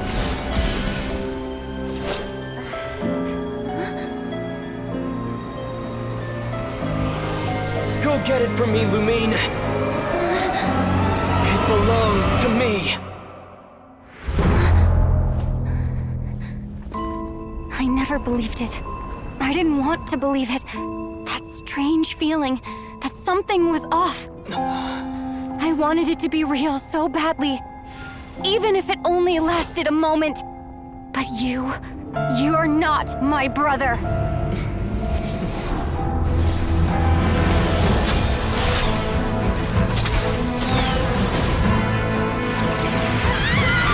Moon goddess, please save us!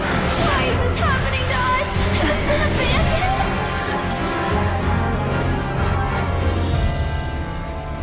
The cold night should be our blessing, yet only confusion and sorrow remain. The truth may yet lie beyond the sky, but must we become lost because of it? Standing before you, as a scion of Hyperborea and the Frost Moon's emissary, I say this.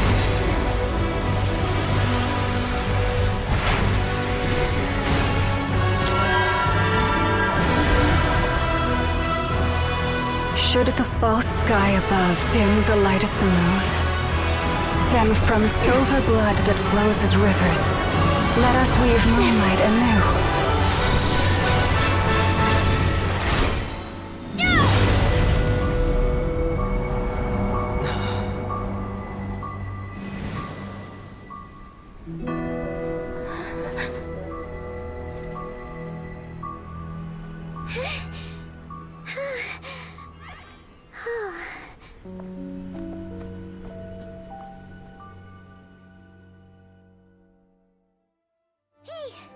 Is everyone okay? I think I saw my life flash before my eyes there. Oh, good thing Laumado was there to save the day. Are you all right, traveler?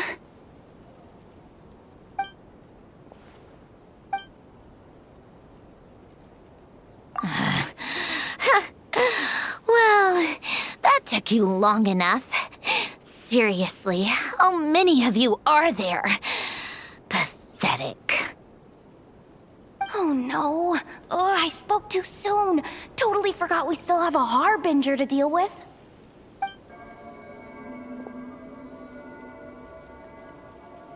Hey, is that the moon marrow? It was hidden inside that big robot of hers all along.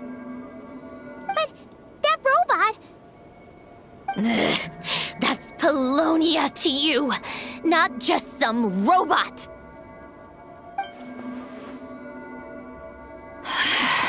Take it and get lost. Huh? You're just giving it to us?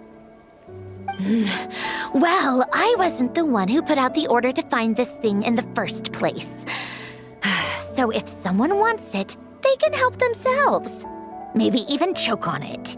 See if I care.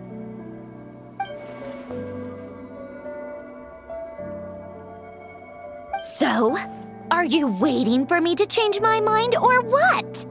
I'd be more than happy to pick up where we just left off. But I should warn you, I'm in a bad mood right now. Let's go. Fine by me. Totally, completely, absolutely on board with that.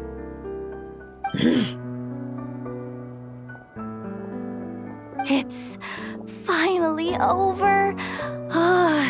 If that doesn't make the most thrilling commission of the year, I don't know what will. Looks like the Fatui are all gone now. Lelma?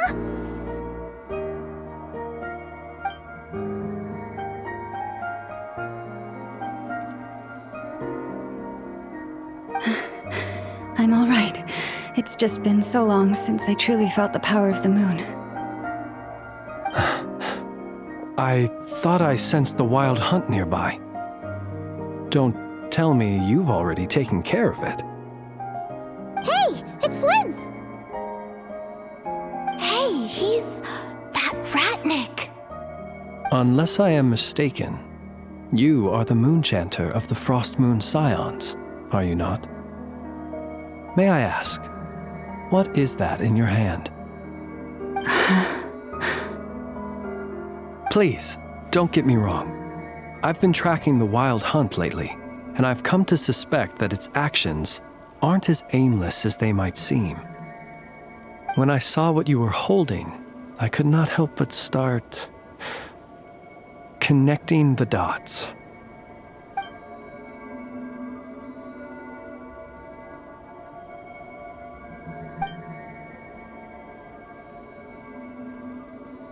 You better be extra careful, Flint.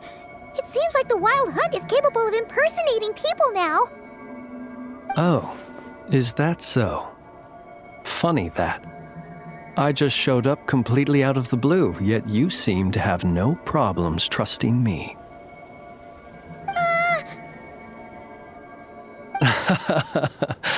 I apologize.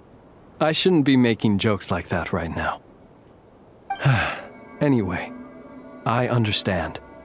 Thank you for the tip-off. It seems that the wild hunt has somehow changed in nature. I'll have to report this to HQ right away. For now, let us part ways here.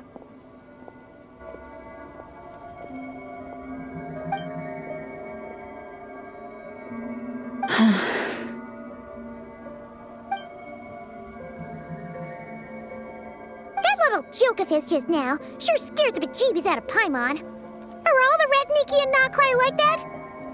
They're usually stationed in remote areas and tend to keep to themselves. So, it's not surprising they end up a little eccentric.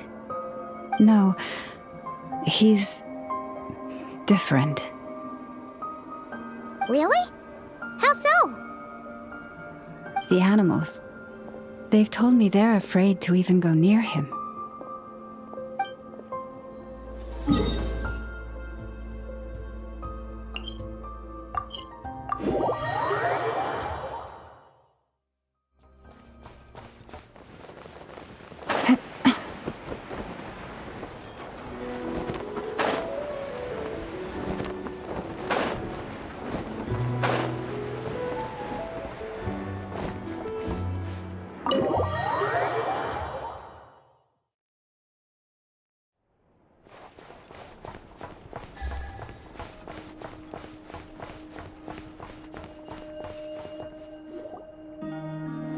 Oh, you're back.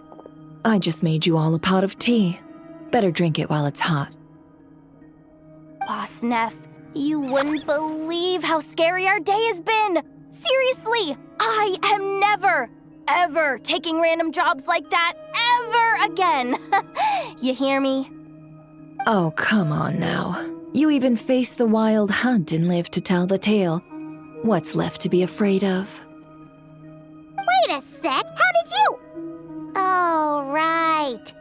Like you told us before, your business is dealing in information. Huh? Boss Neff, the teacups. Why is there one missing? Did you think I wasn't coming back? My. How could you think that of me? You know the rules. If a member of staff wants tea, they pour it themselves. Your cup's sitting safe and sound right there, in the cupboard. Member of staff? Does that mean you're accepting me back? Wasn't that the deal?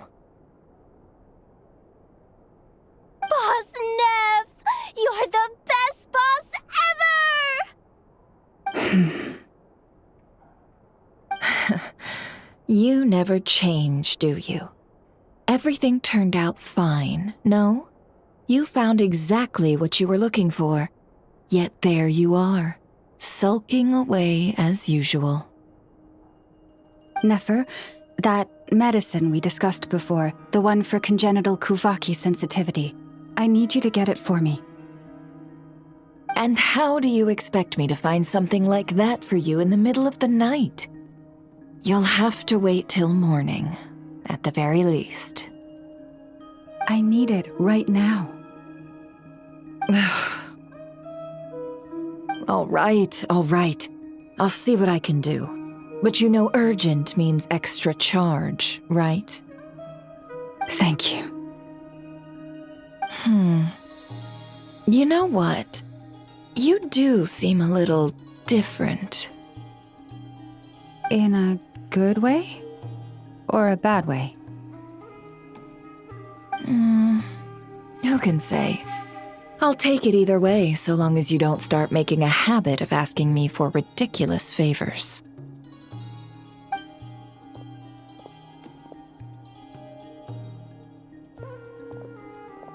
Traveler, Paimon, a lot has happened these past few days. I don't know what I would have done without you. Hey, don't mention it. That's what we're here for.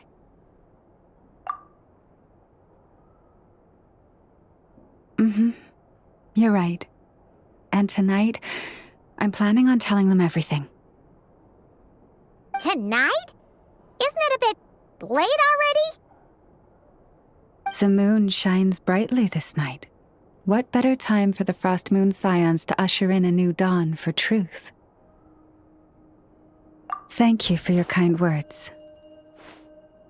But before I do, there's one more thing we need to deal with. Oh yeah! Now that we have the moon marrow... You'll have to forgive me. I used too much of my strength in the battle earlier. I fear I won't be able to help you uncover the truth of the past. Not right away, at least. That's fine. We're gonna be in Nod-Krai for a while anyway, so there's no rush, right? Thank you. But there's another problem. How to keep the moon marrow safe now? Huh? Can't we just return it to your secret chamber? The seal has been broken. Even if it were restored, now that the wild hunt has gotten in once, there's no guarantee that it won't happen again. Oh, right. Yeah, that makes sense. Back when the Frost Moon Scion's bloodline still ran strong, in special circumstances, a moon chanter could act as a vessel, safeguarding the relic within their own body. But it is a grueling trial of will and endurance. The moon chanter who did this only lasted 2 days. As for me, I might be able to last 5, at most. Hold on. You'd be using your body as a vessel? Yes. You can think of it like dropping a red-hot ball of iron into a bucket of water. How long the water lasts depends entirely on the bucket's size. Pardon? Hey, that's not a bad idea. You've always held up pretty well against the abyss. Surely the moon mirror can't be any more dangerous than that. It's not at all that I don't trust you, but it's too risky. But we're out of options, aren't we? Might as well give it a shot. All right. Well, I'll be right by your side. If anything feels off, please tell me immediately.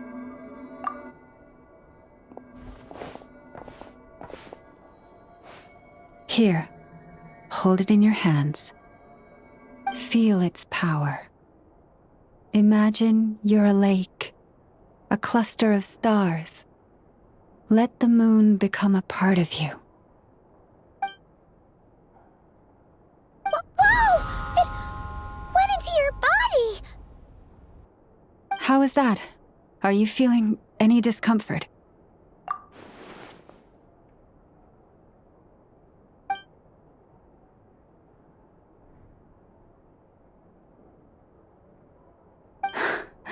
Astonishing.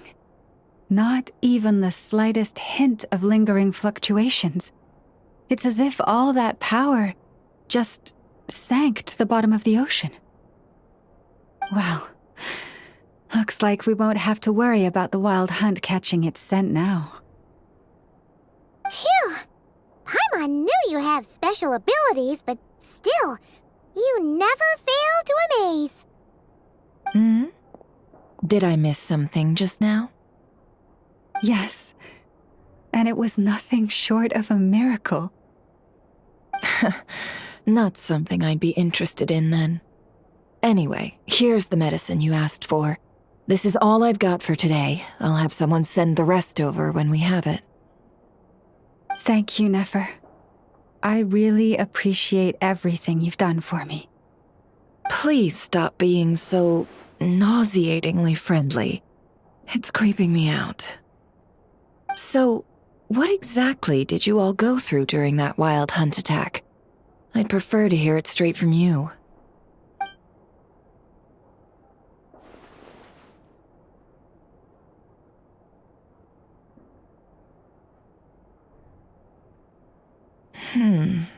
A phantom that can mimic the appearance of others.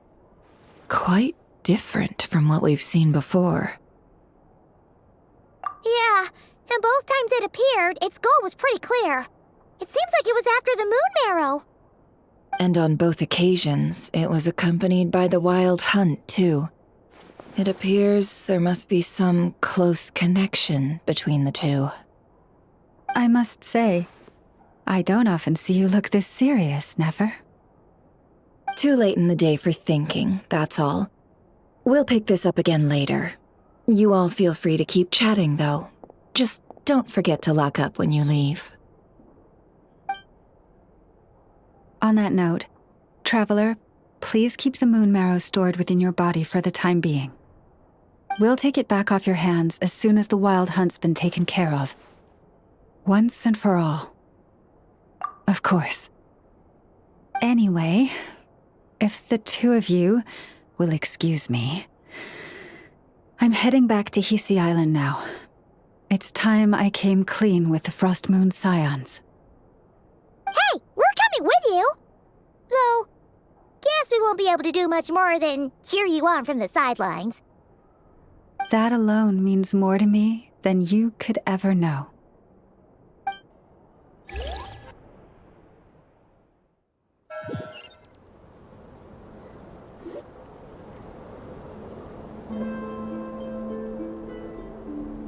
What's going on? I'm not sure. It seems like the Moon Chanter has something important to tell us. I heard the relic's already been retrieved. That's our Lady Lauma, all right.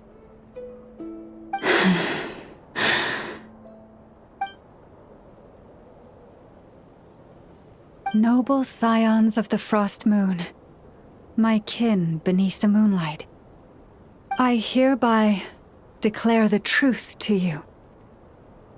Long have our ancestors looked up to the Frost Moon, guided by her serene light. Yet now, she lies hidden beyond the limits of the sky. And so, Lauma began to reveal to the Frost Moon Scions a truth long hidden within her heart. A story of a false moon and the death of gods. Kutar was indeed born of the moon. But that does not give us the right to reap without sowing, nor clothe ourselves without the toil of weaving. As she spoke, some who listened were stunned into disbelief, while others seemed to awaken as if from a dream. From this day forth, the road shall be paved with truth, and we shall pave it ourselves.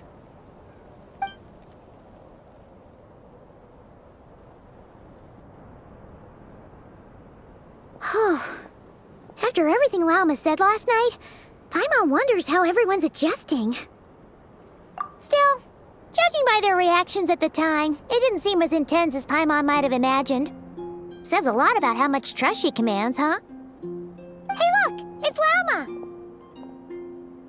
Welcome, both of you. The animals were most lively this morning. They told me of your coming. Nothing too dramatic happened, did it?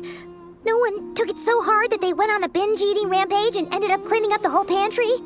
Or, hey, Paimon's just trying to lighten the mood. Thank you for your concern. Change doesn't happen overnight, and new ideas need time to take root. But nothing as extreme as that has happened, no. Although what? Well, just as I thought might happen, some have chosen to leave the Frost Moon Scions for good. For them, losing their faith was like losing their home. Confusion, frustration, helplessness. I saw it all, reflected in their eyes. Oh. I respect their choice. May they carry the Frost Moon Scions' blessings far and wide, should they be willing to do so. If we meet again someday, perhaps we will be able to sit together and share stories once more. Others sought me out afterward, though, and thanked me profusely for sharing the truth with our people. They said they used to see me as distant, even somewhat unapproachable, whereas now I seemed much closer to them. Like a friend, or even a family member. Sounds like a win overall! Paimon thinks you did the right thing, Lauma. Thank you. Though, I wanted to ask, do I really come across as distant? Well, maybe just a little.